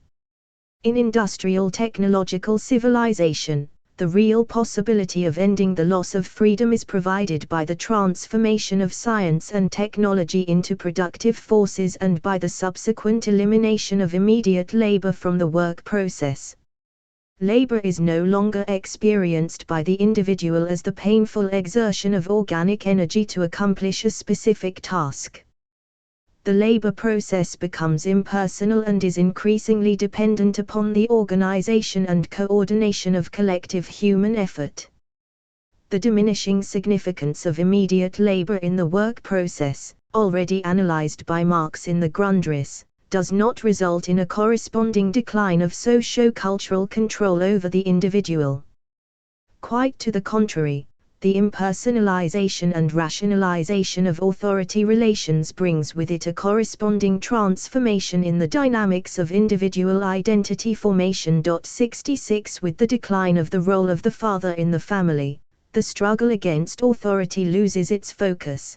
The self cannot achieve individuation, for, bereft of personal figures against whom to struggle, he can no longer experience the highly personal and idiosyncratic processes of individuating identity. Formation. Aggression that cannot be discharged in the Oedipal struggle against a human figure is subsequently internalized and generates guilt. 67. The most far-reaching consequence of the disappearance of the autonomous personality is the weakening of the living bonds between the individual and his culture. 68 Ethical substance disappears. The disappearance of ethical substance in industrial technological civilization dries up the cultural sources of group revolt which had hitherto been carried out in the name of the memories of past rebellions. The loss of culture as a repository of collective memory threatens the very dynamic of civilization itself: revolt, repression, and renewed revolt. When culture ceases to be a living reality, the memory of unfulfilled and betrayed promises in the name of which the revolt of the repressed was carried out ceases to be a historical possibility in the present. The transfiguration of modern industrial technological civilization must begin with an act of Erinnerung which sets free the forgotten, repressed, denied meanings, and utopian hopes and aspirations of past revolts. Instead of a critique of Western ontology and identity logic, Marcus undertakes to reconstruct the latent utopian dimension of Western ontology. By revealing the polarities of logos and eros, of the endless passage of time and the wish to transcend all time, of the bad infinity of the existent, die Seienden, and the fullness of being, die Vollkommenheit des Seins, to be the dual structures within which Western ontology unfolds, Marcus upholds the redemptive function of memory. But this redemptive memory cannot be reactivated within the continuum of history, precisely because history now unfolds in such a way as to deny its own past, its own history. The one-dimensional society created by the industrial technological world obliterates the ontological horizon within which it has developed and in which it unfolds. This means that the critical theory of society, which speaks in the name of redemptive theory, is itself outside the historical continuum. In an effort to negate the domination of time, it appeals to the memory of the wish to end all time from a point outside time. 70 Reviving the primordial polarities between Eros and Logos, Narcissus and Orpheus, Marcus seeks to disclose the revolutionary potential of an emancipated sensuality, Sinnlichkeit. Narcissus emerges as the messenger of a new ontological principle. 71 To be transformed into a new ethics, Sittlichkeit, the subversive potential of this new sensuality must be re-immersed in the tissues of history, but according to the one-dimensionality thesis, there can be no collective historical carriers of this process. If, however, the subversive potential of the redemptive memory evoked by the theory remains outside the historical continuum, then has not critical theory acknowledged a fundamental aporia, namely, the conditions of its own impossibility. Critical social theory analyzes a subsisting society from the standpoint of the possible transformation of its basic structure, and interprets emerging needs and conflicts in light of this anticipatory transformation. If it is exactly the continuum of history that critique must reject, then the vision of the emancipated society which it articulates becomes a privileged mystery that cannot be related to the immanent self-understanding of needs and conflicts arising from within the continuum of the historical process. Critical theory must either revise the one-dimensionality thesis or it must question its own very possibility. This was recognized by Clausewitz in 1968. Critical theory must either limit the argument concerning all-encompassing manipulation and must admit the presence of structural leaks within the system of repressive rationality, or it must renounce the claim to be able to explain the conditions of its own possibility.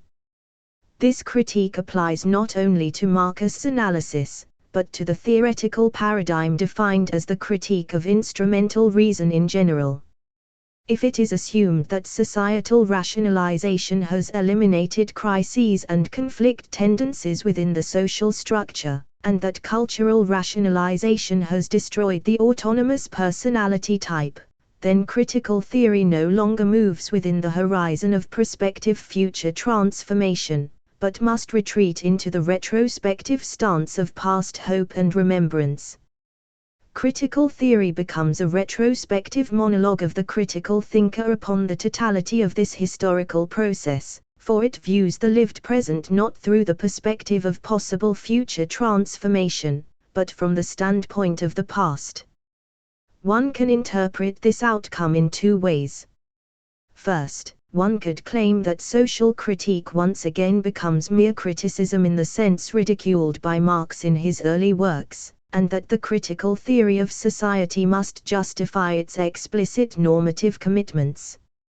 Second, one could argue that critical theory does not become mere criticism, for it still appeals to norms and values immanent to the self-understanding of late capitalist societies, but that the content of the norms appealed to has been transformed. According to the first interpretation, critique becomes mere criticism for the following reasons. If crises and conflict potentials in late capitalist societies have been eliminated, if this social structure has destroyed the very norms of rationality, freedom, and equality to which the critique of political economy could implicitly appeal, if, furthermore, the very boundaries between history and nature, culture and non-human nature, have become unrecognizable, then where are the normative standards to which critical theory could appeal, and how are they to be justified? The critical theorist must either speak in the name of a future utopian vision to which he alone has access, or he must play the role of memory and conscience in a culture that has eliminated its own past. Neither this utopian vision nor retrospective remembrance is based upon norms and values derived from the self-understanding of this culture and social structure. The standpoint of the critic transcends the present and juxtaposes to the existent what ought to be or what could have been had the past not been betrayed. Critique itself, then, is a mode of explicit criteriological inquiry. Marx's commentary on mere criticism can now be applied to the position of the Frankfurt School itself. The reflection of the critical subject, who believes to have preserved for himself a truly free life and the historical future in the form of an appeal, remains self-righteous over and against all instances. Marx, who had already recognized this privilege to be the case of the Bauer brothers, therefore spoke ironically of the Holy Family. Against this interpretation, which reduces the position of the Frankfurt School to that of the Holy Family, it can be argued that while the critique of political economy no longer serves as a paradigm for the Frankfurt School, there are still norms and values immanent to the culture of late capitalist societies that have an emancipatory content. However, these norms and values are no longer provided by rationalist natural law theories, whose embodiment in the institutions of liberal capitalist society Marx could take for granted. It is no longer the norms of a bourgeois public sphere, of the liberal marketplace and of the liberal state, practicing the rule of law, to which critique can appeal.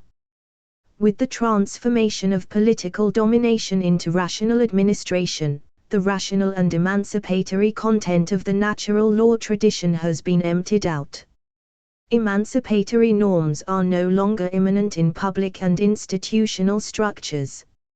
Instead, they have to be searched for in the unredeemed utopian promise of culture, art, and philosophy, Adorno, or in the deep structures of human subjectivity that revolt against the sacrifices demanded by an oppressive society, Marcus.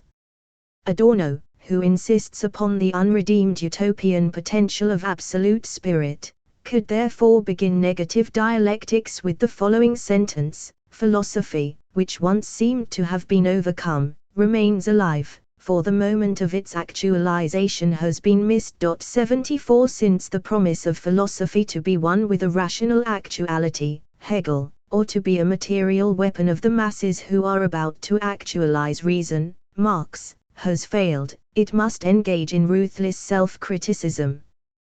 This self-criticism of philosophy must reactivate the illusion to which philosophy owes its continued existence, the illusion, namely, that philosophy could become actuality. This illusion must be demystified, for it betrays the arrogance of conceptual thinking that considers its other, that which is not thought, to be a mere vehicle for the actualization of thought.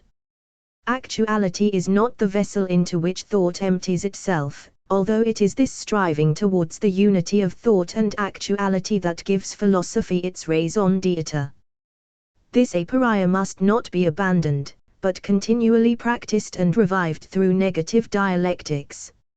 Adorno himself names his critique one of dissonance. It is the dissonance between thought and actuality, concept and object, identity and non-identity, that must be revealed. 75 The task of the critic is to illuminate those cracks in the totality, those fissures in the social net, those moments of disharmony and discrepancy, through which the untruth of the whole is revealed and glimmers of another life become visible. In an essay on the possibilities of social conflict in late capitalist societies, Adorno can thus advance the otherwise astonishing claim that the conflict potentials of society are not to be sought in organized, collective protest and struggles, but in everyday gestures like laughter. All collective laughter has grown out of such scapegoat mentality, a compromise between the pleasure of releasing one's aggression and the controlling mechanisms of censure, which do not permit this. 76 When one demands a strict sociological definition of social conflicts, then one blocks access to such experiences which are ungraspable, but whose nuances contain likewise traces of violence and ciphers of possible emancipation. 77 Through his method of emancipatory dissonance, Adorno becomes an ethnologist of advanced civilization, seeking to reveal those moments of implicit resistance and suffering in which the human potential to defy the administered world becomes manifest. It is unclear that these ciphers of possible emancipation to which Adorno appeals can justify the normative standpoint of critical theory. The charge that the critique of instrumental reason articulates the privileged discourse of a holy family is left unanswered. The transition from the critique of political economy to the critique of instrumental reason alters not only the content criticized but the very logic of social criticism, and of the critique of ideologies. 4. The mirror phase as formative of the function of the eye. Jacques Lacan.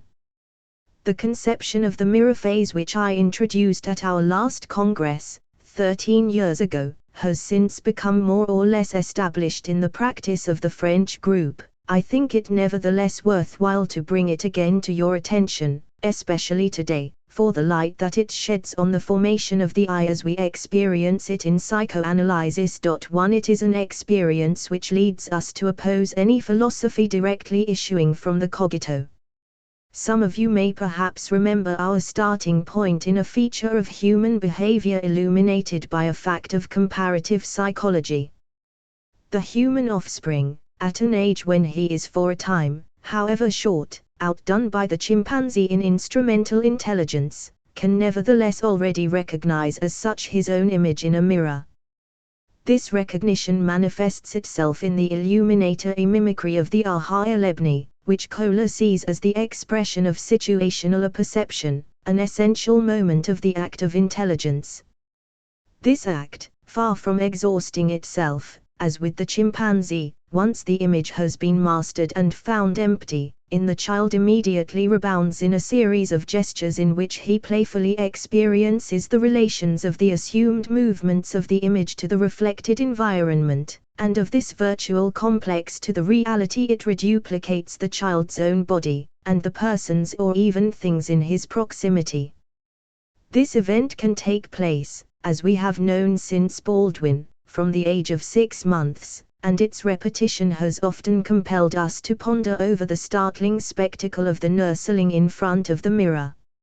Unable as yet to walk, or even to stand up, and narrowly confined as he is within some support, human or artificial, what, in France, we call a trot-beeb, he nevertheless surmounts, in a flutter of jubilant activity, the obstructions of his support in order to fix his attitude in a more or less leaning forward position, and bring back an instantaneous aspect of the image to hold it in his gaze. For us, this activity retains the meaning we have given it up to the age of 18 months.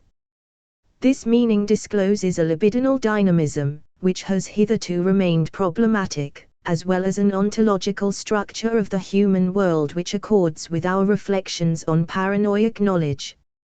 We have only to understand the mirror phase as an identification, in the full sense which analysis gives to the term, namely, the transformation which takes place in the subject when he assumes an image whose predestination to this phase effect is sufficiently indicated by the use, in analytical theory, of the old term imago. This jubilant assumption of his mirror image by the little man, at the infant's stage, still sunk in his motor incapacity and nursling dependency, would seem to exhibit in an exemplary situation the symbolic matrix in which the I is precipitated in a primordial form, before it is objectified in the dialectic of identification with the other, and before language restores to it, in the universal, its function as subject. This form would have to be called the ideal I too, if we wanted to restore it to a familiar scheme, in the sense that it will also be the rootstock for secondary identifications, among which we place the functions of libidinal normalization. But the important point is that this form situates the instance of the ego, before its social determination, in a fictional direction, which will always remain irreducible for the individual alone, or rather, which will rejoin the development of the subject only asymptotically, whatever the success of the dialectical syntheses by which he must resolve as I his discordance with his own reality. The body as Gestalt. The fact is that the total form of the body by which the subject anticipates in a mirage the maturation of his power is given to him only as Gestalt, that is to say in an exteriority in which this form is certainly more constituent than constituted, but in which it appears to him above all in a contrasting size that fixes it and a symmetry that inverts it, which are in conflict with the turbulence of the motions which the subject feels animating him. Thus, this Gestalt whose pregnancy should be regarded as linked to the species, though its motor style remains unrecognizable by these twin aspects of its appearance, symbolizes the mental permanence of the I, at the same time as it prefigures its alienating destination. It is pregnant with the correspondences which unite the I with the statue in which man projects himself, with the phantoms which dominate him, or finally, with the automaton in which, in an ambiguous relation, the world of his fabrication tends to find completion. Indeed, where images are concerned whose veiled faces it is our privilege to see in outline in our daily experience and the penumbra of symbolic efficacity 3, the mirror image would seem to be the threshold of the visible world, if we go by the mirror disposition which the imago of our own body presents in hallucinations or dreams, whether it concerns its individual features, or even its infirmities, or its object projections, or if we notice the role of the mirror apparatus in the appearances of the double, in which psychic realities, however heterogeneous, manifest themselves. That a gestalt should be capable of formative effects in the organism is attested by a piece of biological experimentation which is itself so alien to the idea of psychic causality that it cannot bring itself to formulate its results in these terms. It nevertheless recognizes that it is a necessary condition for the maturation of the gonad of the female pigeon that it should see another member of its species, of either sex. So sufficient in itself is this condition that the desired effect may be obtained merely by placing the individual within reach of the field of reflection of a mirror. Similarly, in the case of the migratory locust, the transition within a generation from the solitary to the gregarious form can be obtained by the exposure of the individual, at a certain stage, to the exclusively visual action of a similar image, provided it is animated by movements of a style sufficiently close to that characteristic of the species. Such facts are inscribed in an order of homomorphic identification which would itself fall within the larger question of the meaning of beauty as formative and erotogenic. But facts of mimicry are no less instructive when conceived as cases of heteromorphic identification, inasmuch as they raise the problem of the significance of space for the living organism. Psychological concepts hardly seem less appropriate for shedding light on these matters than ridiculous attempts to reduce them to the supposedly supreme law of adaptation. Let us only recall how Roger Calois, who was then very young, and still fresh from his breach with the sociological school of his training, illuminated the subject by using the term legendary psychasthenia to classify morphological mimicry as an obsession with space in its dealising effect. We have ourselves shown in the social dialectic which structures human knowledge as paranoiac for why human knowledge has greater autonomy than animal knowledge in relation to the field of force of desire, but also why it is determined in the direction of that lack of reality which surrealist dissatisfaction denounces in it. These reflections lead us to recognize in the spatial ensnarement exhibited in the mirror phase, even before the social dialectic, the effect in man of an organic insufficiency in his natural reality insofar, that is, as we attach any meaning to the word nature. We are therefore led to regard the function of the mirror phase as a particular case of the function of the imago, which is to establish a relation of the organism to its reality or, as they say, of the Innenwelt to the Umwelt. In man, however, this relation to nature is impaired by a kind of dehiscence of the organism in the womb, a primordial discord betrayed by the signs of discomfort and motor incoordination of the neonatal months. The objective notion of the anatomical incompleteness of the pyramidal system and likewise the presence of certain humoral residues of the maternal organism confirm the view we have formulated as the fact of a real specific prematurity of birth in man.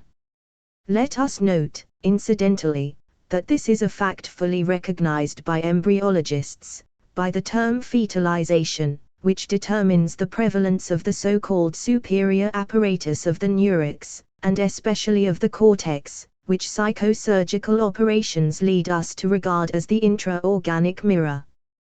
This development is lived as a temporal dialectic which decisively projects the formation of the individual into history. The mirror phase is a drama whose internal impulse rushes from insufficiency to anticipation and which manufactures for the subject, captive to the lure of spatial identification, the succession of fantasies from a fragmented body image to a form of its totality which we shall call orthopedic and to the assumption, finally, of the armor of an alienating identity, which will stamp with the rigidity of its structure the whole of the subject's mental development. Thus, to break out of the circle of the Innenwelt into the Umwelt generates the endless quadrature of the inventorying of the ego. The fragmented body. This fragmented body, the term for which I have introduced into our theoretical frame of reference, regularly manifests itself in dreams when the movement of the analysis encounters a certain level of aggressive disintegration in the individual. It then appears in the form of disjointed limbs, or of those organs figured in exoscopy, growing wings and taking up arms for intestinal persecutions, the very same that the visionary Hieronymus Bosch has fixed, for all time, in painting, as they climbed, in the 15th century, to the imaginary zenith of modern man.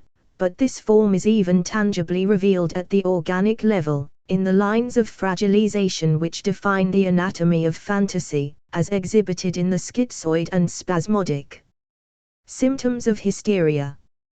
Correlatively, the formation of the eye is symbolized in dreams by a fortress, or a stadium, its inner arena and enclosure, surrounded by marshes and rubbish tips, dividing it into two opposed fields of contest where the subject flounders in quest of the haughty and remote inner castle, which, in its shape, sometimes juxtaposed in the same scenario, symbolizes the ID in startling fashion.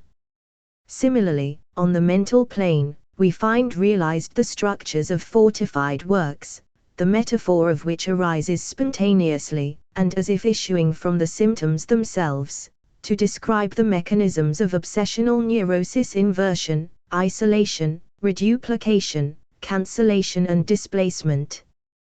But were we to build on this merely subjective data, and should this be detached from the experimental condition which would make us derive it from a language technique, our theoretical enterprise would remain exposed to the charge of projecting itself into the unthinkable of an absolute subject.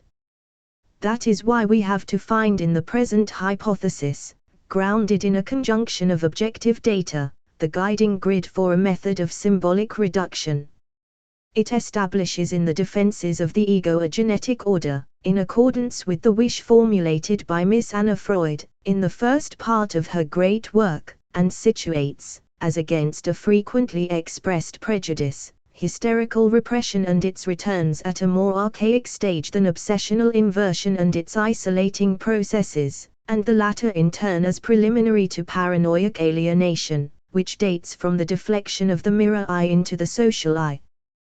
This moment in which the mirror phase comes to an end inaugurates, by the identification with the imago of the fellow and the drama of primordial jealousy, so well highlighted by the school of Charlotte Bayler in the phenomenon of infantile transitivism, the dialectic which will henceforth link the eye to socially elaborated situations. It is this moment that decisively shakes the whole of human knowledge in the mediatization by the desire of the other, constitutes its objects in an abstract equivalence by virtue of the competition of the other, and makes the eye into that system for which every instinctual thrust constitutes a danger, even though it should correspond to a natural maturation, the very normalization of this maturation being henceforth dependent, in man, on a cultural go-between, as exemplified, in the case of the sexual object, by the Oedipus complex. In the light of this conception, the term primary narcissism, by which analytical doctrine denotes the libidinal investment characteristic of that moment, reveals in those who invented it the most profound awareness of semantic latencies. But it also illuminates the dynamic opposition of that libido to sexual libido, which they tried to define when they invoked destructive and, indeed, death instincts, in order to explain the evident connection between narcissistic libido and the alienating function of the eye, the aggressiveness which it releases in any relation to the other, albeit that of the most Samaritanade. Existentialism. They were encountering that existential negativity whose reality is so warmly advocated by the contemporary philosophy of being and nothingness. But unfortunately that philosophy grasps negativity only within the confines of a self-sufficiency of consciousness, which, as one of its premises, links to the constitutive misrecognitions of the ego, the illusion of autonomy to which it entrusts itself. This flight of fancy, for all that it draws, to an unusual extent, on borrowings from psychoanalytic experience, culminates in the pretension to provide an existential psychoanalysis. At the climax of the historical attempt of a society to refuse to recognize that it has any function other than the utilitarian one, and in the anguish of the individual confronting the concentrational form of the social bond which seems to arise to crown this attempt, existentialism must be judged by the account it gives of the subjective dilemmas which it has indeed given rise to, the freedom which never claims more authenticity than when it is within the walls of a prison, the demand for commitment, expressing the impotence of a pure consciousness to master any situation, the voyeuristic sadistic idealization of the sexual relationship, the personality which realizes itself only in suicide, the awareness of the other which can be satisfied only by Hegelian murder.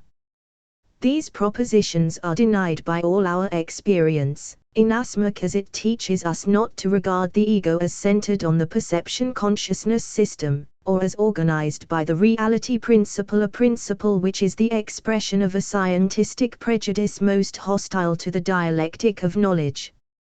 Our experience shows that we should start instead from the function of misrecognition which characterizes the ego in all its structures, so markedly articulated by Miss Anna Freud. For, if the Vermenung represents the patent form of that function, its effects will, for the most part, remain latent, so long as they are not illuminated by a light reflected in the plane of fatality, where the ID is revealed. We can thus understand the inertia characteristic of the formations of the I, and find there the most extensive definition of neurosis, even as the ensnarement of the subject by the situation which gives us the most general formula for madness, not only the madness which lies behind the walls of asylums, but also the madness which defends the world with its sound and fury. The sufferings of neurosis and psychosis are for us the school of the passions of the soul, just as the scourge of the psychoanalytic scales, when we compute the tilt of their threat to entire communities, gives us the index of the deadening of the passions of the city. At this junction of nature and culture which is so persistently scanned by modern anthropology, psychoanalysis alone recognizes this knot of imaginary servitude which love must always undo again, or sever.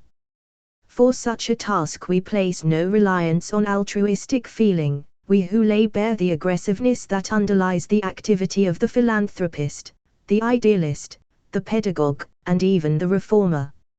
In the recourse of subject to subject which we preserve, psychoanalysis can accompany the patient to the ecstatic limit of the thou art that, wherein is revealed to him the cipher of his mortal destiny, but it is not in our mere power as practitioners to bring him to that point where the real journey begins.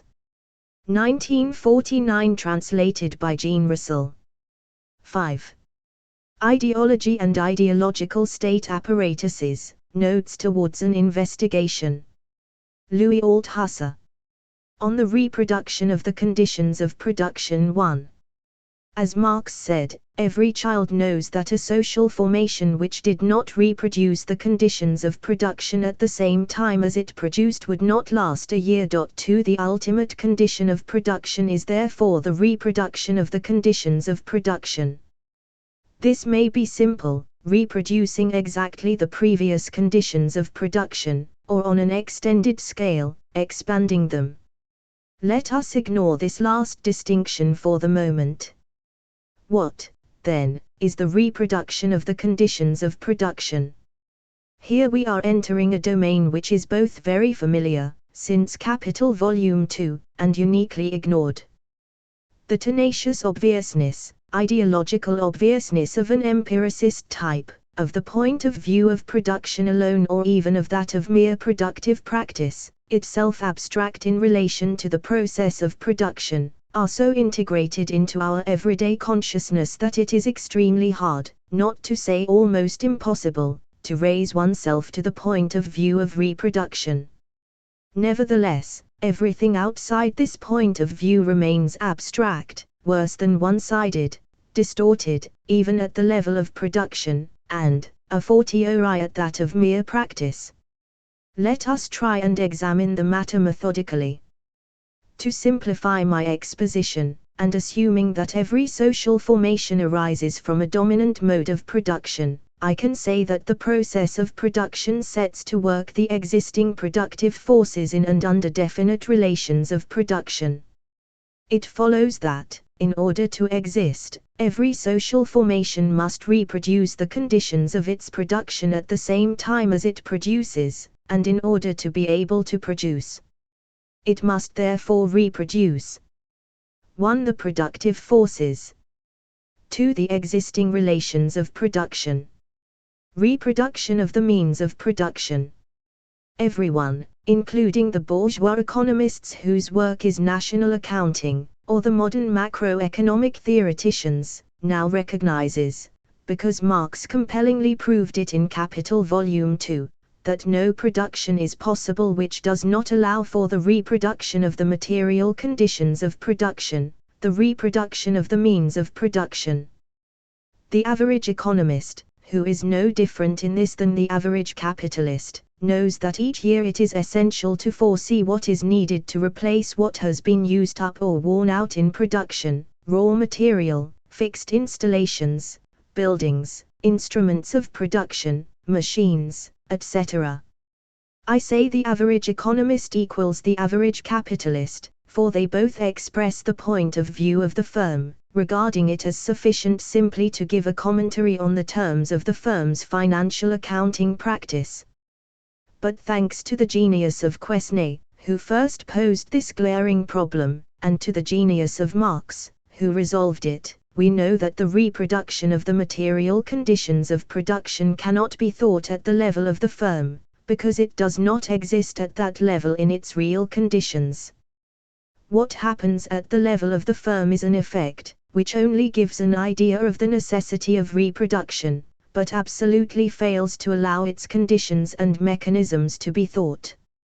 A moment's reflection is enough to be convinced of this. Mr. X, a capitalist who produces woolen yarn in his spinning mill, has to reproduce his raw material, his machines, etc. But he does not produce them for his own production. Other capitalists do. An Australian sheep farmer, Mr. Y, a heavy engineer producing machine tools, Mr. Z, etc., etc.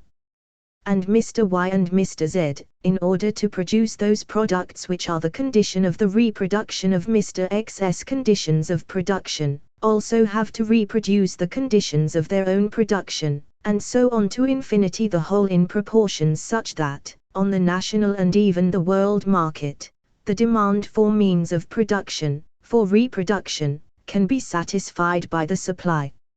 In order to think this mechanism, which leads to a kind of endless chain, it is necessary to follow Marx's global procedure, and to study in particular the relations of the circulation of capital between Department I, production of means of production, and Department II, production of means of consumption, and the realization of surplus value, in Capital, Volumes 2 and 3. We shall not go into the analysis of this question. It is enough to have mentioned the existence of the necessity of the reproduction of the material conditions of production. Reproduction of labor power. However, the reader will not have failed to note one thing. We have discussed the reproduction of the means of production but not the reproduction of the productive forces. We have therefore ignored the reproduction of what distinguishes the productive forces from the means of production, i.e. the reproduction of labor power.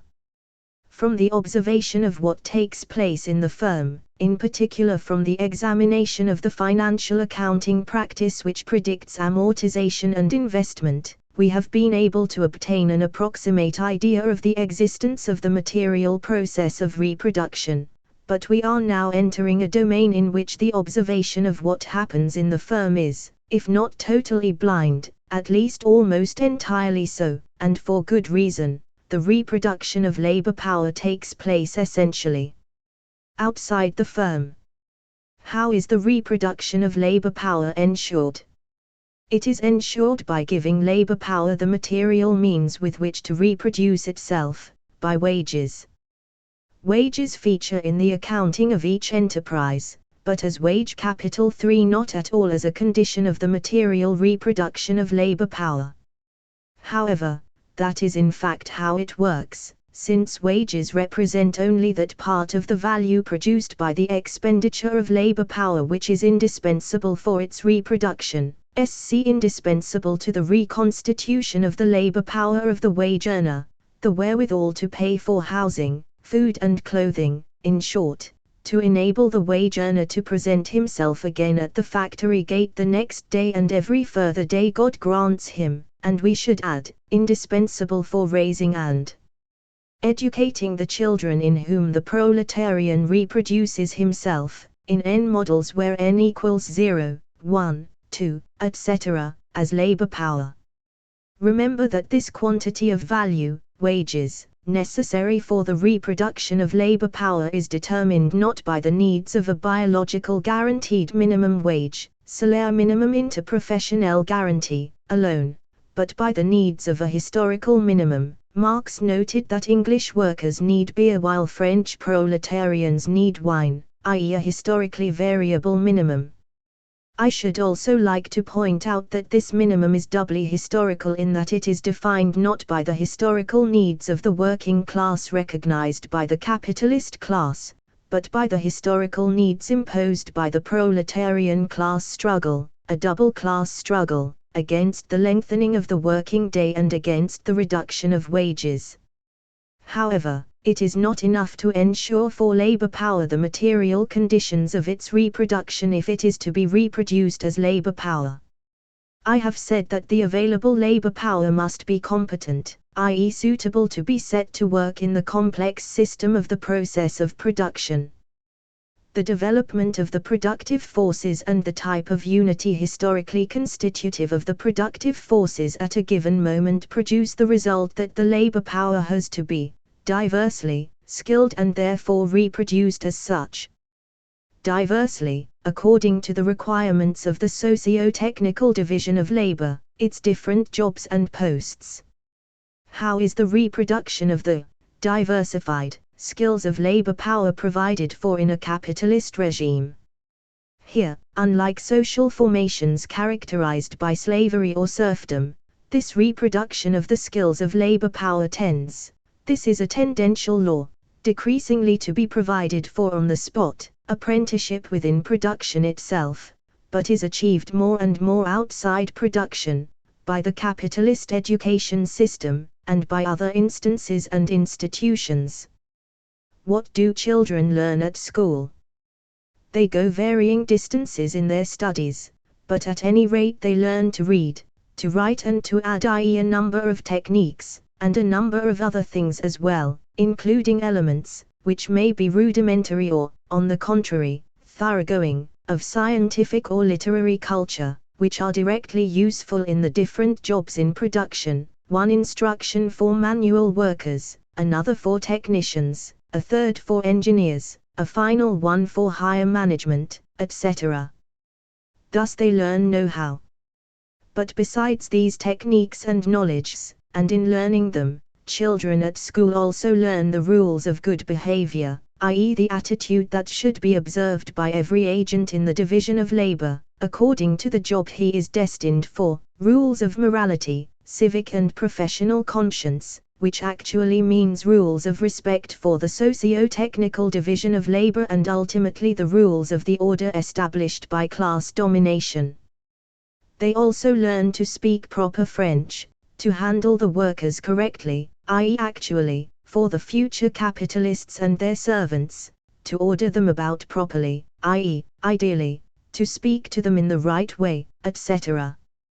To put this more scientifically, I shall say that the reproduction of labor power requires not only a reproduction of its skills, but also, at the same time, a reproduction of its submission to the rules of the established order, i.e. a reproduction of submission to the ruling ideology for the workers, and a reproduction of the ability to manipulate the ruling ideology correctly for the agents of exploitation and repression, so that they, too, will provide for the domination of the ruling class in words. In other words, the school, but also other state institutions like the church, or other apparatuses like the army, teaches know-how, but in forms which ensure subjection to the ruling ideology or the mastery of its practice. all the agents of production, exploitation and repression, not to speak of the professionals of ideology, Marx, must in one way or another be steeped in this ideology in order to perform their tasks conscientiously, the tasks of the exploited, the proletarians, of the exploiters, the capitalists, of the exploiters' auxiliaries, the managers, or of the high priests of the ruling ideology, its functionaries, etc. The reproduction of labor power thus reveals as its sine qua non not only the reproduction of its skills but also the reproduction of its subjection to the ruling ideology or of the practice of that ideology, with the proviso that it is not enough to say not only but also, for it is clear that it is in the forms and under the forms of ideological subjection that provision is made for the reproduction of the skills of labor power. But this is to recognize the effective presence of a new reality, ideology. Here I shall make two comments. The first is to round off my analysis of reproduction. I have just given a rapid survey of the forms of the reproduction of the productive forces, i.e. of the means of production on the one hand, and of labor power on the other. But I have not yet approached the question of the reproduction of the relations of production. This is a crucial question for the Marxist theory of the mode of production. To let it pass would be a theoretical omission, worse, a serious political error. I shall therefore discuss it. But in order to obtain the means to discuss it, I shall have to make another long detour. The second comment is that in order to make this detour, I am obliged to re-raise my old question: what is a society? Infrastructure and superstructure. On a number of occasions I have insisted on the revolutionary character of the Marxist conception of the social whole insofar as it is distinct from the Hegelian totality.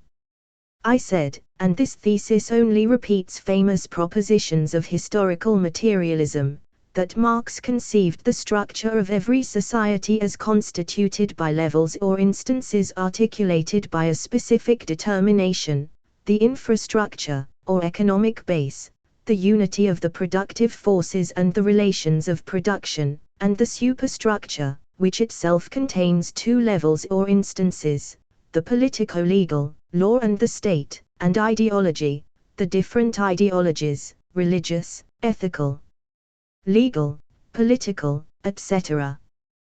Besides its theoretico-didactic interest, it reveals the difference between Marx and Hegel. This representation has the following crucial theoretical advantage: it makes it possible to inscribe in the theoretical apparatus of its essential concepts what I have called their respective indices of effectivity. What does this mean? It is easy to see that this representation of the structure of every society as an edifice containing a base, infrastructure, on which are erected the two floors of the superstructure, is a metaphor, to be quite precise, a spatial metaphor, the metaphor of a topography. Topic. 5 Like every metaphor, this metaphor suggests something, makes something visible. What? Precisely this, that the upper floors could not stay up, in the air, alone, if they did not rest precisely on their base. Thus the object of the metaphor of the edifice is to represent above all the determination in the last instance by the economic base. The effect of this spatial metaphor is to endow the base with an index of effectivity known by the famous terms, the determination in the last instance of what happens in the upper floors, of the superstructure, by what happens in the economic base. Given this index of effectivity in the last instance, the floors of the superstructure are clearly endowed with different indices of effectivity. What kind of indices? It is possible to say that the floors of the superstructure are not determinant in the last instance, but that they are determined by the effectivity of the base, that if they are determinant in their own, as yet undefined, ways, this is true only in so far as they are determined by the base. Their index of effectivity, or determination, as determined by the determination in the last instance of the base, is thought by the Marxist tradition in two ways. 1. there is a relative autonomy of the superstructure with respect to the base. 2. There is a reciprocal action of the superstructure on the base. We can therefore say that the great theoretical advantage of the Marxist topography, i.e. of the spatial metaphor of the edifice, base and superstructure, is simultaneously that it reveals that questions of determination, or of index of effectivity, are crucial, that it reveals that it is the base which in the last instance determines the whole edifice, and that, as a consequence, it obliges us to pose the theoretical problem of the types of derivatory effectivity peculiar to the superstructure, i.e. it obliges us to think what the Marxist tradition calls conjointly the relative autonomy of the superstructure and the reciprocal action of the superstructure on the base. The greatest disadvantage of this representation of the structure of every society by the spatial metaphor of an edifice is obviously the fact that it is metaphorical, i.e. it remains descriptive. It now seems to me that it is possible and desirable to represent things differently. N.B. I do not mean by this that I want to reject the classical metaphor, for that metaphor itself requires that we go beyond it. And I am not going beyond it in order to reject it as outworn. I simply want to attempt to think what it gives us in the form of a description. I believe that it is possible and necessary to think what characterizes the essential of the existence and nature of the superstructure on the basis of reproduction. Once one takes the point of view of reproduction, many of the questions whose existence was indicated by the spatial metaphor of the edifice, but to which it could not give a conceptual answer, are immediately illuminated. My basic thesis is that it is not possible to pose these questions, and therefore to answer them, except from the point of view of reproduction. I shall give a short analysis of law, the state and ideology from this point of view. And I shall reveal what happens both from the point of view of practice and production on the one hand, and from that of reproduction on the other. The state. The Marxist tradition is strict, here, in the Communist Manifesto and the 18th Brumaire, and in all the later classical texts, above all in Marx's writings on the Paris Commune and Lenin's on State and Revolution. The state is explicitly conceived as a repressive apparatus. The state is a machine of repression, which enables the ruling classes, in the 19th century the bourgeois class and the class of big landowners, to ensure their domination over the working class, thus enabling the former to subject the latter to the process of surplus value extortion, i.e. to capitalist exploitation. The state is thus first of all what the Marxist classics have called the state apparatus. This term means, not only the specialized apparatus, in the narrow sense, whose existence and necessity I have recognized in relation to the requirements of legal practice, i.e. the police, the courts, the prisons, but also the army, which, the proletariat has paid for this experience with its blood, intervenes directly as a supplementary repressive force in the last instance, when the police and its specialized auxiliary corps are outrun by events, and above this ensemble, the head of state, the government and the administration. Presented in this form, the Marxist, Leninist theory of the state has its finger on the essential point, and not for one moment can there be any question of rejecting the fact that this really is the essential point. The state apparatus, which defines the state as a force of repressive execution and intervention in the interests of the ruling classes in the class struggle conducted by the bourgeoisie and its allies against the proletariat, is quite certainly the state, and quite certainly defines its basic function. From descriptive theory to theory as such. Nevertheless, here too, as I pointed out with respect to the metaphor of the edifice, infrastructure and superstructure, this presentation of the nature of the state is still partly descriptive. As I shall often have occasion to use this adjective, descriptive, a word of explanation is necessary in order to remove any ambiguity. Whenever, in speaking of the metaphor of the edifice or of the Marxist theory of the state, I have said that these are descriptive conceptions or representations of their objects. I had no ulterior critical motives. On the contrary, I have every grounds to think that great scientific discoveries cannot help but pass through the phase of what I shall call descriptive theory. This is the first phase of every theory, at least in the domain which concerns us, that of the science of social formations. As such, one might, and in my opinion one must, envisage this phase as a transitional one, necessary to the development of the theory. That it is transitional is inscribed in my expression, descriptive theory, which reveals in its conjunction of terms the equivalent of a kind of contradiction. In fact, the term theory clashes to some extent with the adjective descriptive which I have attached to it. This means quite precisely, 1. That the descriptive theory really is, without a shadow of a doubt, the irreversible beginning of the theory, but, 2. That the descriptive form in which the theory is presented requires, precisely as an effect of this contradiction, a development of the theory which goes beyond the form of description. Let me make this idea clearer by returning to our present object, the state.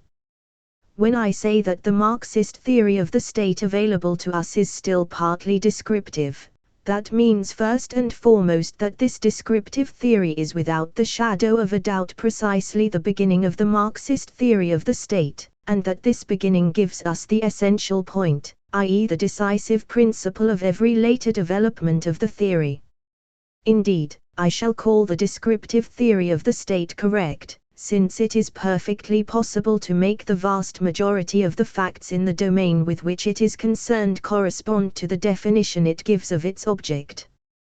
Thus, the definition of the state as a class state, existing in the repressive state apparatus, casts a brilliant light on all the facts observable in the various orders of repression whatever their domains, from the massacres of June 1848 and of the Paris Commune, of Bloody Sunday, May 1905 in Petrograd, of the resistance, of Sharon, etc., to the mere, and relatively anodyne, interventions of a censorship which has banned Diderot's La Religieuse or a play by Gatti on Franco. It casts light on all the direct or indirect forms of exploitation and extermination of the masses of the people, imperialist wars. It casts light on that subtle everyday domination beneath which can be glimpsed, in the forms of political democracy, for example, what Lenin, following Marx, called the dictatorship of the bourgeoisie.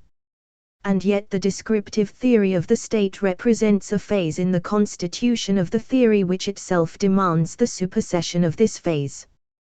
For it is clear that if the definition in question really does give us the means to identify and recognize the facts of oppression by relating them to the state, conceived as the repressive state apparatus, this interrelationship gives rise to a very special kind of obviousness, about which I shall have something to say in a moment. Yes, that's how it is, that's really true.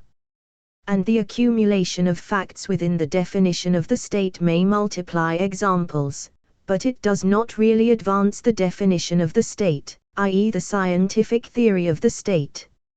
Every descriptive theory thus runs the risk of blocking the development of the theory, and yet that development is essential. That is why I think that, in order to develop this descriptive theory into theory as such, i.e. in order to understand further the mechanisms of the state in its functioning, I think that it is indispensable to add something to the classical definition of the state as a state apparatus. The essentials of the Marxist theory of the state. Let me first clarify one important point: the state, and its existence in its apparatus, has no meaning except as a function of state power. The whole of the political class struggle revolves around the state. By which I mean around the possession, i.e. the seizure and conservation of state power by a certain class or by an alliance between classes or class fractions. This first clarification obliges me to distinguish between state power, conservation of state power or seizure of state power, the objective of the political class struggle on the one hand, and the state apparatus on the other. we know that the state apparatus may survive, as is proved by bourgeois revolutions in 19th century France, 1830, 1848, by coups d'état, the 2nd of December, May 1958, by collapses of the state, the fall of the empire in 1870, of the Third Republic in 1940, or by the political rise of the petty bourgeoisie, 1890-95 in France, etc. Without the state apparatus being affected or modified, it may survive political events which affect the possession of state power. Even after a social revolution like that of 1917, a large part of the state apparatus survived after the seizure of state power by the alliance of the proletariat and the small peasantry. Lenin repeated the fact again and again.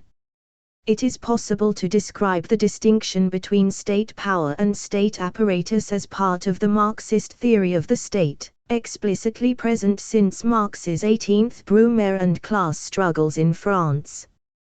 To summarize the Marxist theory of the state on this point, it can be said that the Marxist classics have always claimed that 1.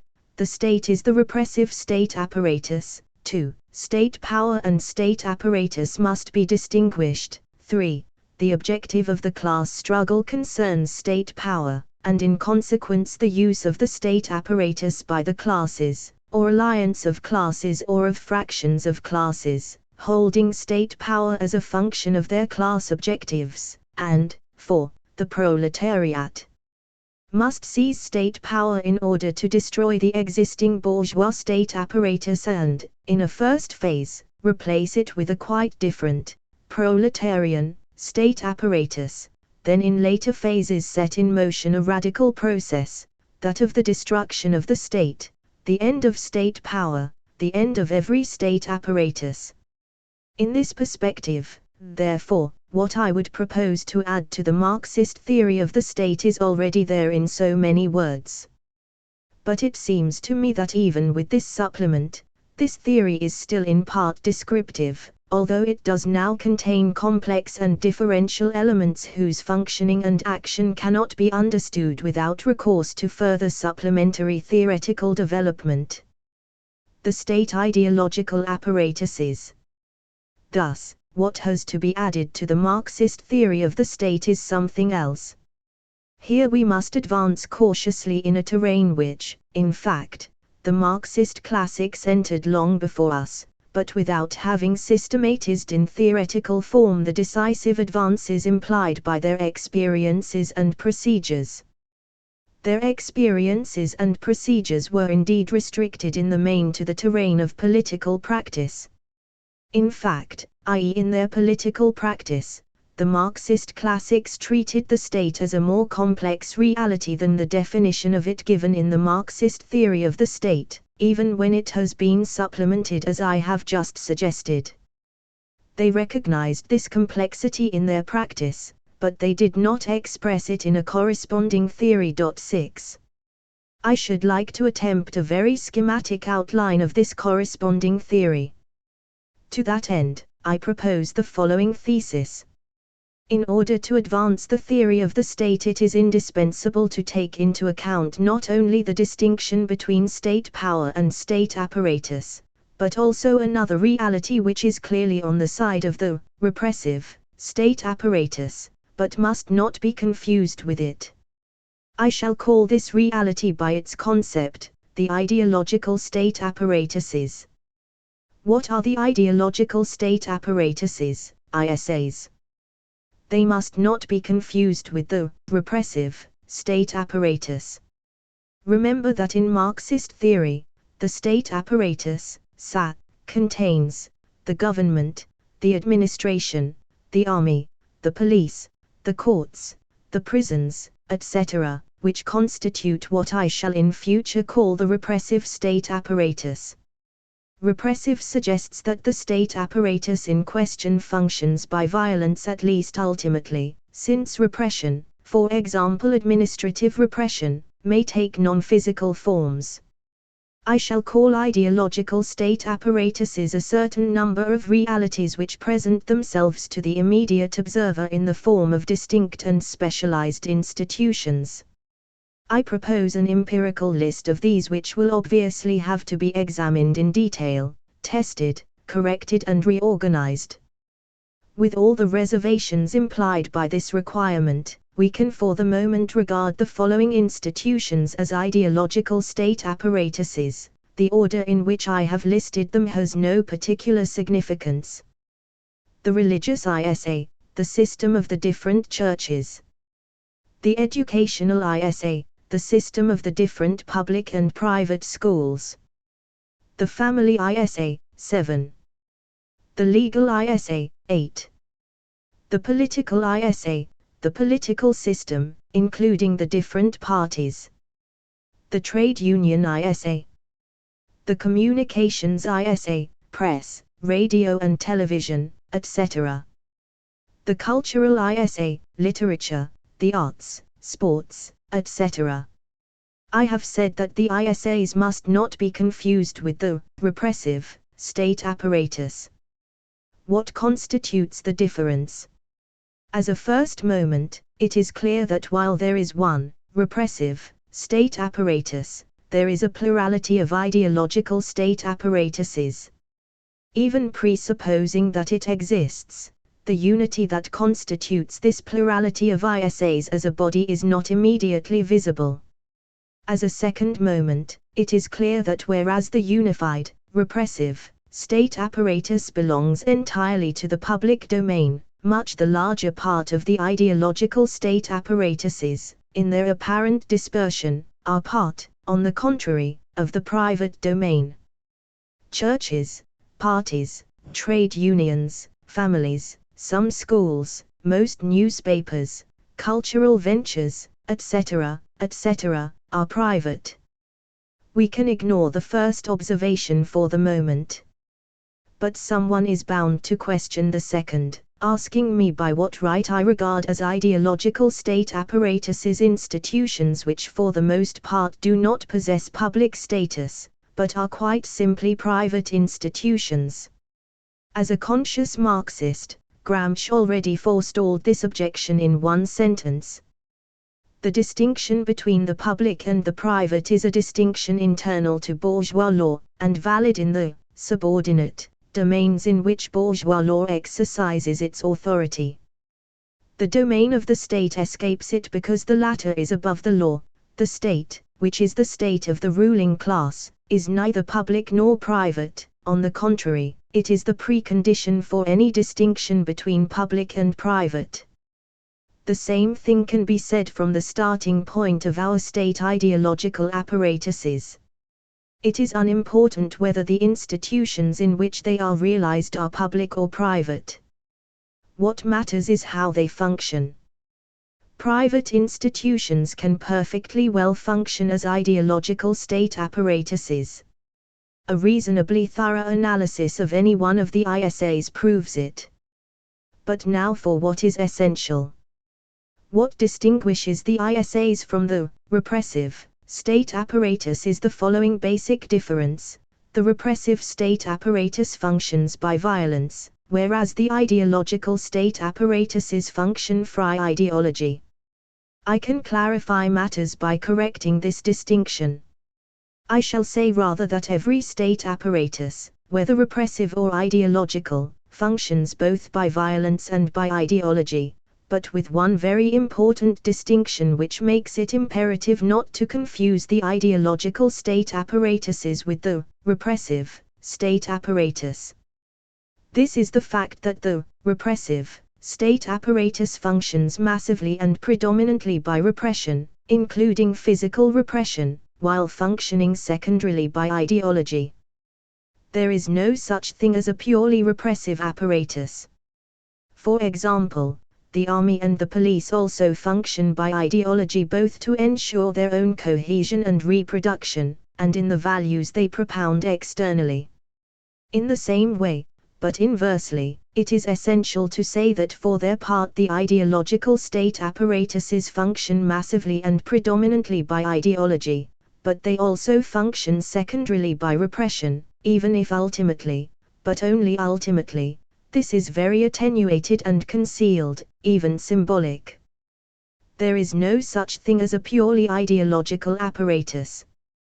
Thus schools and churches use suitable methods of punishment, expulsion, selection, etc., to discipline not only their shepherds, but also their flocks. The same is true of the family. The same is true of the cultural apparatus, censorship, among other things, etc.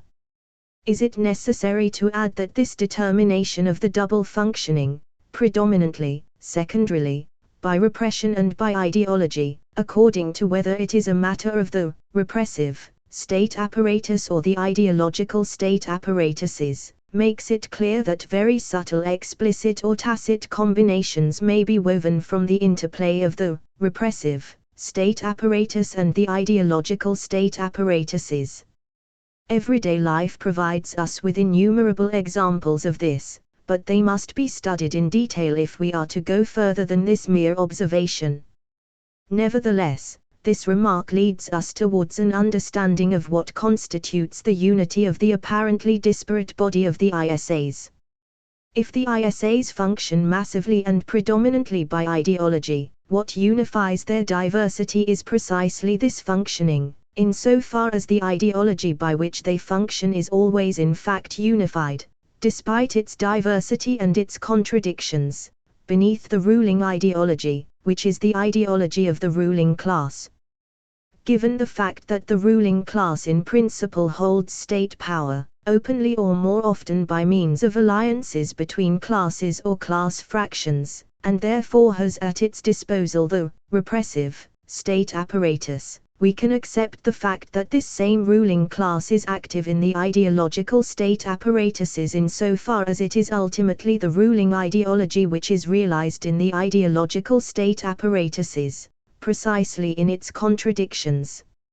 Of course, it is a quite different thing to act by laws and decrees in the repressive state apparatus and to act through the intermediary of the ruling ideology in the ideological state apparatuses. We must go into the details of this difference, but it cannot mask the reality of a profound identity. To my knowledge, no class can hold state power over a long period without at the same time exercising its hegemony over and in the state ideological apparatuses. I need only one example and proof of this: Lenin's anguished concern to revolutionize the educational ideological state apparatus, among others, simply to make it possible for the Soviet proletariat, who had seized state power, to secure the future of the dictatorship of the proletariat and the transition to socialism. 9. This last comment puts us in a position to understand that the ideological state apparatuses may be not only the stake, but also the site of class struggle, and often of bitter forms of class struggle. The class, or class alliance, in power cannot lay down the law in the ISAs as easily as it can in the repressive state apparatus, not only because the former ruling classes are able to retain strong positions there for a long time, but also because the resistance of the exploited classes is able to find means and occasions to express itself there, either by the utilization of their contradictions, or by conquering combat positions in the main struggle. 10. Let me run through my comments. If the thesis I have proposed is well-founded, it leads me back to the classical Marxist theory of the state, while making it more precise in one point. I argue that it is necessary to distinguish between state power, and its possession by, on the one hand, and the state apparatus on the other. But I add that the state apparatus contains two bodies: the body of institutions which represent the repressive state apparatus on the one hand, and the body of institutions which represent the body of ideological state apparatuses on the other. But if this is the case, the following question is bound to be asked, even in the very summary state of my suggestions: what exactly is the extent of the role of the ideological state apparatuses? What is their importance based on? In other words, to what does the function of these ideological state apparatuses, which do not function by repression but by ideology, correspond? on the reproduction of the relations of production.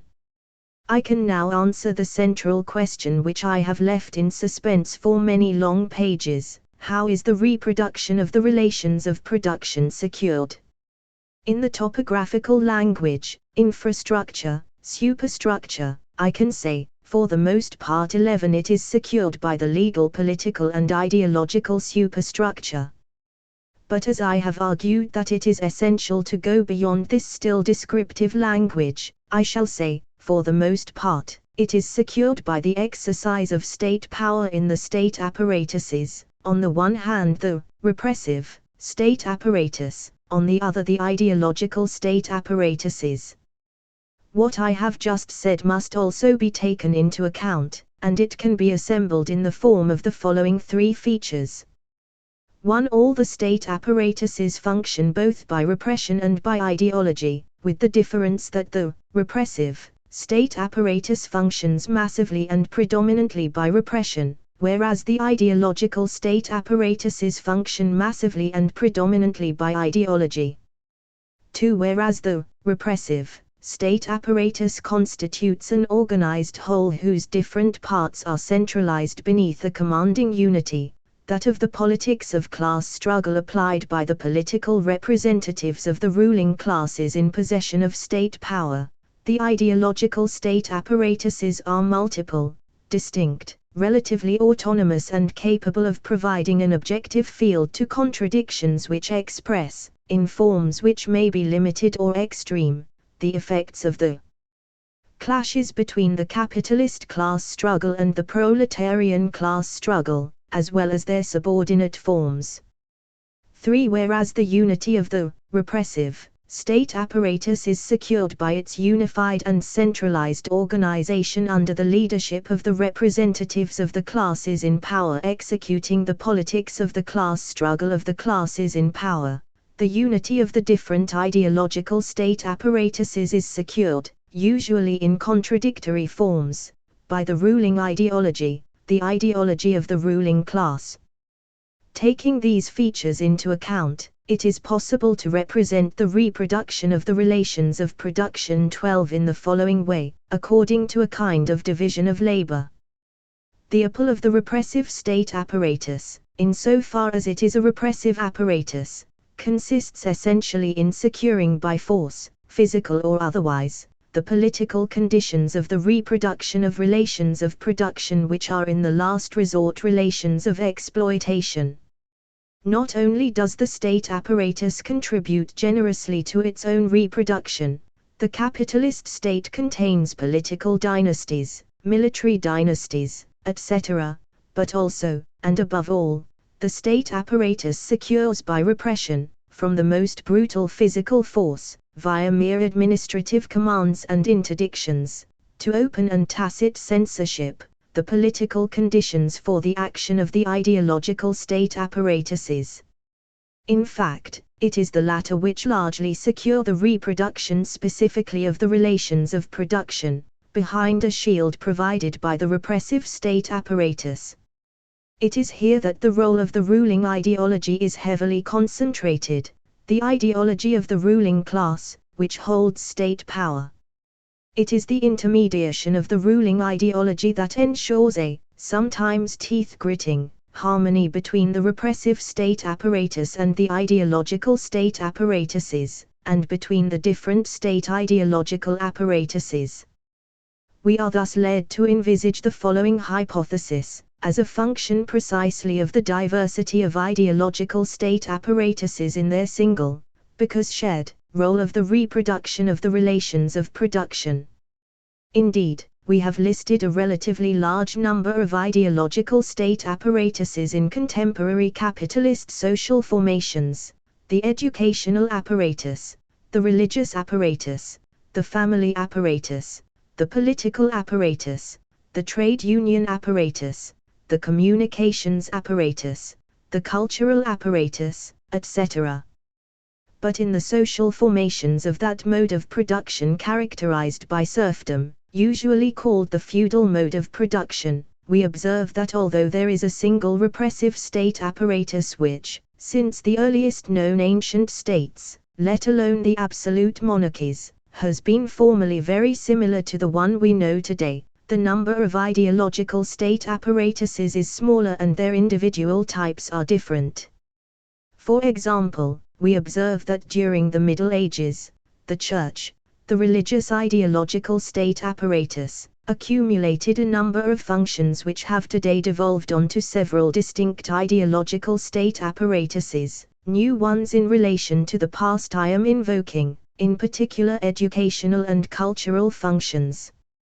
Alongside the Church there was the family ideological state apparatus, which played a considerable part, incommensurable with its role in capitalist social formations.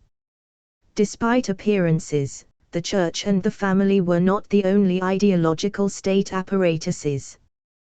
There was also a political ideological state apparatus, the Estates General, the Parliament, the different political factions and leagues, the ancestors or the modern political parties, and the whole political system of the free communes and then of the villes. There was also a powerful proto-trade union ideological state apparatus, if I may venture such an anachronistic term, the powerful merchants and bankers' guilds and the journeymen's associations, etc. Publishing and communications, even, saw an indisputable development, as did the theatre. Initially both were integral parts of the Church, then they became more and more independent of it. In the pre-capitalist historical period which I have examined extremely broadly, it is absolutely clear that there was one dominant ideological state apparatus, the Church, which concentrated within it not only religious functions, but also educational ones, and a large proportion of the functions of communications and culture. It is no accident that all ideological struggle, from the 16th to the 18th century, starting with the first shocks of the Reformation, was concentrated in an anti-clerical and anti-religious struggle. Rather, this is a function precisely of the dominant position of the religious ideological state apparatus. The foremost objective and achievement of the French Revolution was not just to transfer state power from the feudal aristocracy to the merchant capitalist bourgeoisie, to break part of the former repressive state apparatus and replace it with a new one, for example the National Popular Army, but also to attack the number one ideological state apparatus, the Church. Hence the civil constitution of the clergy, the confiscation of ecclesiastical wealth, and the creation of new ideological state apparatuses to replace the religious ideological state apparatus in its dominant role. Naturally, these things did not happen automatically. Witness the Concordat, the Restoration and the long class struggle between the landed aristocracy and the industrial bourgeoisie throughout the 19th century for the establishment of bourgeois hegemony over the functions formerly fulfilled by the Church, above all by the schools. It can be said that the bourgeoisie relied on the new political, parliamentary democratic, ideological state apparatus, installed in the earliest years of the Revolution, then restored after long and violent struggles, for a few months in 1848 and 4 decades after the fall of the Second Empire, in order to conduct its struggle against the Church and wrest its ideological functions away from it, in other words, to ensure not only its own political hegemony, but also the ideological hegemony indispensable to the reproduction of capitalist relations of production. That is why I believe that I am justified in advancing the following thesis, however precarious it is. I believe that the ideological state apparatus which has been installed in the dominant position in mature capitalist social formations, as a result of a violent political and ideological class struggle against the old dominant ideological state apparatus, is the educational ideological apparatus. This thesis may seem paradoxical, given that for everyone, i.e. in the ideological representation that the bourgeoisie has tried to give itself and the classes it exploits, it really seems that the dominant ideological state apparatus in capitalist social formations is not the schools, but the political ideological state apparatus, i.e. the regime of parliamentary democracy combining universal suffrage and party struggle. However, history, even recent history, shows that the bourgeoisie has been and still is able to accommodate itself to political ideological state apparatuses other than parliamentary democracy, the First and Second Empires, constitutional monarchy, Louis XVIII and Charles X, parliamentary monarchy, Louis-Philippe, presidential democracy, de Gaulle, to mention only France. In England this is even clearer. The revolution was particularly successful there from the bourgeois point of view, since unlike France, where the bourgeoisie, partly because of the stupidity of the petty aristocracy, had to agree to being carried to power by peasant and plebeian Jaumese revolutionaries, something for which it had to pay a high price, the English bourgeoisie was able to compromise with the aristocracy and share state power and the use of the state apparatus with it for a long time. Peace among all men. Of goodwill in the ruling classes. In Germany it is even more striking, since it was behind a political ideological state apparatus in which the imperial Junkers, epitomized by Bismarck, their army and their police, provided it with a shield and leading personnel, that the imperialist bourgeoisie made its shattering entry into history, before traversing the Weimar Republic and entrusting itself to Nazism.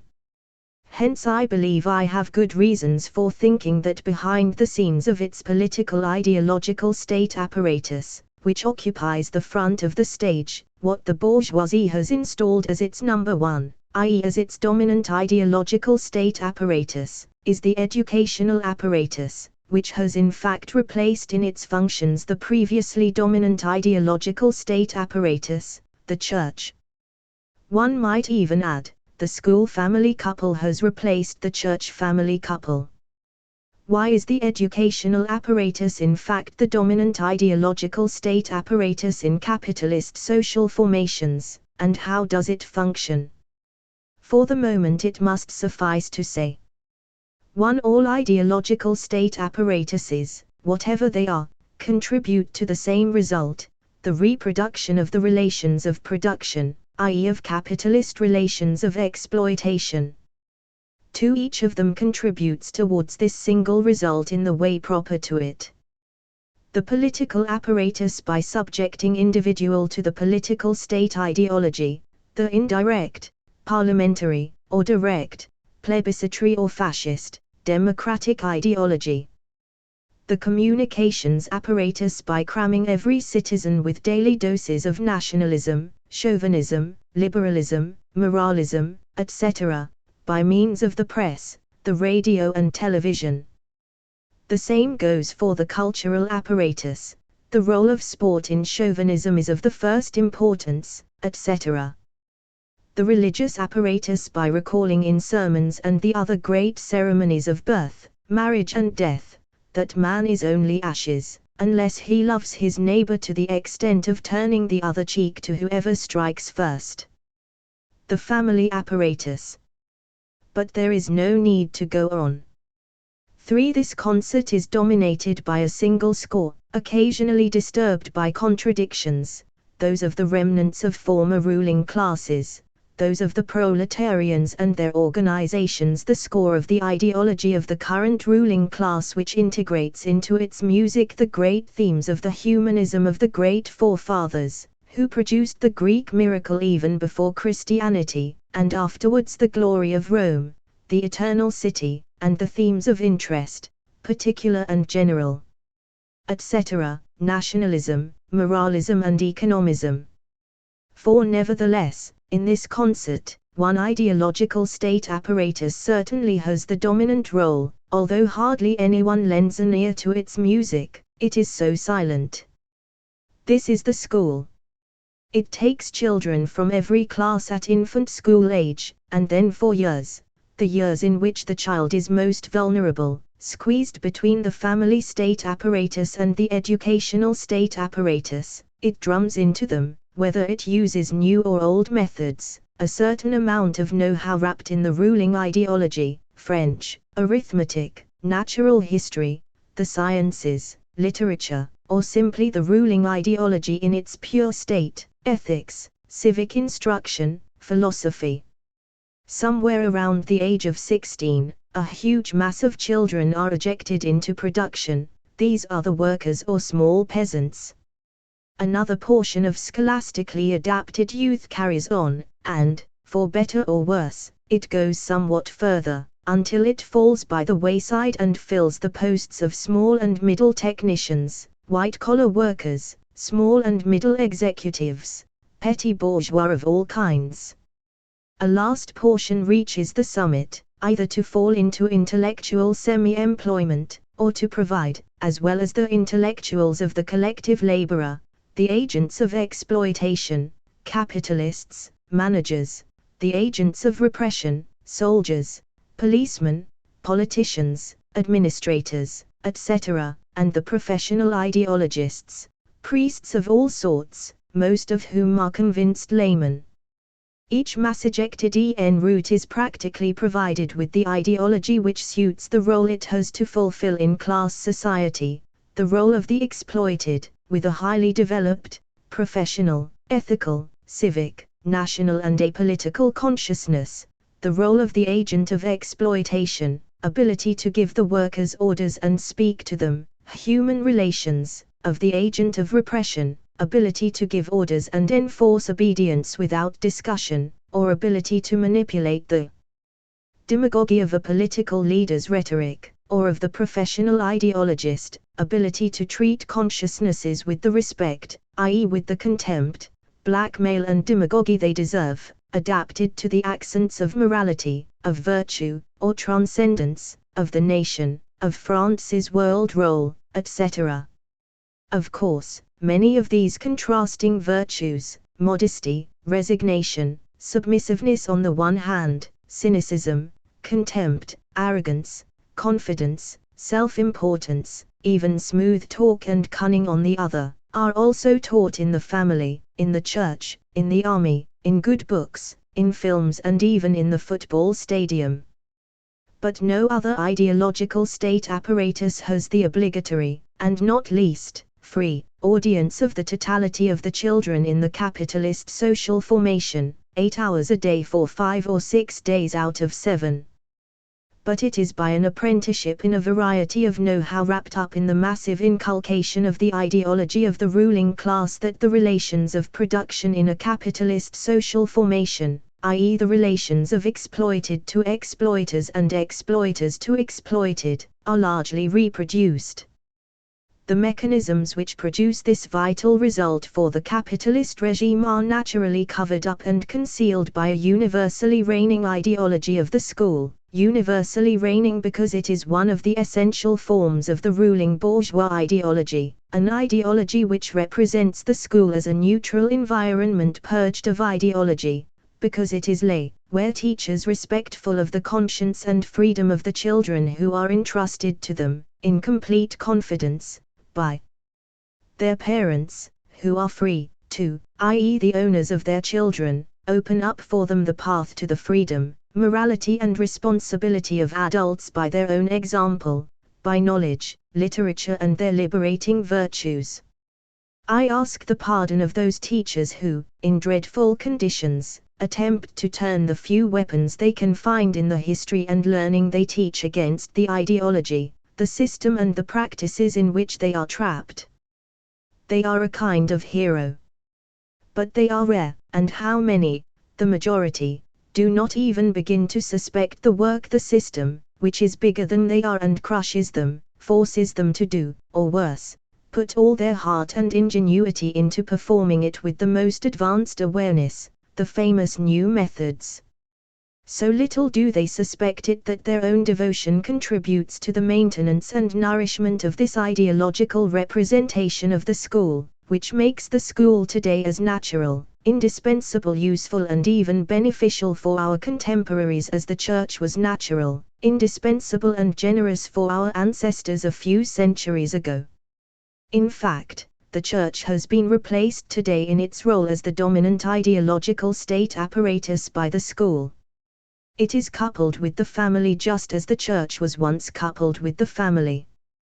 We can now claim that the unprecedentedly deep crisis which is now shaking the education system of so many states across the globe, often in conjunction with a crisis, already proclaimed in the Communist Manifesto, shaking the family system, takes on a political meaning, given that the school, and the school-family couple, constitutes the dominant ideological state apparatus, the apparatus playing a determinant part in the reproduction of the relations of production of a mode of production, threatened in its existence by the world-class struggle.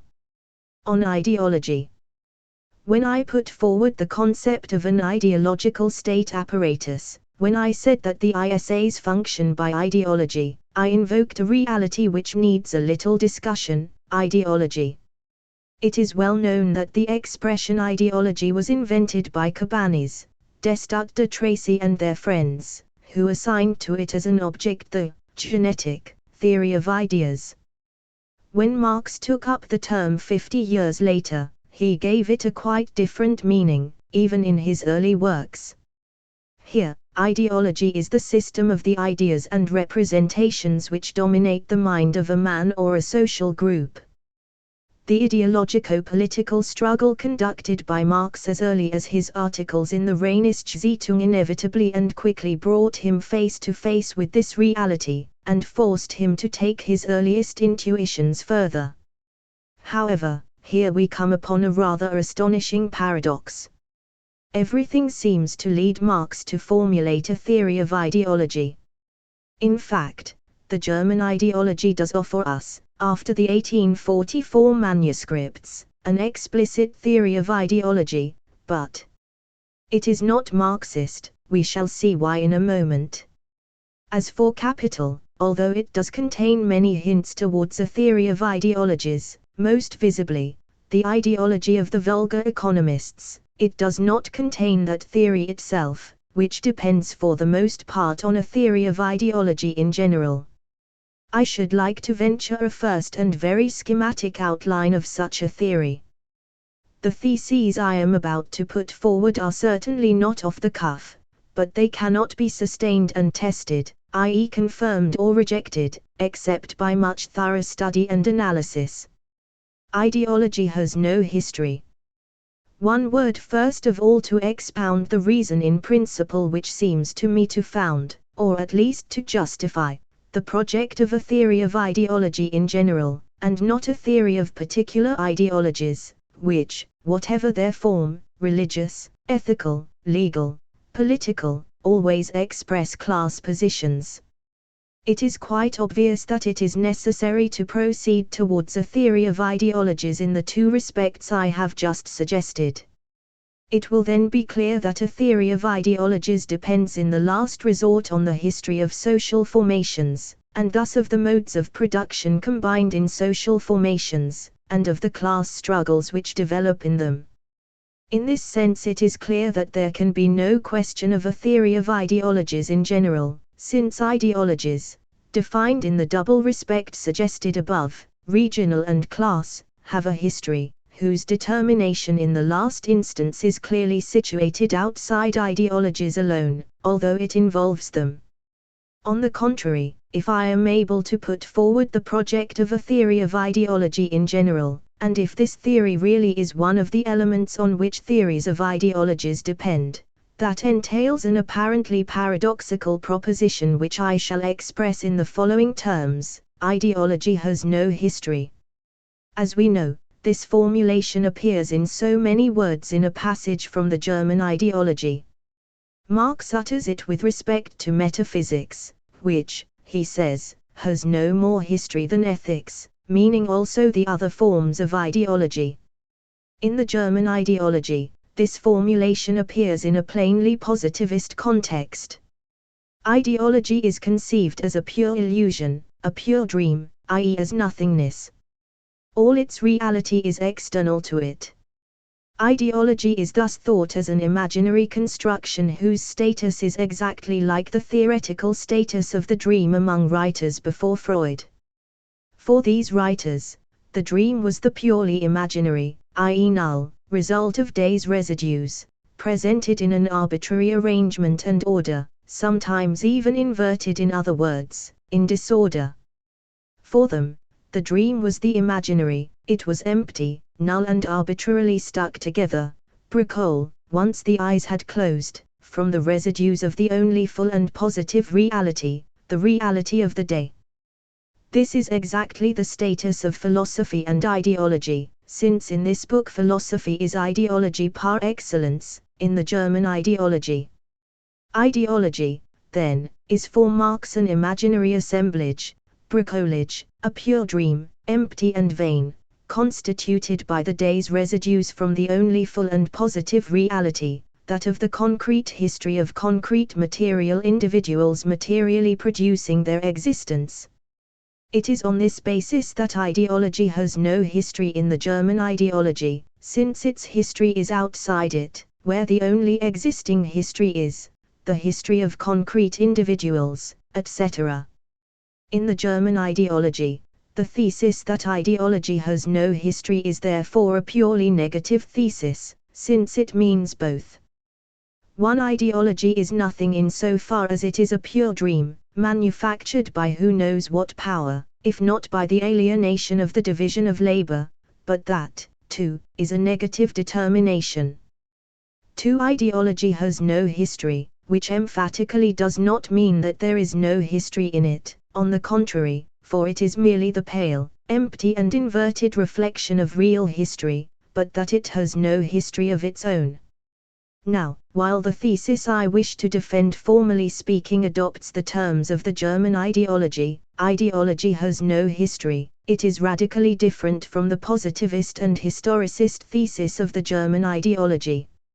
For on the one hand, I think it is possible to hold that ideology have a history of their own, although it is determined in the last instance by the class struggle, and on the other, I think it is possible to hold that ideology in general has no history, not in a negative sense, its history is external to it, but in an absolutely positive sense.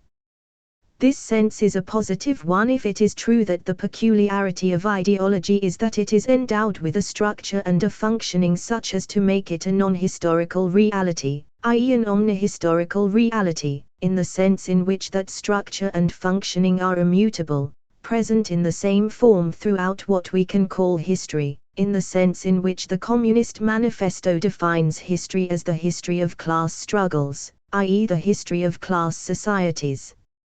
To give a theoretical reference point here, I might say that, to return to our example of the dream, in its Freudian conception this time our proposition ideology has no history can and must, and in a way which has absolutely nothing arbitrary about it, but, quite the reverse, is theoretically necessary, for there is an organic link between the two propositions, be related directly to Freud's proposition that the unconscious is eternal, i.e. that it has no history. If eternal means, not transcendent to all, temporal, history, but omnipresent, transhistorical and therefore immutable in form throughout the extent of history, I shall adopt Freud's expression word for word, and write, ideology is eternal, exactly like the unconscious. And I add that I find this comparison theoretically justified by the fact that the eternity of the unconscious is not unrelated to the eternity of ideology in general. That is why I believe I am justified, hypothetically at least, in proposing a theory of ideology in general, in the sense that Freud presented a theory of the unconscious in general. To simplify the phrase, it is convenient, taking into account what has been said about ideologies, to use the plain term ideology to designate ideology in general, which I have just said has no history, or what comes to the same thing is eternal, i.e. omnipresent in its immutable form throughout history, equals the history of social formations containing social classes. For the moment I shall restrict myself to class societies and their history. Ideology is a representation of the imaginary relationship of individuals to their real conditions of existence.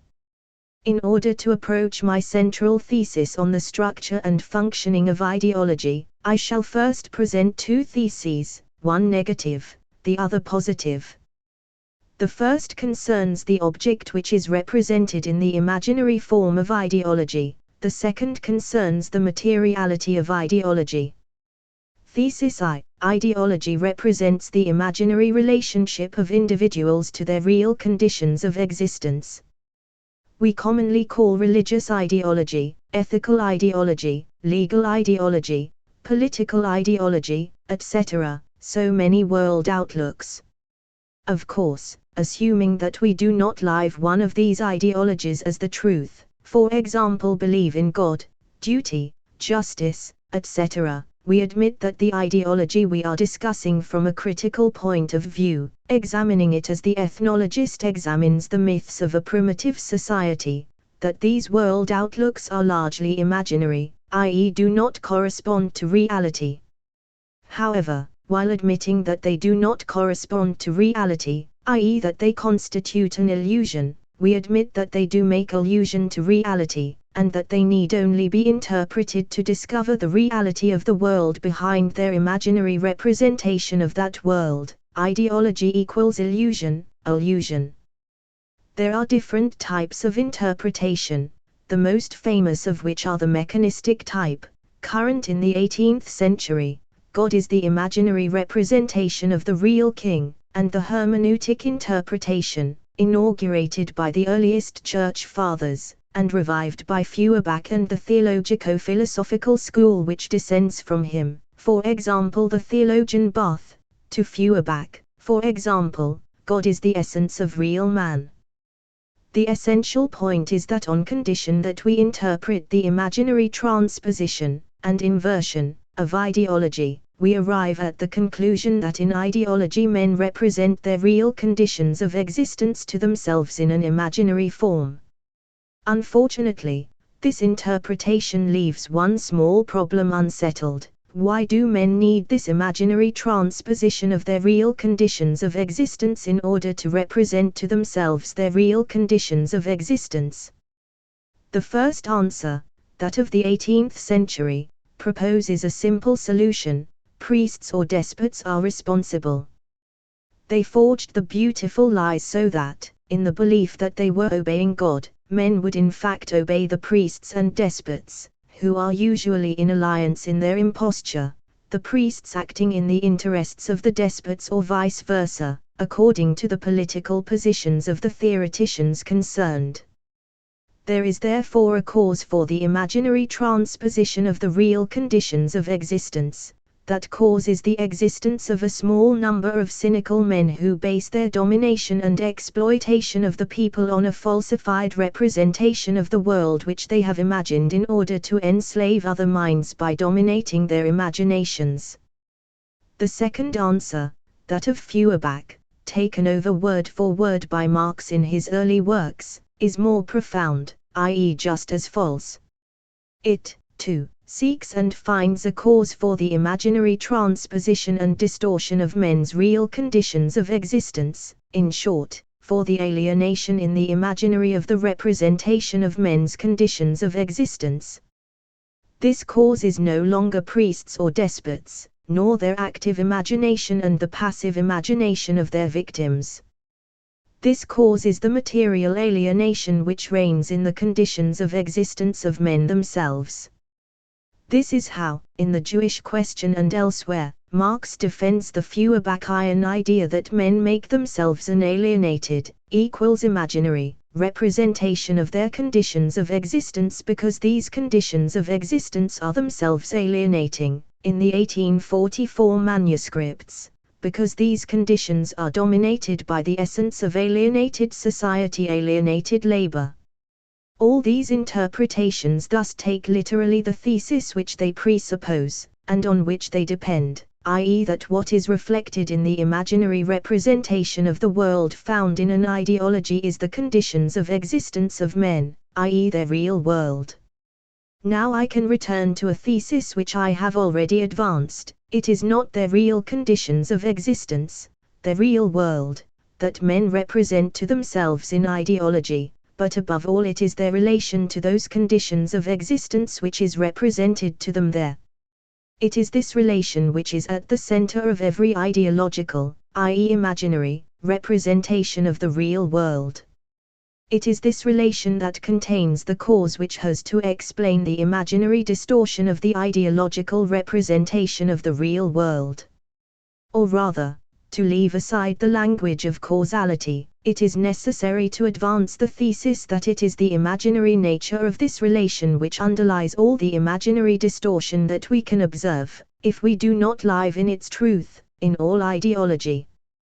To speak in a Marxist language, if it is true that the representation of the real conditions of existence of the individuals occupying the posts of agents of production, exploitation, repression, ideologization and scientific practice does in the last analysis arise from the relations of production, and from relations deriving from the relations of production, we can say the following: all ideology represents in its necessarily imaginary distortion not the existing relations of production, and the other relations that derive from them, but above all the imaginary relationship of individuals to the relations of production and the relations that derive from them.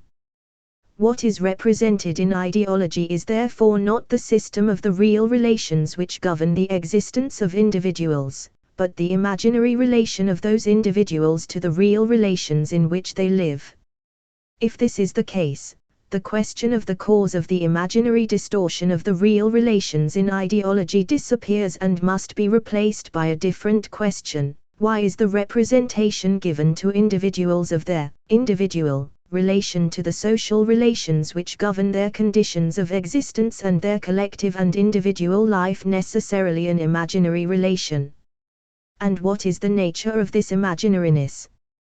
Posed in this way, the question explodes the solution by a clique 13 by a group of individuals, priests or despots, who are the authors of the great ideological mystification, just as it explodes the solution by the alienated character of the real world. We shall see why later in my exposition. For the moment I shall go no further. Thesis 2: Ideology has a material existence. I have already touched on this thesis by saying that the ideas or representations, etc., which seem to make up ideology do not have an ideal or spiritual existence, but a material existence. I even suggested that the ideal and spiritual existence of ideas arises exclusively in an ideology of the idea and of ideology, and let me add, in an ideology of what seems to have founded this conception since the emergence of the sciences, i.e. what the practitioners of the sciences represent to themselves in their spontaneous ideology as ideas, true or false. Of course, presented in affirmative form, this thesis is unproven. I simply ask that the reader be favorably disposed towards it, say, in the name of materialism. A long series of arguments would be necessary to prove it. This hypothetical thesis of the not spiritual but material existence of ideas or other representations is indeed necessary if we are to advance in our analysis of the nature of ideology. Or rather, it is merely useful to us in order the better to reveal what every at all serious analysis of any ideology will immediately and empirically show to every observer, however critical. While discussing the ideological state apparatuses and their practices, I said that each of them was the realization of an ideology, the unity of these different regional ideologies: religious, ethical, legal, political, aesthetic, etc., being assured by their subjection to the ruling ideology. I now return to this thesis: an ideology always exists in an apparatus, and its practice, or practices. This existence is material. Of course, the material existence of the ideology in an apparatus and its practices does not have the same modality as the material existence of a paving stone or a rifle. But, at the risk of being taken for a neo-Aristotelian, N.B., Marx had a very high regard for Aristotle. I shall say that matter is discussed in many senses, or rather that it exists in different modalities, all rooted in the last instance in physical matter. Having said this, let me move straight on and see what happens to the individuals who live in ideology, i.e. in a determinate, religious, ethical, etc., representation of the world whose imaginary distortion depends on their imaginary relation to their conditions of existence, in other words, in the last instance, to the relations of production and to class relations. Ideology equals an imaginary relation to real relations.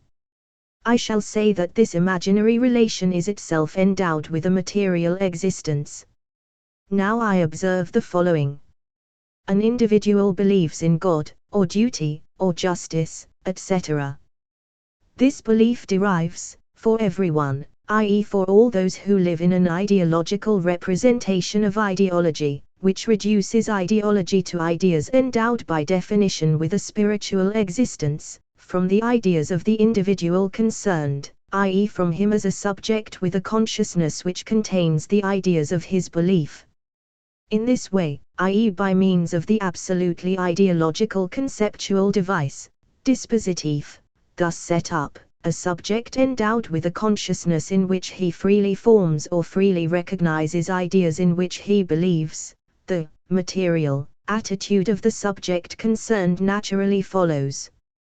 The individual in question behaves in such and such a way, adopts such and such a practical attitude, and, what is more, participates in certain regular practices which are those of the ideological apparatus on which depend the ideas which he has in all consciousness freely chosen as a subject.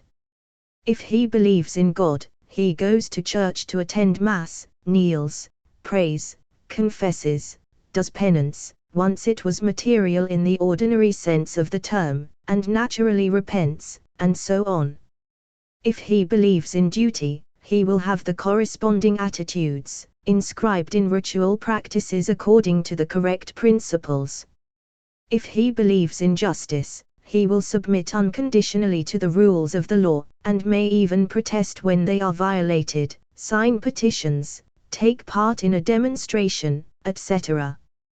Throughout this schema we observe that the ideological representation of ideology is itself forced to recognize that every subject endowed with a consciousness, and believing in the ideas that his consciousness inspires in him and freely accepts, must act according to his ideas, must therefore inscribe his own ideas as a free subject in the actions of his material practice.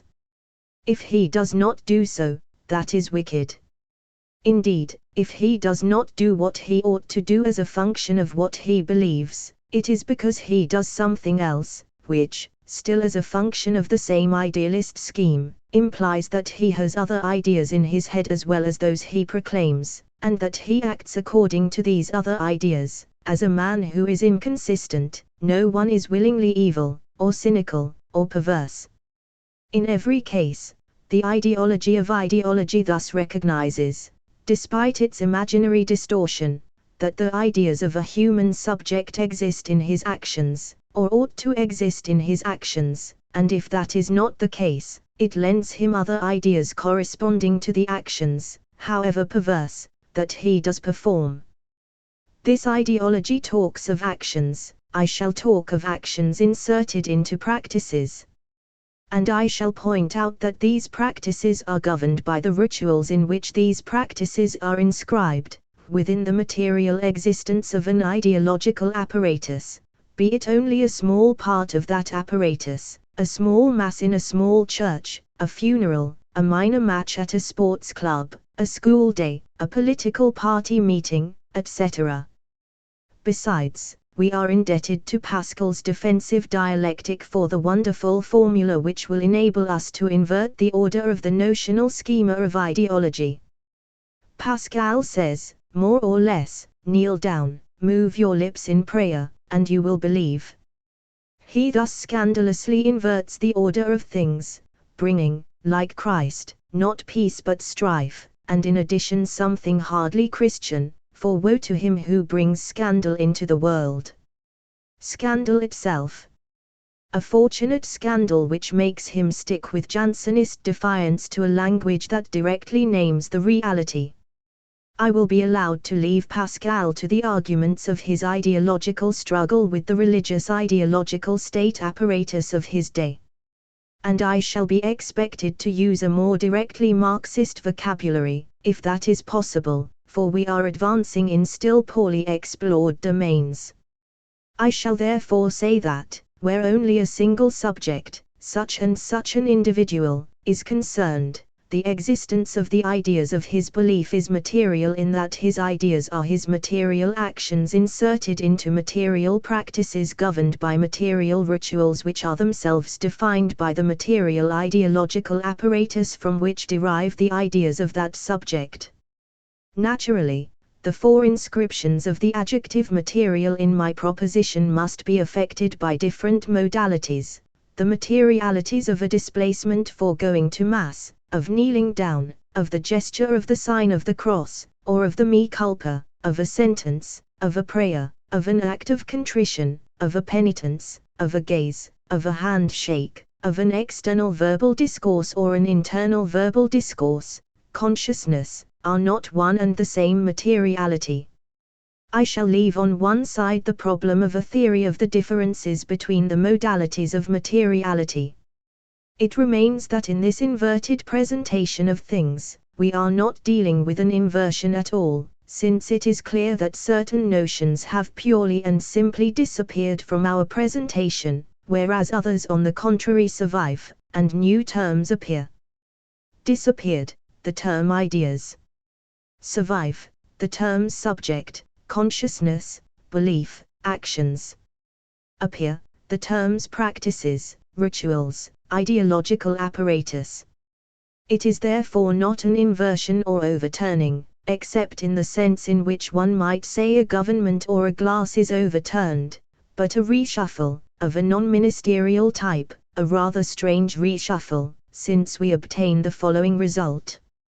Ideas have disappeared as such, insofar as they are endowed with an ideal or spiritual existence, to the precise extent that it has emerged that their existence is inscribed in the actions of practices governed by rituals defined in the last instance by an ideological apparatus.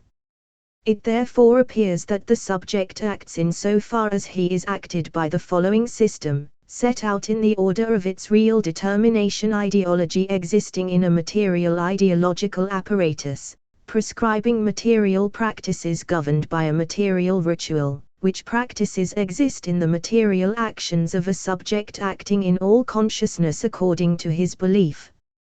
But this very presentation reveals that we have retained the following notions: subject, consciousness, belief, actions. From this series I shall immediately extract the decisive central term on which everything else depends, the notion of the subject. And I shall immediately set down two conjoint theses. 1. There is no practice except by and in an ideology. 2. There is no ideology except by the subject and for subjects. I can now come to my central thesis. Ideology interpellates individuals as subjects. This thesis is simply a matter of making my last proposition explicit. There is no ideology except by the subject and for subjects. Meaning, there is no ideology except for concrete subjects, and this destination for ideology is made possible only by the subject, meaning, by the category of the subject and its functioning. By this I mean that, even if it appears under this name, the subject, only with the rise of bourgeois ideology, above all with the rise of legal ideology. 14. The category of the subject, which may function under other names, for example as the soul in Plato, as God, etc., is the constitutive category of all ideology, whatever its determination, regional or class, and whatever its historical date, since ideology has no history. I say, the category of the subject is constitutive of all ideology, but at the same time and immediately I add that the category of the subject is constitutive of all ideology only insofar as all ideology has the function, which defines it, of constituting concrete individuals as subjects. In the interaction of this double constitution exists the functioning of all ideology, ideology being nothing but its functioning in the material forms of existence of that functioning. In order to grasp what follows, it is essential to realize that both he who is writing these lines and the reader who reads them are themselves subjects, and therefore ideological subjects, a tautological proposition, i.e. that the author and the reader of these lines both live spontaneously or naturally in ideology in the sense in which I have said that man is an ideological animal by nature. That the author, insofar as he writes the lines of a discourse which claims to be scientific, is completely absent as a subject from his scientific discourse, for all scientific discourse is by definition a subjectless discourse. There is no subject of science except in an ideology of science, is a different question which I shall leave on one side for the moment. As St. Paul admirably put it, it is in the logos, meaning in ideology, that we live, move and have our being. It follows that, for you and for me, the category of the subject is a primary obviousness. Obviousnesses are always primary. It is clear that you and I are subjects, free, ethical, etc. Like all obviousnesses, including those that make a word name a thing or have a meaning, therefore including the obviousness of the transparency of language, the obviousness that you and I are subjects and that does not cause any problems is an ideological effect, the elementary ideological effect. 15 It is indeed a peculiarity of ideology that it imposes, without appearing to do so, since these are obviousnesses as obviousnesses, which we cannot fail to recognize and before which we have the inevitable and natural reaction of crying out, aloud or in the still, small voice of conscience, that's obvious. That's right. That's true. At work in this reaction is the ideological recognition function, which is one of the two functions of ideology as such, its inverse being the function of misrecognition mechanisance. To take a highly concrete example, we all have friends who, when they knock on our door and we ask, through the door, the question "Who's there?" answer, since it's obvious, it's me. And we recognize that it is him, or her. We open the door, and it's true, it really was she who was there. To take another example, when we recognize somebody of our previous acquaintance, reconnaissance, in the street, we show him that we have recognized him, and have recognized that he has recognized us, by saying to him "Hello, my friend," and shaking his hand, a material ritual practice of ideological recognition in everyday life in France, at least. Elsewhere, there are other rituals. In this preliminary remark and these concrete illustrations, I wish only to point out that you and I are always already subjects, and as such constantly practice the rituals of ideological recognition, which guarantee for us that we are indeed concrete, individual, distinguishable and, naturally, irreplaceable subjects. The writing I am currently executing and the reading you are currently 16 performing are also in this respect rituals of ideological recognition, including the obviousness with which the truth or error of my reflections may impose itself on you. But to recognize that we are subjects and that we function in the practical rituals of the most elementary everyday life, the handshake, the fact of calling you by your name, the fact of knowing, even if I do not know what it is, that you have a name of your own, which means that you are recognized as a unique subject, etc. This recognition gives us only the consciousness of our incessant, eternal, practice of ideological recognition, its consciousness, i.e. its recognition, but in no sense does it give us the scientific knowledge of the mechanism of this recognition. Now it is this knowledge that we have to reach, if you will, while speaking in ideology, and from within ideology we have to outline a discourse which tries to break with ideology, in order to dare to be the beginning of a scientific, i.e. subjectless, discourse on ideology.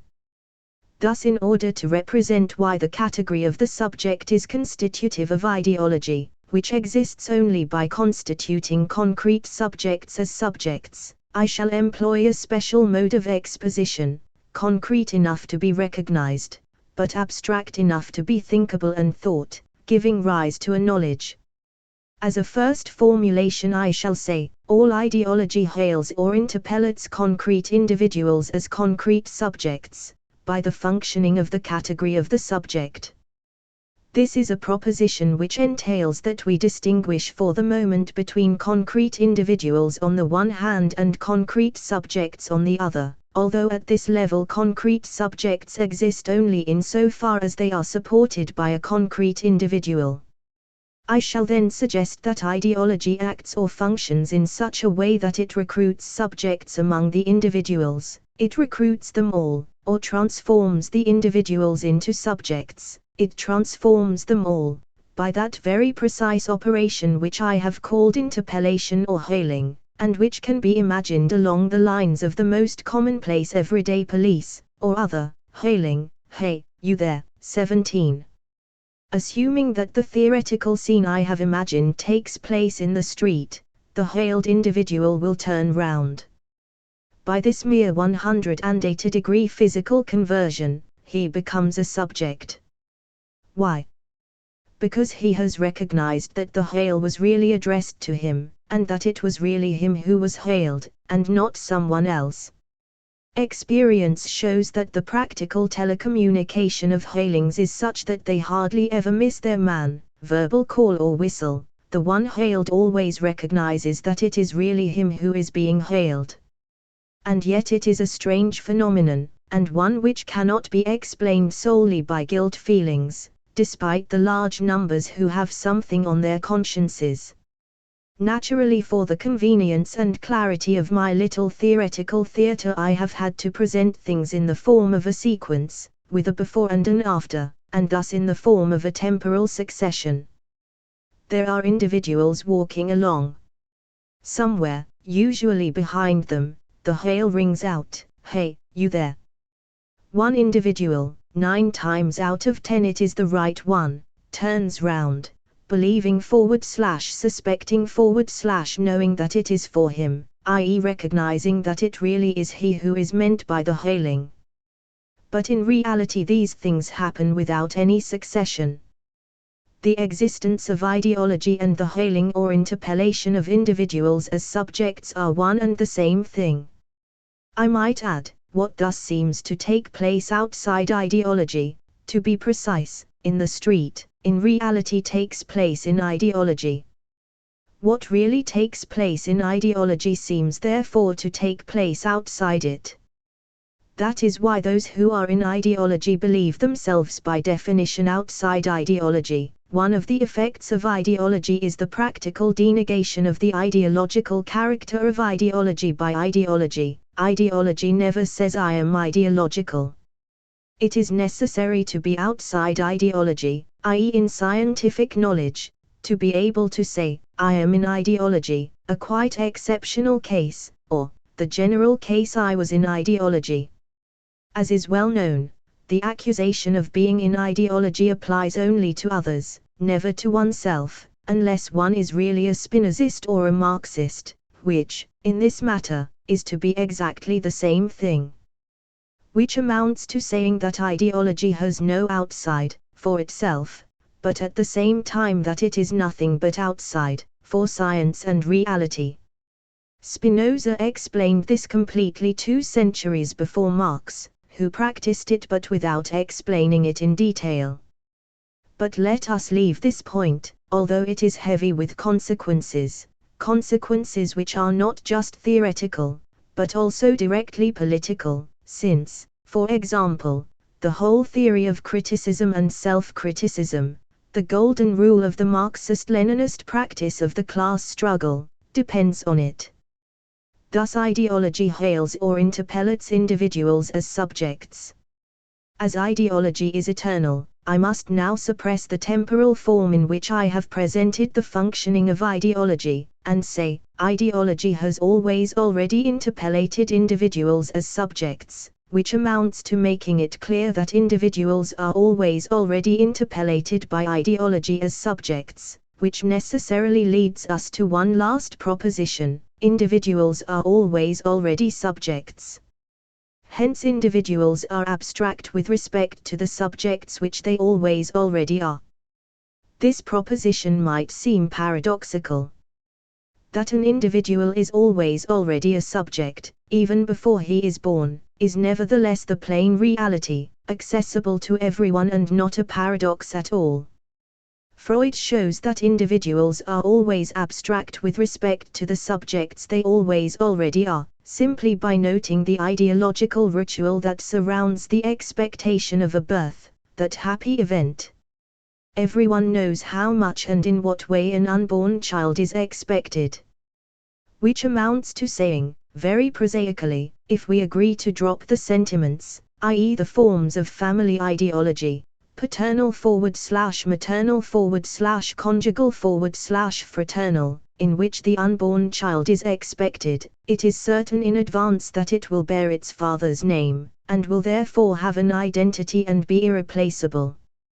Before its birth, the child is therefore always already a subject, appointed as a subject in and by the specific familial ideological configuration in which it is expected once it has been conceived.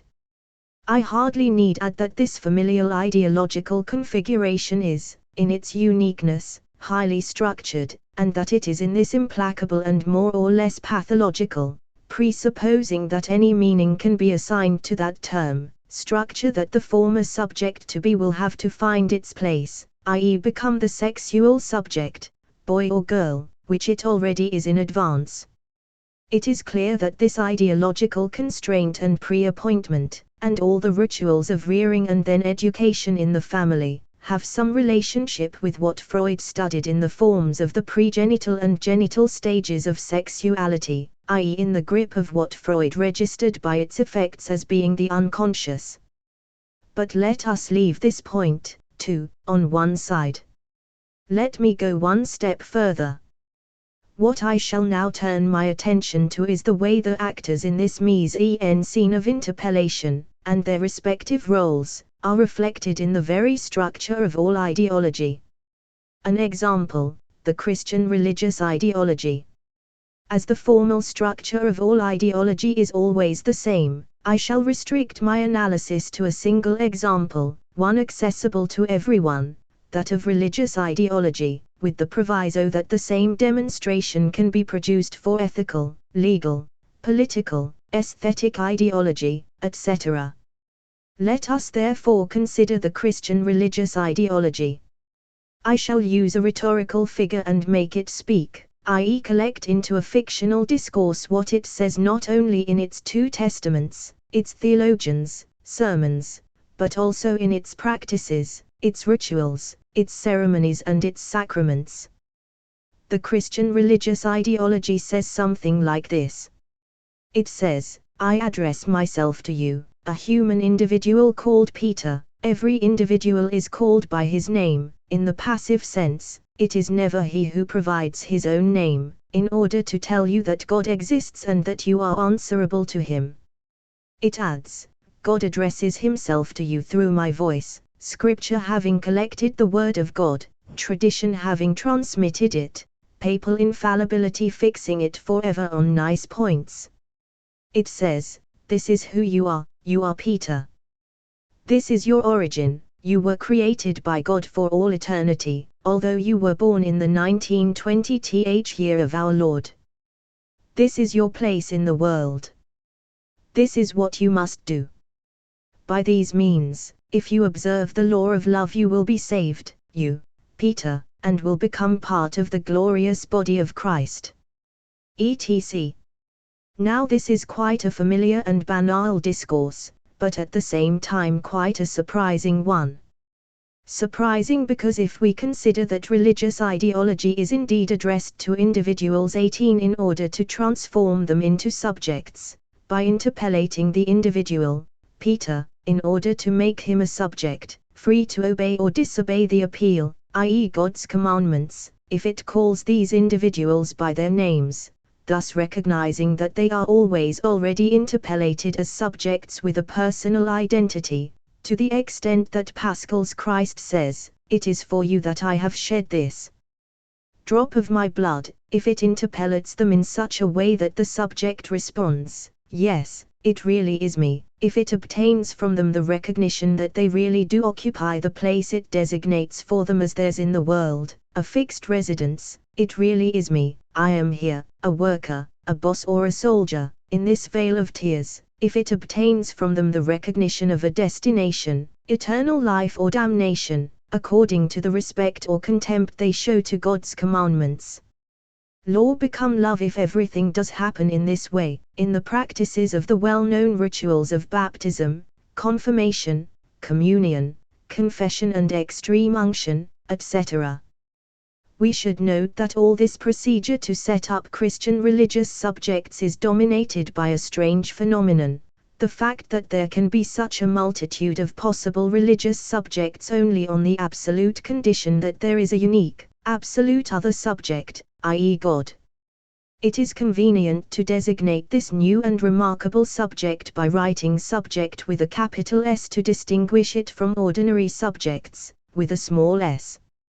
It then emerges that the interpellation of individuals as subjects presupposes the existence of a unique and central other subject, in whose name the religious ideology interpellates all individuals as subjects. All this is clearly written in what is rightly called the Scriptures. And it came to pass at that time that God the Lord, Yahweh, spoke to Moses in the cloud. And the Lord cried to Moses, Moses. And Moses replied, It is, really, I am Moses thy servant, speak and I shall listen. And the Lord spoke to Moses and said to him, I am that I am. God thus defines himself as the subject par excellence, he who is through himself and for himself, I am that I am, and he who interpellates his subject, the individual subjected to him by his very interpellation, i.e. the individual named Moses. And Moses, interpellated called by his name, having recognized that it really was he who was called by God, recognizes that he is a subject of God, a subject subjected to God, a subject through the subject and subjected to the subject. The proof, he obeys him, and makes his people obey God's commandments. God is thus the subject, and Moses and the innumerable subjects of God's people, the subject's interlocutors interpellates, his mirrors, his reflections. Were not men made in the image of God? As all theological reflection proves, whereas he could perfectly well have done without men, God needs them, the subject needs the subjects, just as men need God, the subjects need the subject. Better, God needs men, the great subject needs subjects, even in the terrible inversion of his image in them, when the subjects wallow in debauchery, i.e. sin. Better, God duplicates himself and sends his Son to the earth, as a mere subject forsaken by him, the long complaint of the Garden of Olives which ends in the crucifixion, subject by subject, man but God, to do what prepares the way for the final redemption, the resurrection of Christ. God thus needs to make himself a man, the subject needs to become a subject, as if to show empirically, visibly to the eye, tangibly to the hands, see St. Thomas, of the subjects, that, if they are subjects, subjected to the subject, that is solely in order that finally, on Judgment Day, they will re-enter the Lord's bosom, like Christ, i.e. re-enter the subject. 20. Let us decipher into theoretical language this wonderful necessity for the duplication of the subject into subjects and of the subject itself into a subject-subject.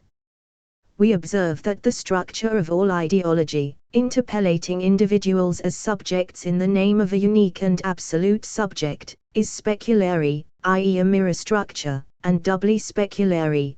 This mirror duplication is constitutive of ideology, and ensures its functioning.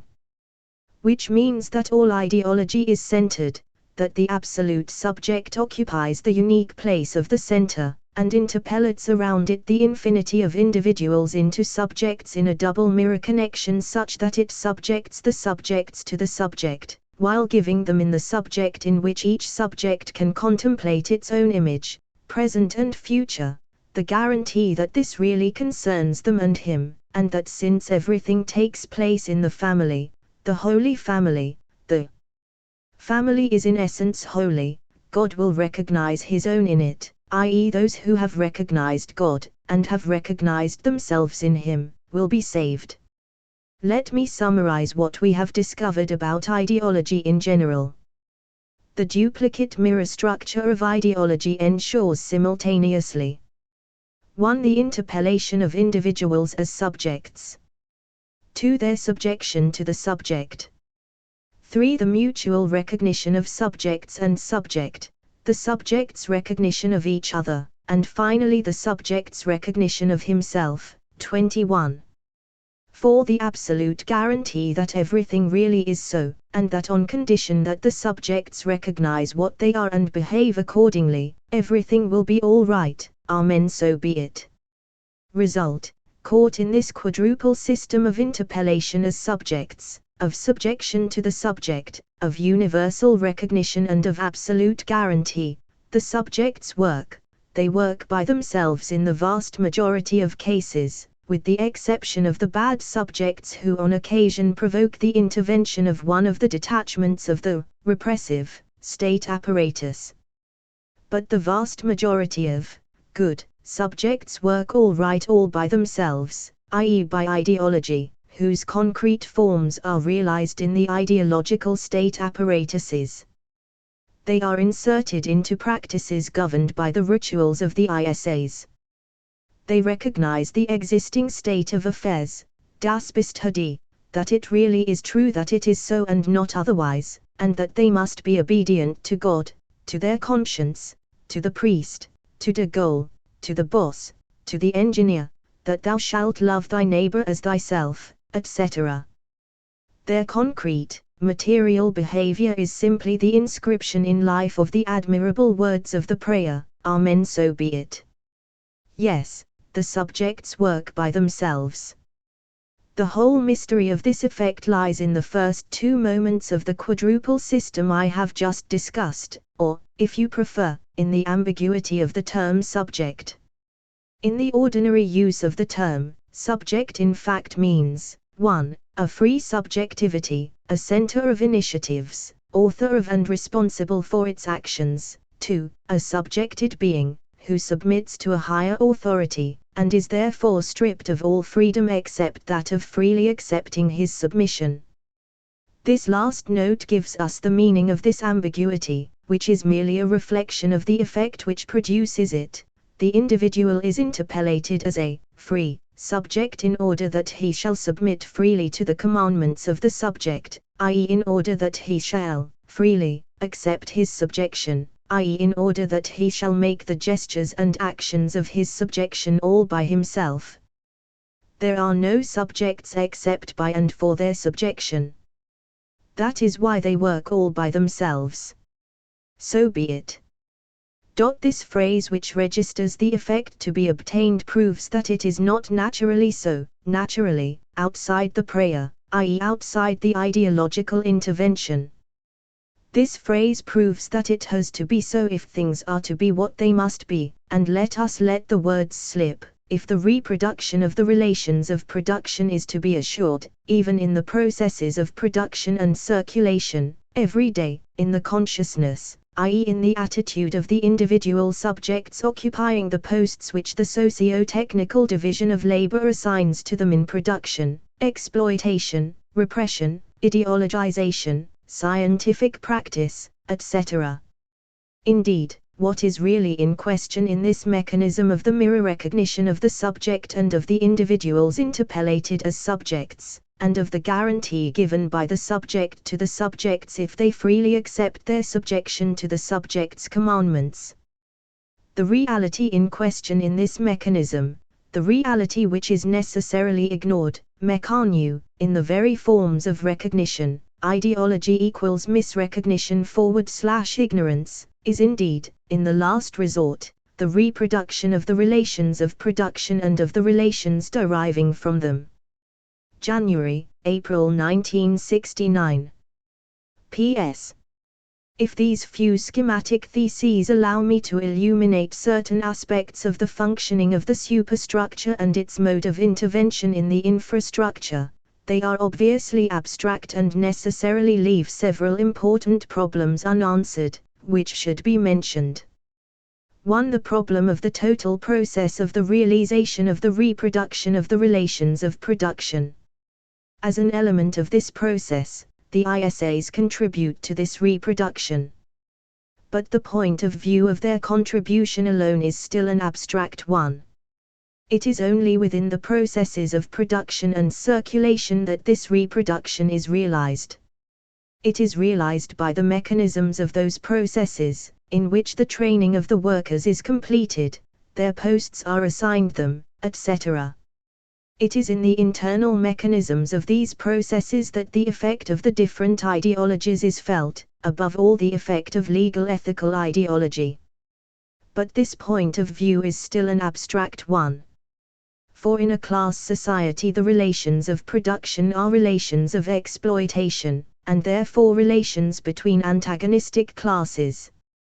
The reproduction of the relations of production, the ultimate aim of the ruling class, cannot therefore be a merely technical operation training and distributing individuals for the different posts in the technical division of labor. In fact, there is no technical division of labor except in the ideology of the ruling class. Every technical division, every technical organization of labor, is the form and mask of a social, class, division and organization of labor. The reproduction of the relations of production can therefore only be a class undertaking. It is realized through a class struggle which counterposes the ruling class and the exploited class. The total process of the realization of the reproduction of the relations of production is therefore still abstract, insofar as it has not adopted the point of view of this class struggle. To adopt the point of view of reproduction is therefore, in the last instance, to adopt the point of view of the class struggle. 2. The problem of the class nature of the ideologic existing in a social formation. The mechanism of ideology in general is one thing. We have seen that it can be reduced to a few principles expressed in a few words, as poor as those which, according to Marx, define production in general, or in Freud, define the unconscious in general. If there is any truth in it, this mechanism must be abstract with respect to every real ideological formation. I have suggested that the ideologies were realized in institutions, in their rituals and their practices, in the ISAs. We have seen that on this basis they contribute to that form of class struggle, vital for the ruling class, the reproduction of the relations of production. But the point of view itself, however real, is still an abstract one. In fact, the state and its apparatuses have meaning only from the point of view of the class struggle, as an apparatus of class struggle ensuring class oppression and guaranteeing the conditions of exploitation and its reproduction. But there is no class struggle without antagonistic classes. Whoever says class struggle of the ruling class says resistance, revolt and class struggle of the ruled class. That is why the ISAs are not the realization of ideology in general, nor even the conflict-free realization of the ideology of the ruling class. The ideology of the ruling class does not become the ruling ideology by the grace of God, nor even by virtue of the seizure of state power alone. It is by the installation of the ISAs in which this ideology is realized and realizes itself that it becomes the ruling ideology. But this installation is not achieved all by itself. On the contrary, it is the stake in a very bitter and continuous class struggle, first against the former ruling classes and their positions in the old and new ISAs, then against the exploited class. But this point of view of the class struggle in the ISAs is still an abstract one. In fact, the class struggle in the ISAs is indeed an aspect of the class struggle, sometimes an important and symptomatic one, for example the anti-religious struggle in the 18th century, or the crisis of the educational ISA in every capitalist country today. But the class struggles in the ISAs is only one aspect of a class struggle which goes beyond the ISAs. The ideology that a class in power makes the ruling ideology in its ISAs is indeed realized in those ISAs, but it goes beyond them, for it comes from elsewhere. Similarly, the ideology that a ruled class manages to defend in and against such ISAs goes beyond them, for it comes from elsewhere. It is only from the point of view of the classes, i.e. of the class struggle, that it is possible to explain the ideologic existing in a social formation. Not only is it from this starting point that it is possible to explain the realization of the ruling ideology in the ISAs and of the forms of class struggle for which the ISAs are the seat and the stake. But it is also and above all from this starting point that it is possible to understand the provenance of the ideologies which are realized in the ISAs and confront one another there. For if it is true that the ISAs represent the form in which the ideology of the ruling class must necessarily be realized, and the form in which the ideology of the ruled class must necessarily be measured and confronted, ideologies are not born in the ISAs but from the social classes at grips in the class struggle, from their conditions of existence, their practices, their experience of the struggle, etc. April 1970. 6. The mechanism of ideological recognition. Michel Pecheux. On the ideological conditions of the reproduction / transformation of the relations of production. I shall start by explicating the expression ideological conditions of the reproduction, transformation of the relations of production. This explication will be carried out within the limits of my objective, which is to lay the foundations of a materialist theory of discourse. To avoid certain misunderstandings, however, I must also specify a number of points of more general import, concerning the theory of ideologies, the practice of the production of knowledge and political practice, without which everything that follows would be quite out of place. If I stress ideological conditions of the reproduction / transformation of the relations of production, this is because the region of ideology is by no means the sole element in which the reproduction / transformation of the relations of production of a social formation takes place.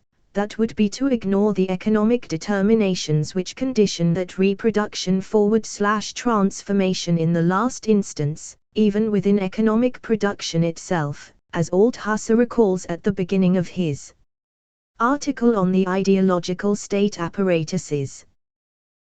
In writing reproduction / transformation, I mean to designate the nodally contradictory character of any mode of production which is based on a division into classes, i.e. whose principle is the class struggle. This means, in particular, that I consider it mistaken to locate at different points on the one hand what contributes to the reproduction of the relations of production and on the other what contributes to their transformation. The class struggle traverses the mode of production as a whole, which, in the region of ideology, means that the class struggle passes through what Althusser has called the ideological state apparatuses. In adopting the term ideological state apparatus, I intend to underline certain aspects which I believe to be crucial, apart of course from the reminder that ideologies are not made up of ideas but of practices. One ideology does not reproduce itself in the general form of a zeitgeist, i.e. the spirit of the age, the mentality of an epoch, habits of thought, etc., imposed in an even and homogeneous way on society as a kind of space pre-existing class struggle. The ideological state apparatuses are not the realization of ideology in general. 2. Nor even the conflict-free realization of the ideology of the ruling class, which means that it is impossible to attribute to each class its own ideology, as if each existed before the class struggle in its own camp, with its own conditions of existence and its specific institutions, such that the ideological class struggle would be the meeting point of two distinct and pre-existing worlds, each with its own practices and its world outlook, this encounter being followed by the victory of the stronger class, which would then impose its ideology on the other. In the end, this would only multiply the conception of ideology as Zeitgeist by 2.1. 3. The ideology of the ruling class does not become the ruling ideology by the grace of God. Which means that the ideological state apparatuses are not the expression of the domination of the ruling ideology, i.e. the ideology of the ruling class. God knows how the ruling ideology would achieve its supremacy if that were so, but are the site and the means of realization of that domination. It is by the installation of the ideological state apparatuses in which this ideology, the ideology of the ruling class, is realized and realizes itself, that it becomes the ruling ideology. 4. But even so, the ideological state apparatuses are not pure instruments of the ruling class, ideological machines simply reproducing the existing relations of production. This installation of the ideological state apparatuses is not achieved all by itself. On the contrary, it is the stake in a very bitter and continuous class struggle.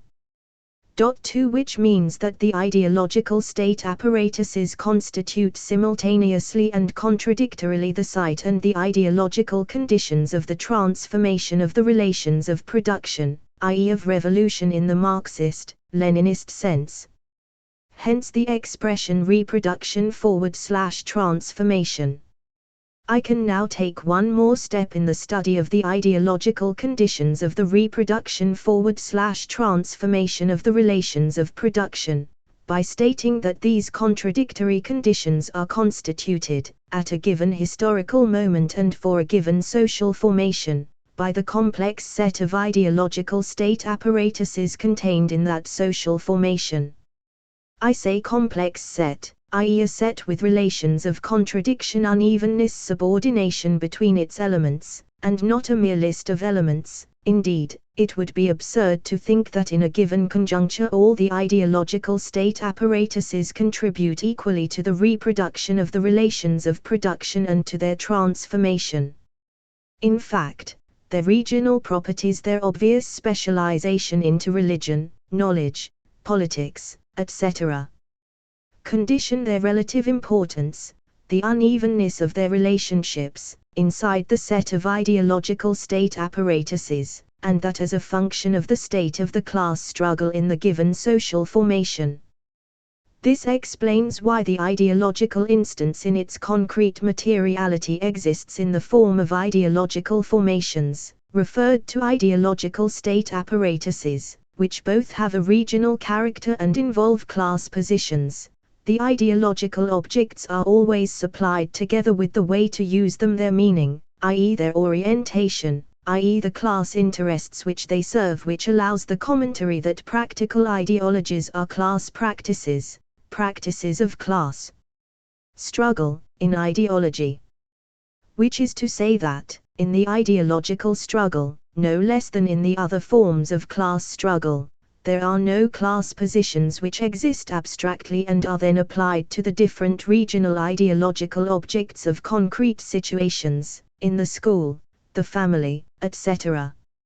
In fact, this is where the contradictory connection between the reproduction and the transformation of the relations of production is joined at the ideological level, insofar as it is not the regional ideological objects taken one by one but the very division into regions, God, ethics, law, justice, family, knowledge, etc., and the relationships of unevenness, subordination between those regions that constitute what is at stake in the ideological class struggle.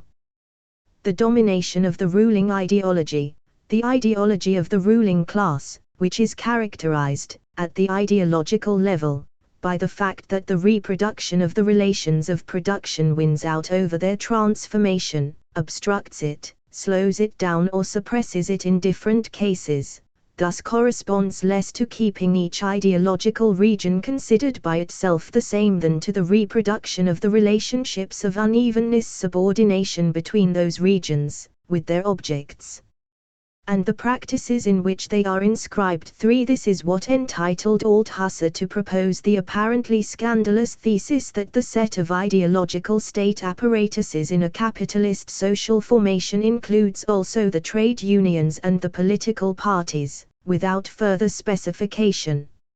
In fact, all he meant to designate was the function attributed to political parties and trade unions within the complex of the ideological state apparatuses under the domination of the ruling ideology, the ideology of the ruling class, i.e., the subordinate but unavoidable and so quite necessary function whereby the ruling class is assured of contact and dialogue with its class adversary, i.e., the proletariat and its allies, a function to which a proletarian organization cannot of course simply conform. This example helps explain how the relationships of unevenness subordination between different ideological state apparatuses, and the regions, objects and practices which correspond to them, constitute, as I have been saying, the stake in the ideological class struggle. The ideological aspect of the struggle for the transformation of the relations of production lies therefore, above all, in the struggle to impose, inside the complex of ideological state apparatuses, new relationships of unevenness subordination for, this is what is expressed, for example, in the slogan "Put politics in command," resulting in a transformation of the set of the complex of ideological state apparatuses in its relationship with the state apparatus and a transformation of the state apparatus itself. 5. To sum up, the material objectivity of the ideological instance is characterized by the structure of unevenness subordination of the complex whole in dominance of the ideological formations of a given social formation, a structure which is nothing but that of the reproduction/transformation contradiction constituting the ideological class struggle. At the same time, where the form of this contradiction is concerned, it should be specified that, given what I have just said, it cannot be thought of as the opposition between two forces acting against one another in a single space. The form of the contradiction inherent to the ideological struggle between the two antagonistic classes is not symmetrical in the sense of each class trying to achieve to its own advantage the same thing as the other. If I insist on this point, it is because many conceptions of the ideological struggle, as we have seen, take it as an evident fact before the struggle, as we have seen, take as an evident fact before the struggle that society exists, with the state over it, as a space, as the terrain of that struggle. This is so because, as Etienne Balabar points out, the class relation is concealed in the operation of the state apparatus by the very mechanism that realizes it, such that society, the state and subjects in law, free and equal in principle in the capitalist mode of production, are reproduced as naturally evident notions. This flushes out a second error, the first one's twin, concerning the nature of this contradiction and opposing reproduction to transformation as inertia is opposed to movement, the idea that the reproduction of the relations of production needs no explanation because they go of their own accord so long as they are left alone, the flaws and failures of the system apart, is an eternalist and anti-dialectical illusion. In reality, the reproduction, just as much as the transformation, of the relations of production is an objective process whose mystery must be penetrated, and not just a state of fact needing only to be observed. I have already alluded several times to Althusser's central thesis, ideology interpellates individuals as subjects. The time has come to examine how this thesis penetrates the mystery in question, and, specifically, how the way it penetrates this mystery leads directly to the problematic of a materialist theory of discursive processes, articulated into the problematic of the ideological conditions of the reproduction/transformation of the relations of production. But first a remark on terminology. In the development that has brought us to this point, a certain number of terms have appeared, such as ideological state apparatuses, ideological formation, dominant or ruling ideology, etc. But neither the term ideology, except negatively in the sentence the ideological state apparatuses are not the realization of ideology in general, nor the term subject has appeared, and even less the term individual. Why is it that as a result of the preceding development, and precisely in order to be able to strengthen it in its conclusions, I am obliged to change my terminology and introduce new words, ideology in the singular, individual, subject, interpellate? The answer lies in the following two intermediary propositions. 1. There is no practice except by and in an ideology. 2. There is no ideology except by the subject and for subjects. That Althusser states before presenting his central thesis. In transcribing these two intermediary propositions, I have emphasized the two ways the term ideology is determined. In the first, the indefinite article suggests the differentiated multiplicity of the ideological instance in the form of a combination, complex whole in dominance, of elements each of which is an ideological formation, in the sense defined above, in short, an ideology. In the second proposition, the determination of the term ideology operates in general, as when one says there is no square root except of a positive number, implying that every square root is the square root of a positive number. In the same way, the signification of this second proposition, which in fact prefigures the central thesis 6, is that the category of the subject is the constitutive category of every ideology.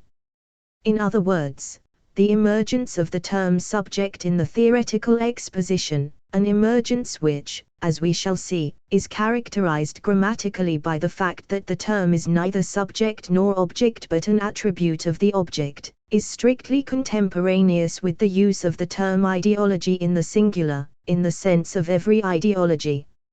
Naturally, this makes me distinguish carefully between ideological formation, dominant ideology and ideology. Ideology, interpellation, Munchausen effect. Ideology in general, which, as we have seen, is not realized in the ideological state apparatuses, so it cannot coincide with a historically concrete ideological formation, is also not the same thing as the dominant ideology, as the overall result, the historically concrete form resulting from the relationships of unevenness, contradiction, subordination characterizing in a historically given social formation the complex whole in dominance of the ideological formations operating in it.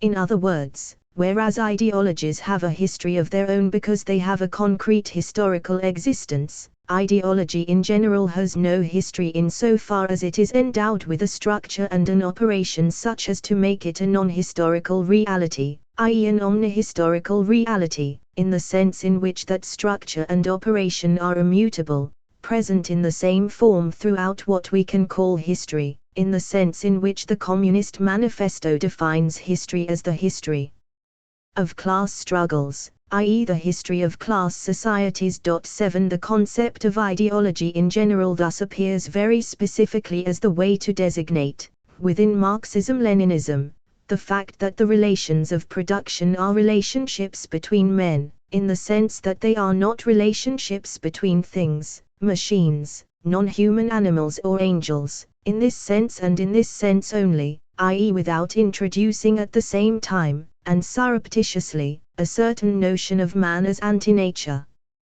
Transcendence. Subject of history, negation of the negation, etc. As is well known, this is the central point of the reply to John Lewis. 8. Quite the contrary, the concept of ideology in general makes it possible to think man as an ideological animal, i.e. to think his specificity as part of nature in the Spinozist sense of the term. History is an immense natural human system in movement, and the motor of history is class struggle. 9. Hence history once again, that is the history of the class struggle, i.e. the reproduction / transformation of class relationships, with their corresponding infrastructural, economic, and structural, legal, political, and ideological characteristics. It is within this natural human process of history that ideology is eternal, omnihistorical, a statement which recalls Freud's expression "the unconscious is eternal." The reader will realize that these two categories do not meet here by accident. But he will also realize that on this question, and despite important recent studies, the essential theoretical work remains to be done, and I want above all else to avoid giving the impression, rather widespread today, that we already have the answers. In fact, slogans will not fill the yawning absence of a worked-out conceptual articulation between ideology and the unconscious. We are still at the stage of theoretical glimmers in a prevailing obscurity, and in the present study I shall restrict myself to calling attention to certain connections whose importance may have been underestimated, without really claiming to pose the true question that governs the relationship between these two categories. 10. Let me simply point out that the common feature of the two structures called respectively ideology and the unconscious is the fact that they conceal their own existence within their operation by producing a web of subjective evident truths, subjective here meaning not affecting the subject but in which the subject is constituted. For you and for me, the category of the subject is a primary obviousness. Obviousnesses are always primary. It is clear that you and I are subjects, free, ethical, etc. 11.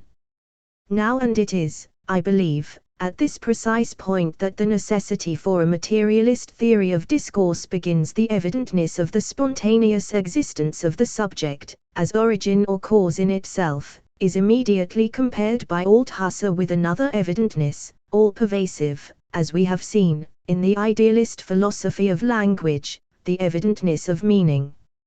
Remember the terms of this comparison, which I evoked at the very beginning of this study.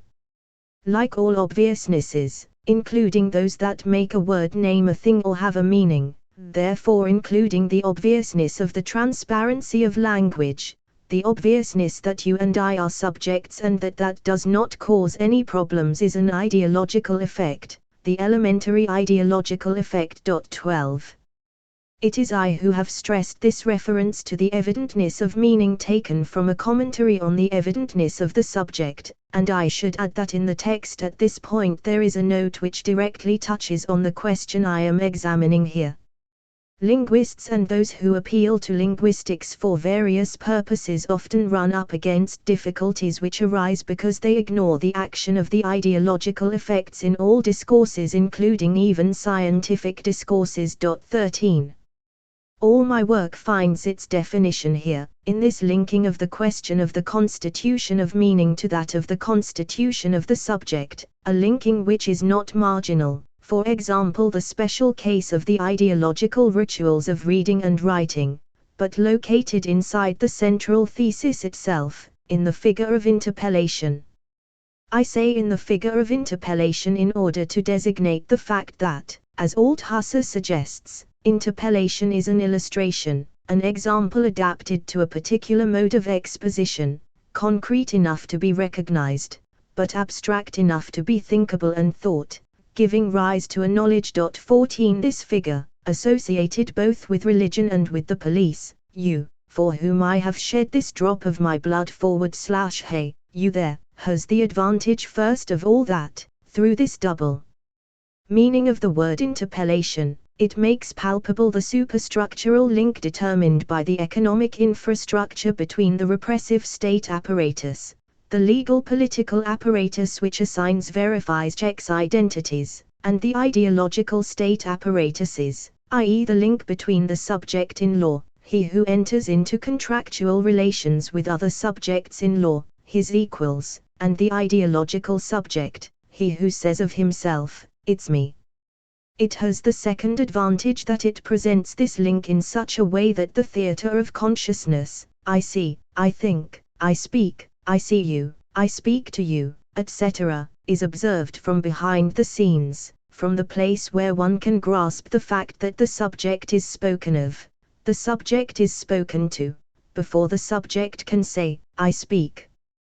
The last, but not the least, advantage of this little theoretical theatre of interpellation, conceived as an illustrated critique of the theatre of consciousness, is that it designates, by the discrepancy in the formulation individual/subject, the paradox by which the subject is called into existence. Indeed, the formulation carefully avoids presupposing the existence of the subject on whom the operation of interpellation is performed. It does not say, the subject is interpellated by ideology. This cuts short any attempt simply to invert the metaphor linking the subject with the various legal entities, persons morales, which might seem at first sight to be subjects made up of a collectivity of subjects, and of which one could say, inverting the relationship, that it is this collectivity, as a pre-existing entity, that imposes its ideological stamp on each subject in the form of a socialization of the individual in social relations conceived of as intersubjective relations. In fact, what the thesis ideology interpellates individuals as subjects designates is indeed that non-subject is interpellated constituted as subject by ideology. Now, the paradox is precisely that interpellation has, as it were, a retroactive effect, with the result that every individual is always already a subject. The evidentness of the subject as unique, irreplaceable and identical with himself, the absurd and natural reply "it's me," to the question "who's there?" 15 echoes the remark, "It is evident that I am the only person who can say I when speaking of myself." This evidentness conceals something, which escapes Russell and logical empiricism, the fact that the subject has always been an individual interpellated as a subject, which, to remain in the ambience of Althusser's example, might be illustrated by the absurd injunction children address to one another as a superb joke, "Mr. So-and-so, remind me of your name," an injunction whose playful character masks its affinity with the police operation of assigning and checking identities.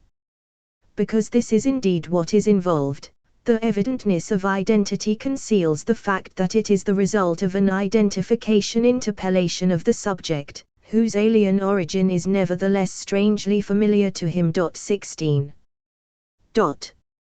Now, taking into account what I have just set out, it is possible to regard the effect of the preconstructed as the discursive modality of the discrepancy by which the individual is interpellated as subject, while still being always already a subject, stressing that this discrepancy, between the familiar strangeness of this outside located before, elsewhere and independently, and the identifiable, responsible subject, answerable for his actions, operates by contradiction, whether the latter be suffered in complete ignorance by the subject or, on the contrary, he grasps it in the forefront of his mind, as wit, many jokes, turns of phrase, etc., are in fact governed by the contradiction inherent in this discrepancy.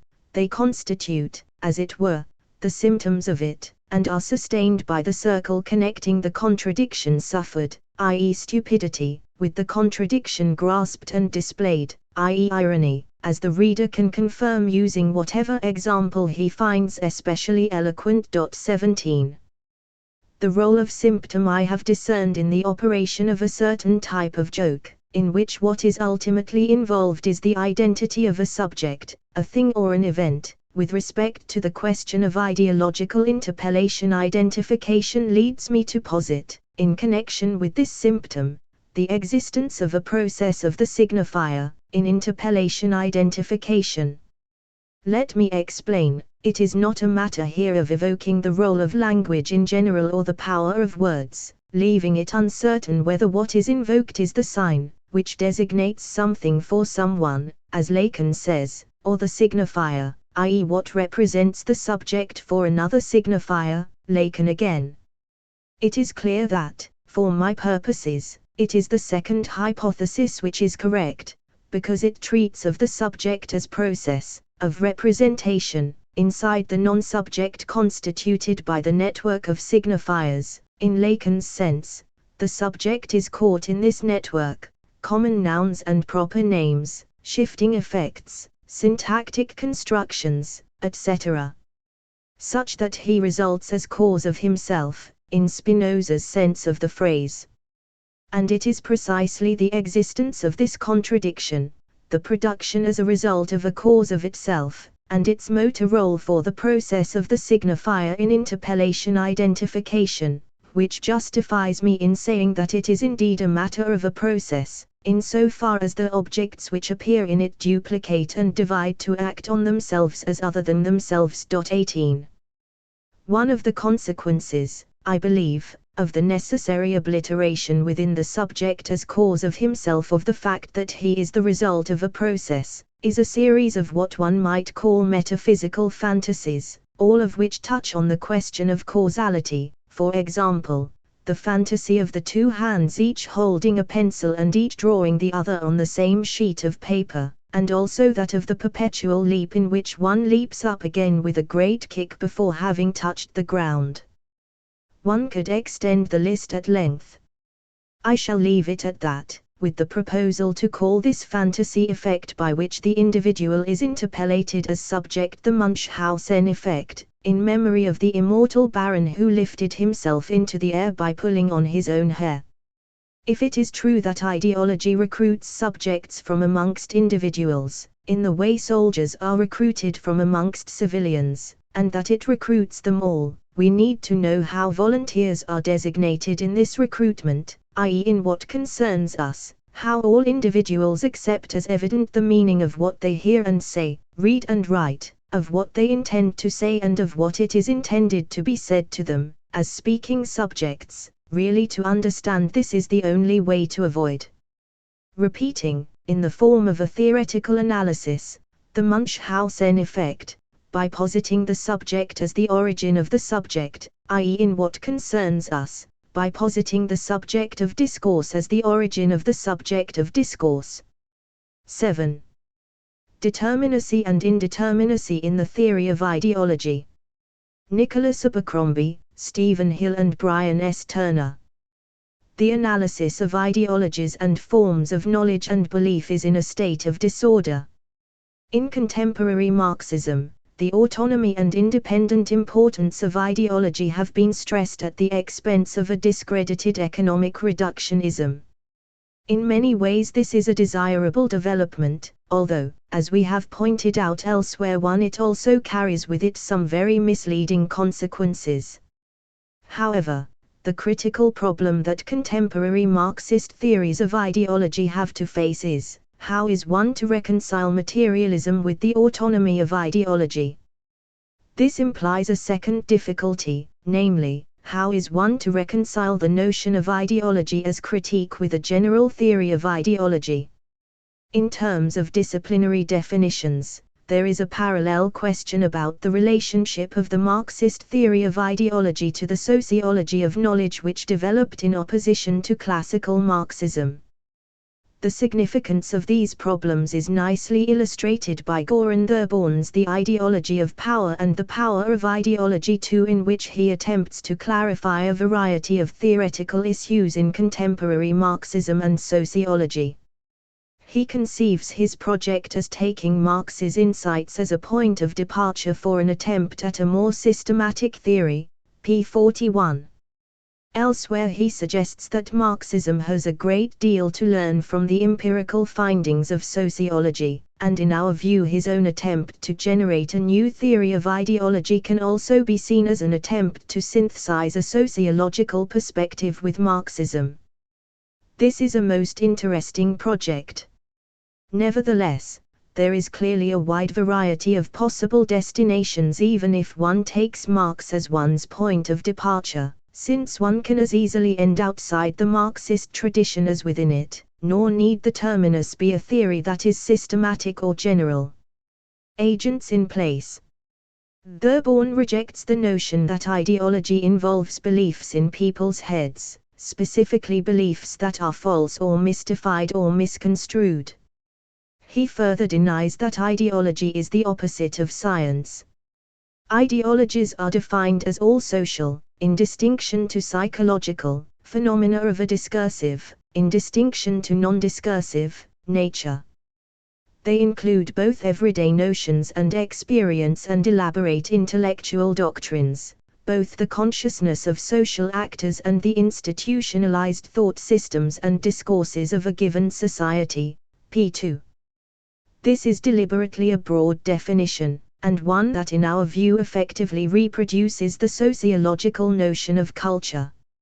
Following Althusser, Third-Born suggests, the operation of ideology in human life basically involves the constitution and patterning of how human beings live their lives as conscious, reflecting initiators of acts in a structured, meaningful world. Ideology operates as discourse, addressing or, as Althusser puts it, interpellating human beings as subjects. p. 15. This operation of ideology involves two processes: the constitution and subjection of human, conscious agents and their qualification to fulfill their positions in society. Third-Born recognizes that an analysis of ideology in terms of inserting agents in their places is analogous to the traditional sociological analysis of social roles, but he maintains that traditional role analysis is too subjectivist. The main burden of ideology is to construct human subjectivity, so that to search for the structure of the ideological universe is to seek the dimensions of human subjectivity. p. 17. These dimensions form a property space. Ideologies thus situate individuals in time and space by reference to personal, positional and social characteristics. Third-Born sees ideologies as being materially determined, and the definition of materialism is deliberately and unusually broad to encompass the structure of a given society and its relationship to its natural environment and to other societies. p. 43. Materialism, in the classical Marxist usage of the economic structure, is used to explain the determination of one specific ideological set which appears to comprise those class ideologies required for the subjection and qualification of economic agents, though Third-Born's presentation is not clear on this point. He states explicitly, however, any given combination of forces and relations of production of course requires a particular form of ideological subjection of the economic subjects. p. 47. It is noteworthy that Third-Born does not accept the contention, familiar from many classical Marxist accounts of ideology, that the principal function of ideology is to incorporate subordinates, to act as social cement. He argues, by contrast, that subordinates will adhere to alter ideologies which are oppositional, and he attempts to specify the conditions under which those alter ideologies may arise. There are three possible explanations. The first and most general explanation, which Third-Born emphasizes, is that, by its very nature, every positional ideology must generate an alter ideology in the process of generating differences between self and other, us and them. These ideologies have thus an intrinsically dual character, p. 27, and the implication is that any ideology of domination must generate resistance in the very act of setting up a self/other opposition. Such an argument links Third-Born's position directly to that of current structural linguistics in that language subsists on the play of differences. A difficulty with the notion that the imposition of knowledge/ideology produces resistance is to show exactly how this comes about, and, more importantly, under what conditions resistance prevails, a difficulty manifest also in Foucault. Secondly, Third-Born refers to the fact that class ideologies are inscribed in the relations of production, p. 61. For example, feudalism involved a hierarchy of rights and obligations between peasant and landlord, and these were the foci of class struggle. Curtailment of peasant rights created alter ideological conceptions of injustice that were the basis of peasant oppositions to the illegality of landlords' activities.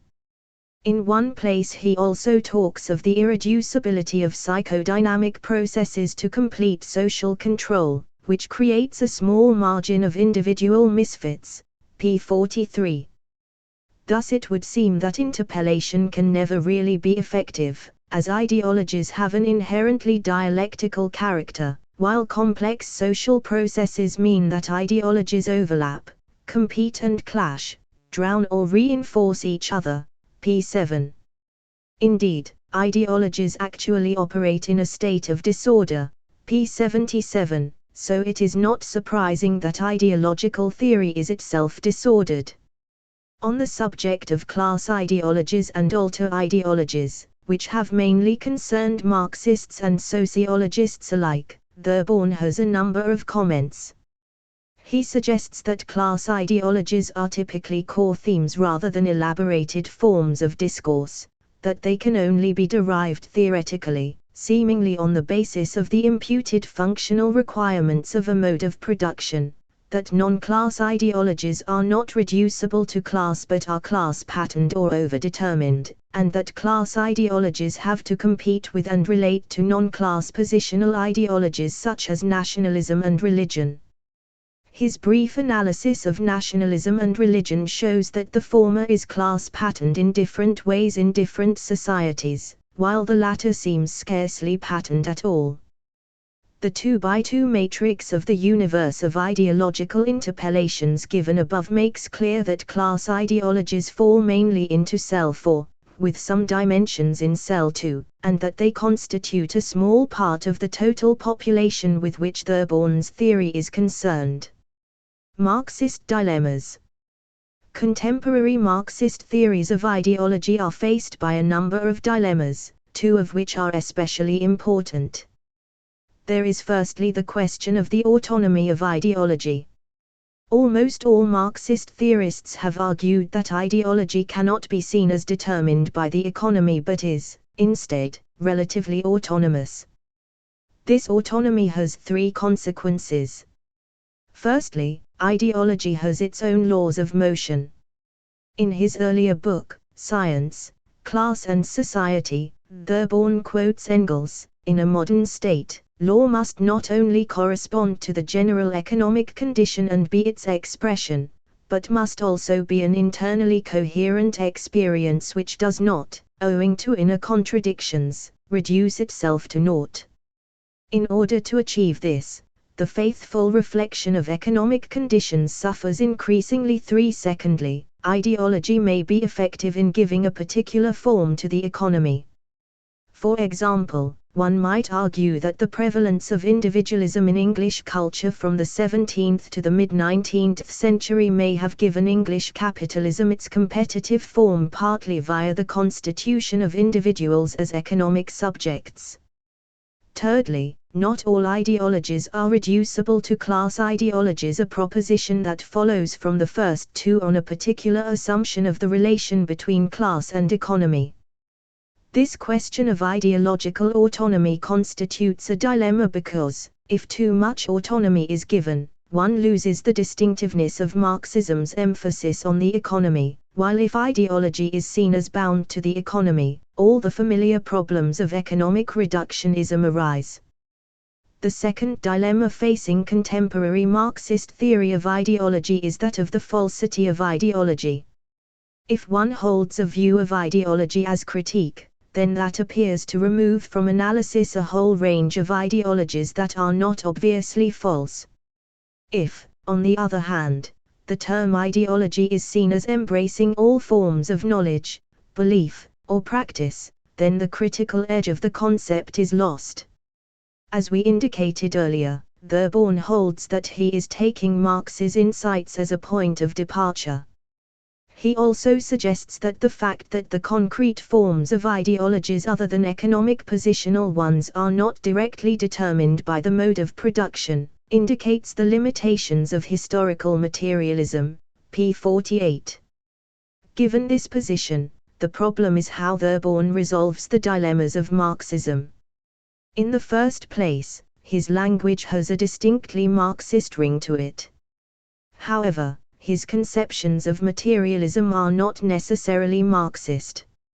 In his broad usage, which corresponds to the conventional sociology of knowledge, materialism amounts to little more than postulating a social explanation of ideology. In his narrower conception of economic materialism, he adopts a Marxist position. For Third-Born, class ideologies appear to be determined by economic materialism, but the rest of the ideological universe rests on a material base that owes little to Marxism. He also emphasizes the critical importance of class in the analysis of ideology. Although Third-Born is at pains to show the significance of all kinds of ideology, including non-class elements such as those of gender, race or nation, class ideologies are not only fundamental, they are determining. The structure of the ideological system, its class and non-class elements alike, is overdetermined by the constellation of class forces, p. 39. For many critics, such an emphasis on class would be quite sufficient to place Third-Born firmly in the Marxist camp, or a Marxist camp. That would, clearly, be quite wrong, for what is distinctive to Marxism is not the stress on class per se, but a particular theory of the generation, location and causal effects of classes. A comparison with the work of Karl Mannheim is instructive here. Again, many sociological commentators on Mannheim assume that he was a Marxist because of his belief that social class is the most significant social base of systems of belief.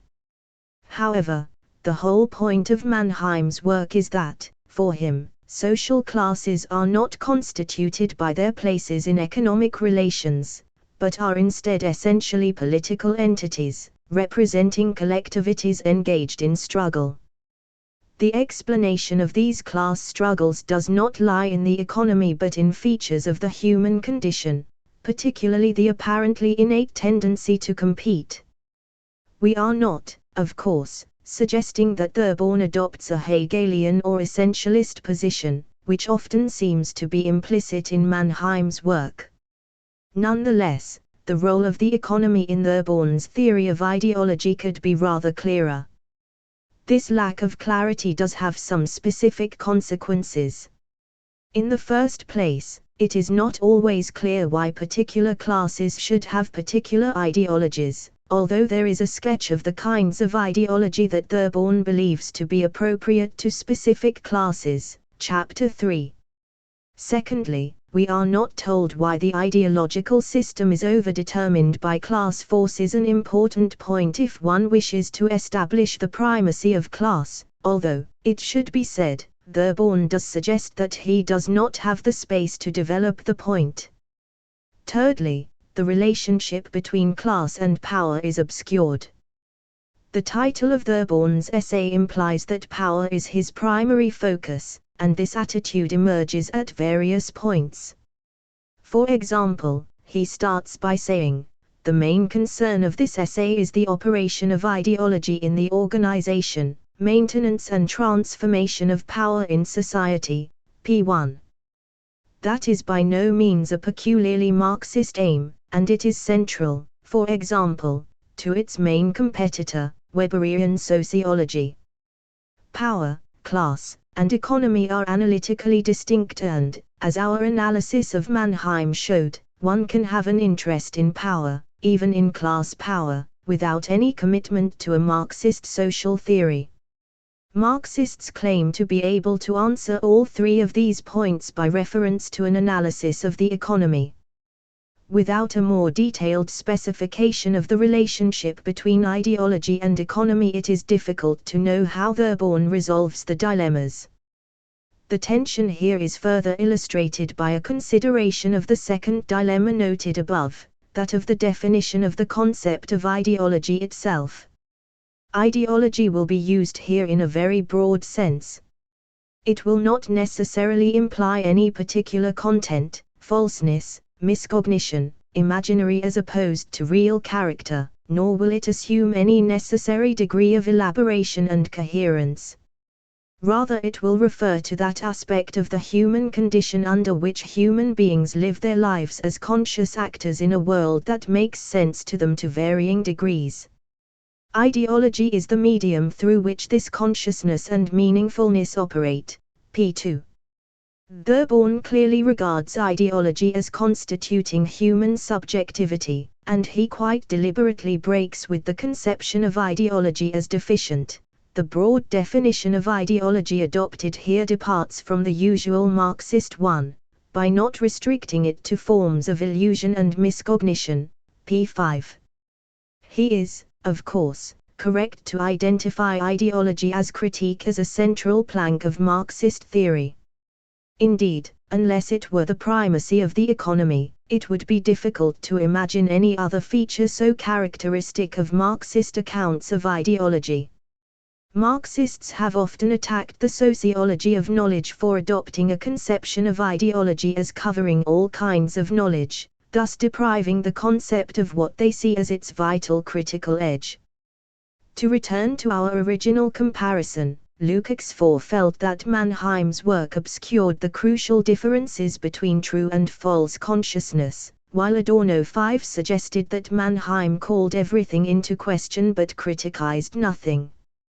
Constituting the human subject. We turn now to one of the central elements of Third-Born's theory, the function of ideology. Third-Born identifies four, and only four, dimensions of human subjectivity, and then argues that ideology's function is to construct those subjectivities. My thesis is that these four dimensions make up the fundamental forms of human subjectivity, and that the universe of ideologies is exhaustively structured by the four main types of interpellation that constitute these four forms of subjectivity. p. 23. We see several difficulties arising out of Third-Born's theoretical position. In the first place, he comes close to arguing that the forms of human subjectivity determine the forms of ideology, which would commit him to a problematic of the subject as the ground of all ideology. A second difficulty with this and other theories of interpellation is their assumption that the subject is an individual agent, the person, when on the contrary the constitution of persons in late capitalism often requires the formation of collective agents such as business corporations, professional associations, trade unions and trade associations. It is perfectly possible to describe social epochs, classical Rome or late capitalism, in which legal, social or religious definitions of the person do not coincide with effective economic agents. Third-Born's argument may work for natural persons, but it needs to be shown how it applies in the case of juristic persons. One can further ask whether the formation of corporate structures has to be by interpellation. In the third place, ideology does not invariably constitute persons, it can also deconstitute them. For example, the laws of coverture precluded women from personhood on entry into marriage.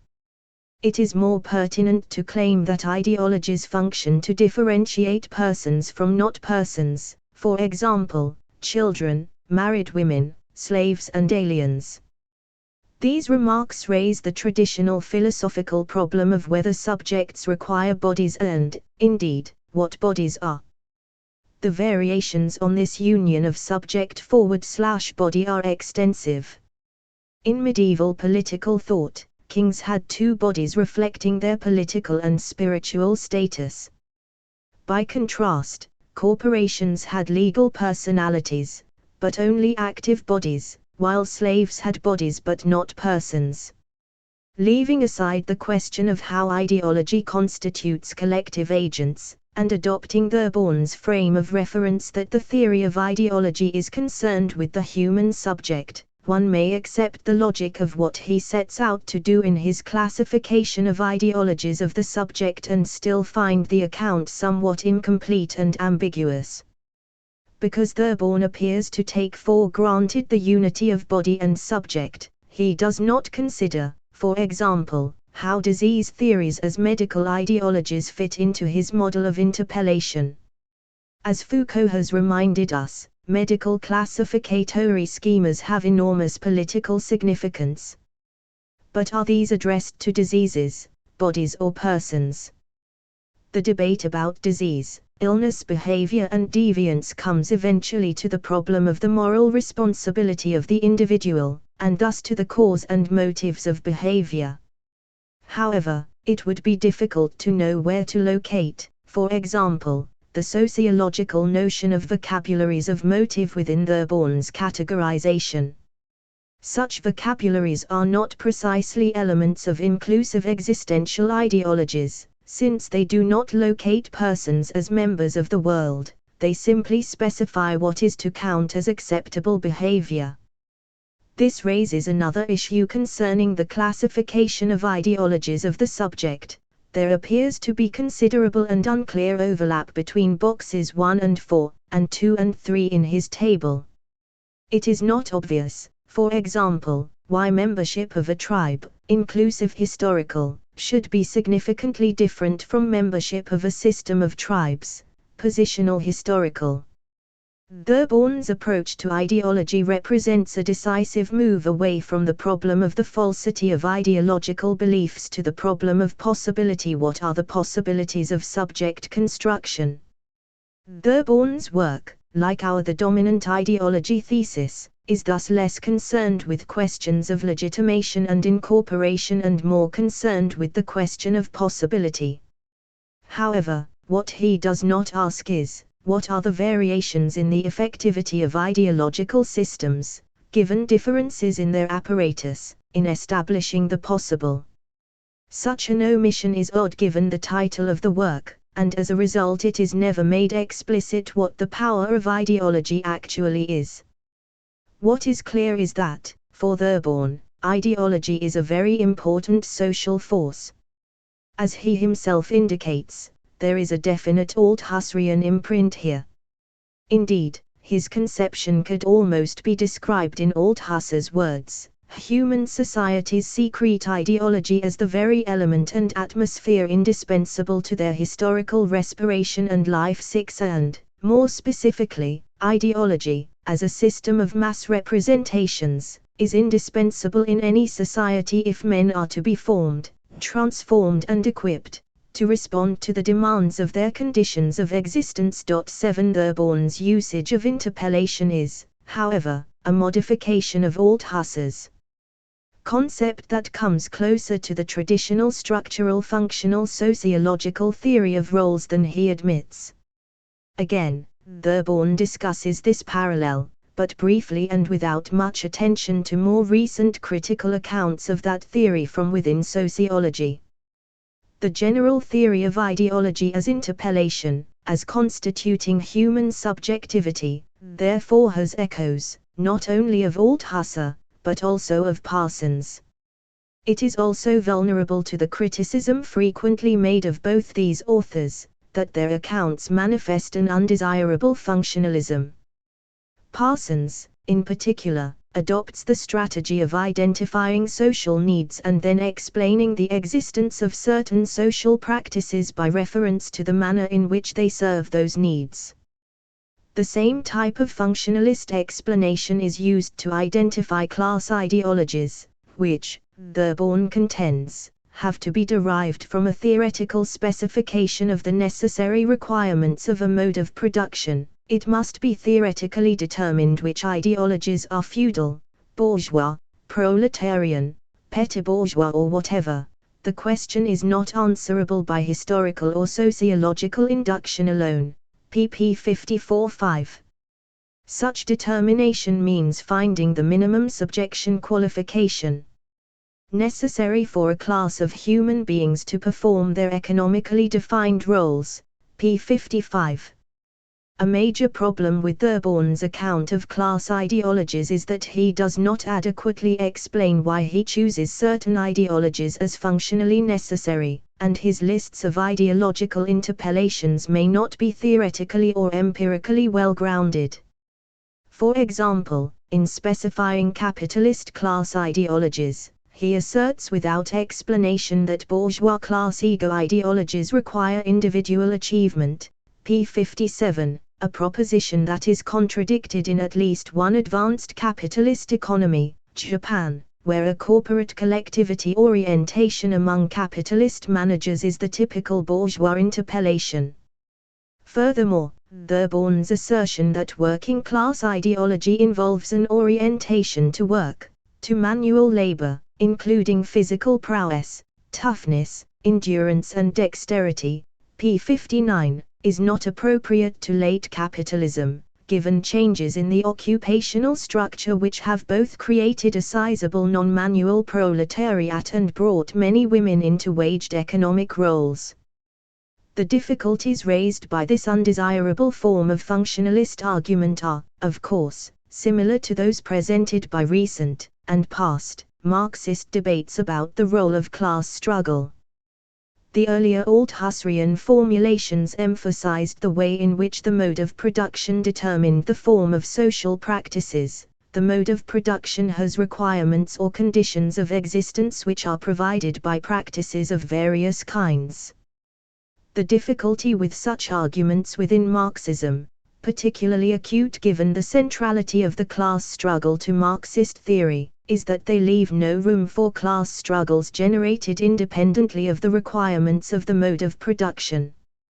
Third-Born does attempt to avoid some of the problems raised by his functionalist analysis by making the concept of ideology open-ended, by stressing the importance of ideological struggle and demonstrating the contradictions within ideological forms.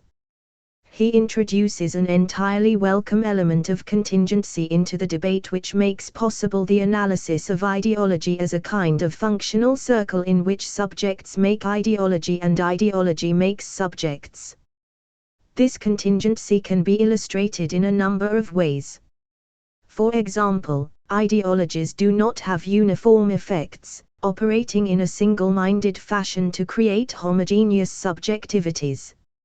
At the level of the subject, who may be at the intersection of a number of conflicting ideologies, different subjectivities, for example, worker, husband or Protestant, may compete for dominance. Furthermore, contradictoriness may actually be inherent in the notion of ideology itself. Thus, for Third-Born, the creation of subjectivity actually involves two processes, of subjecting the subject to a particular definition of his role, and of qualifying him for his role. The reproduction of any social organization requires some basic correspondence between subjection and qualification. However, there is an inherent possibility of conflict between the two. For instance, new kinds of qualification may be required and provided, new skills that clash with the traditional forms of subjection, pl. 7. Again, any smooth functioning of ideology may be interrupted by social struggles. In the case of subordinate classes, alter ideologies provide the basis of ideological and, ultimately, class struggle. However, the difficulty with Third-Born's account here is that he does not provide a convincing theoretical discussion of alter ideologies.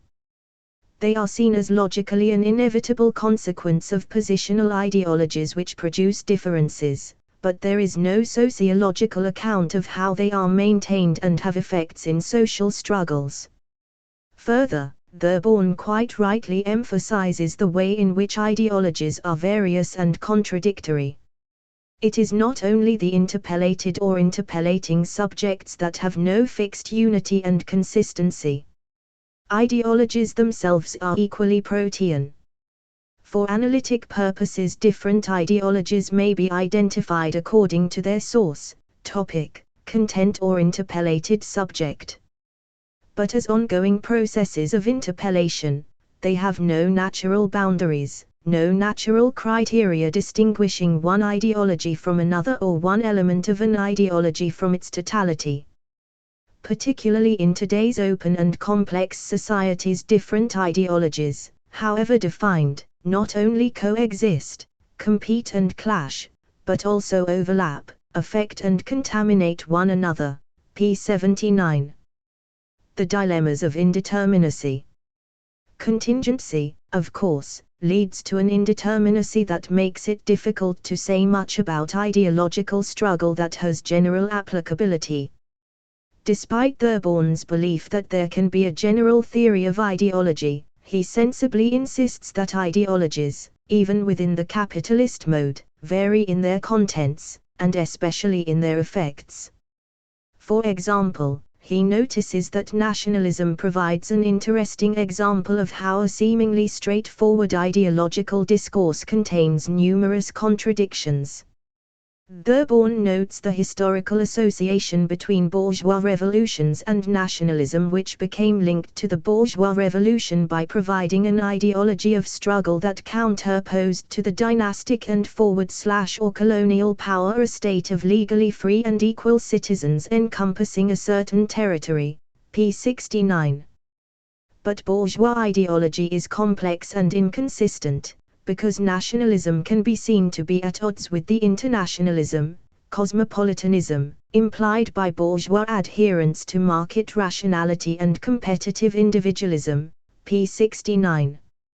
Moreover, Thurborn recognizes that nationalism, as one of the formulae of ruling class legitimation, p. 69, produces indeterminate outcomes, sometimes leading subordinate classes to rally to the national interest and support of dominant interests, sometimes forming part of the national popular tradition of struggle, p. 70. We endorse this argument and suggest, contrary to what a number of modern Marxists profess, that nationalism qualifies most uneasily as part of the dominant ideology of late capitalism, at least in Britain. Although capitalism developed within nation-states and still has an important national orientation, late capitalism also has a significant transnational character, which means that the status of nationalism as a bourgeois ideology is ambiguous. Different economic interests within capitalism and their associated class fractions, national and international, have therefore created contradictory positions within the dominant ideology.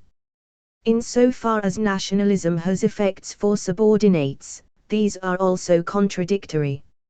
On the one hand, nationalism has often formed part of a popular counter-ideology. As Hobsbawm has cogently reminded us, the combination of patriotism and working-class consciousness has been historically a powerful agency of radical social change, as it was in Britain in the aftermath of the Second World War and earlier in the Chartist period. In recent years, nationalism has informed the political program of the left, notably in policies concerning the EEC and the re-imposition of restrictions on the movement of capital abroad designed to protect popular interests against monopoly capital. On the other hand, we have to account for the apparently unifying effect of nationalism as a response to external threats, notably war. The Falklands crisis is obviously a case in point. However, while the Falklands issue did mobilize a wide cross-section of society behind conservative, jingoist symbols, patriotism is unlikely to change the underlying popular mood of hopelessness, apathy and defeatism. 9 Such episodic sociodramas may have little consequence for the formation of ideologies that have long-run effects. In addition to Hobsbawm's example of the historical affinity between working-class radicalism and patriotic nationalism in certain periods, we note that peripheral nationalism within peripheral regions, for example, Wales and Scotland, has divisive consequences for the nation-state and could not be regarded as a dominant ideology, certainly not a bourgeois one. The point is that the fundamental ideological form of inclusive historical ideologies, even when specified more closely as nationalism, need have no explanatory power in predicting the outcome of ideological struggle. There is clearly something of a dilemma here between a general determinate analysis, which does not allow for the contingencies of ideology, and an indeterminate analysis which does not allow general claims. In our book we have tried to show the contingency of the relationship of ideology to capitalist economic activity. Empirically, it appears to be the case that a capitalist mode of production can coexist with a great variety of ideological superstructures. In religious ideologies, there is Catholicism in France, Catholicism and Protestantism in Holland, the civil religion of America, and Islam in the Gulf states. In legal systems, there is the historical problem raised by Weber that judge-made law in Britain and formal law in Germany were both compatible with capitalism. In politics, various political systems ranging from fascism to liberal democracy appear to develop alongside capitalism. Social formations which share the same capitalist base thus display a variety of different ideological systems. From this perspective, while it may be possible to argue that ideology contributes under certain historical circumstances to the unity of classes or economic organization, such as family organization and Catholic teaching on sexuality in feudalism, it is difficult to draw any general conclusions from such particular observations. However, to conclude that, at the level of the social formation, ideology is always variable and contingent both in content and function may overstate the case. One obvious objection is that there must be some limits to these variations, which are set by the basic requirements of the conditions of existence of a mode of production. However, the ideological requirements of capitalism do appear to be unusual with respect to other modes. In the dominant ideology thesis, we noted the paradox that in late capitalism the ideological apparatus is greatly extended, while the economic and political subordination of people makes ideological incorporation increasingly redundant. There are two reasons why we believe that ideological variation increases with the development of late capitalism. 1. Dull compulsion in everyday life is adequate for the subordination of the worker, and 2. There is no economic requirement for a dominant ideology. In short, capitalism can tolerate contingency far better than any other mode of production. Perhaps the mode of production ought to be regarded as establishing certain broad parameters which set the limits of ideological variation. In early capitalism, for example, the relations of production require certain legal supports in terms of private property and stability of economic contracts, but these may be guaranteed by a variety of legal systems. At the level of the social formation, ideology can be studied only, following Weber, in terms of certain historically specific, pre-existing ideologies which may or may not contribute to the growth of capitalist culture, the Protestant ethic thesis. Ideology does not simply incorporate classes, it is, rather, a resource of collective action. For example, as Marx noted, the bourgeoisie, having mobilized individualism against feudalism, finds civil liberties employed by oppositional groups against capitalist domination. Individualism can thus be regarded as a resource of political struggle. Furthermore, as we argued earlier, ideology, in the form of individualism, may be effective in actually forming the specific shape of capitalist society. It does not, however, necessarily have that function. It follows from this discussion that Marxists should state the level of abstraction at which ideology is located. Ideology is not a necessary condition of existence of the economic base and, at the level of the social formation, class structure, political conflicts, ethnic composition, the nature of state development, etc., determine the variable role and content of ideology. There is no general theory which can specify the functions and content of ideology for different societies.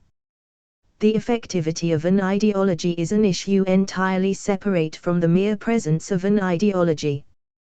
The effects of the apparatus of ideological transmission are variable, depending on the level of political education in the working class, the level of class organization, the presence of a tradition of working class radicalism, etc. In Marxism, the capacity of the ISAs and other socializing institutions to determine class consciousness, especially corporate consciousness, has been greatly exaggerated. It is not evident, in any case, that societies require the level of ideological support implied by Third-born. As Foucault argues, the individuation, construction and discipline of individuals can be secured by regulatory practices and institutions, panopticism, which do not require subjective consciousness on the part of individual persons. The drift of our argument is that Third-Born overstates the importance of ideology, an overstatement most prominent in his view of ideology constructing subjectivities. We would advocate a much more indeterminate approach. Ideology has causally important effects only on some social phenomena at some times. For example, as we tried to show in the dominant ideology thesis, ideology does not generally work to incorporate subordinate classes. Similarly, ideology may or may not have a role in the formation and maintenance of any economic practices. Or to take a position advanced by Third-Born, why should one assume that the role of ideology is to form subjectivities? Why, equally, should one not assume that subjectivities are only contingently formed by ideology and can, just as effectively, be created in other ways? We believe that Third-Born is not sufficiently indeterminate, and seems moreover to have allied very different Marxist and sociological forms of determinism. We do not, of course, wish to say that indeterminacy has no limits, a position of mindless empiricism, and in a review article of this length we cannot attempt to tackle the issue of what the limits are, although we have outlined a possible solution for Britain in the dominant ideology thesis. Third-Born has written an excellent essay which frees the study of ideology of many of its rigidities. However, in sum, we wish he would take space to say more on a number of issues, particularly on the relationship of the implicit functionalism of subjectivities to the contingent qualities of ideology, on the precise role of the economy, and on the mechanisms of the overdetermination of non-class ideologies by class. 8. The new questions of subjectivity. Goran Third-Born. The dominant ideology thesis, one by Nicholas Abercrombie, Stephen Hill and Brian S. Turner, is first of all the story of a hunting exploit. It relates how the authors hunt down and finally kill a beast called the dominant ideology thesis. To save some space for due evaluation of this achievement, the beast will hereafter be shortened to DIT and its killers to AHT. Though told in the sometimes jarring tones of sociologies, it is a fascinating story, which this review read with considerable pleasure. Unfortunately, it has become common for reviews to say far too much about the reviewer's pleasure or displeasure, or about his bright ideas in general, leaving the poor reader in the dark about the actual object which occasioned the review. Before embarking upon any further assessment, therefore, let us for a moment allow the authors to speak for themselves. According to AHT, there exists a widespread agreement among Marxists, such as Habermas, Marcus, Miliband and Poulantzas, that there is a powerful, effective, dominant ideology in contemporary capitalist societies, and that this dominant ideology creates an acceptance of capitalism in the working class. It is with this dominant ideology thesis that our book is concerned. P1. Ideology AHT equate with beliefs. P 188, without any assumption of necessary falseness or misleading content. The author's argumentation starts with 2 chapters surveying the theories they criticize and reject. The first focuses on 3 Marxist writers, Gramsci, Habermas and Althusser, the second on sociological theories of the common culture, particularly the work of Talcott Parsons and those influenced by him. AHT hold that there are considerable similarities in the accounts of the social order given by the neo-Marxist DIT and the sociological common culture theory. It is argued that Parsons et al., as well as modern Marxists, tend to focus on the normative integration of societies, thereby departing from the emphasis on non-normative constraint central to class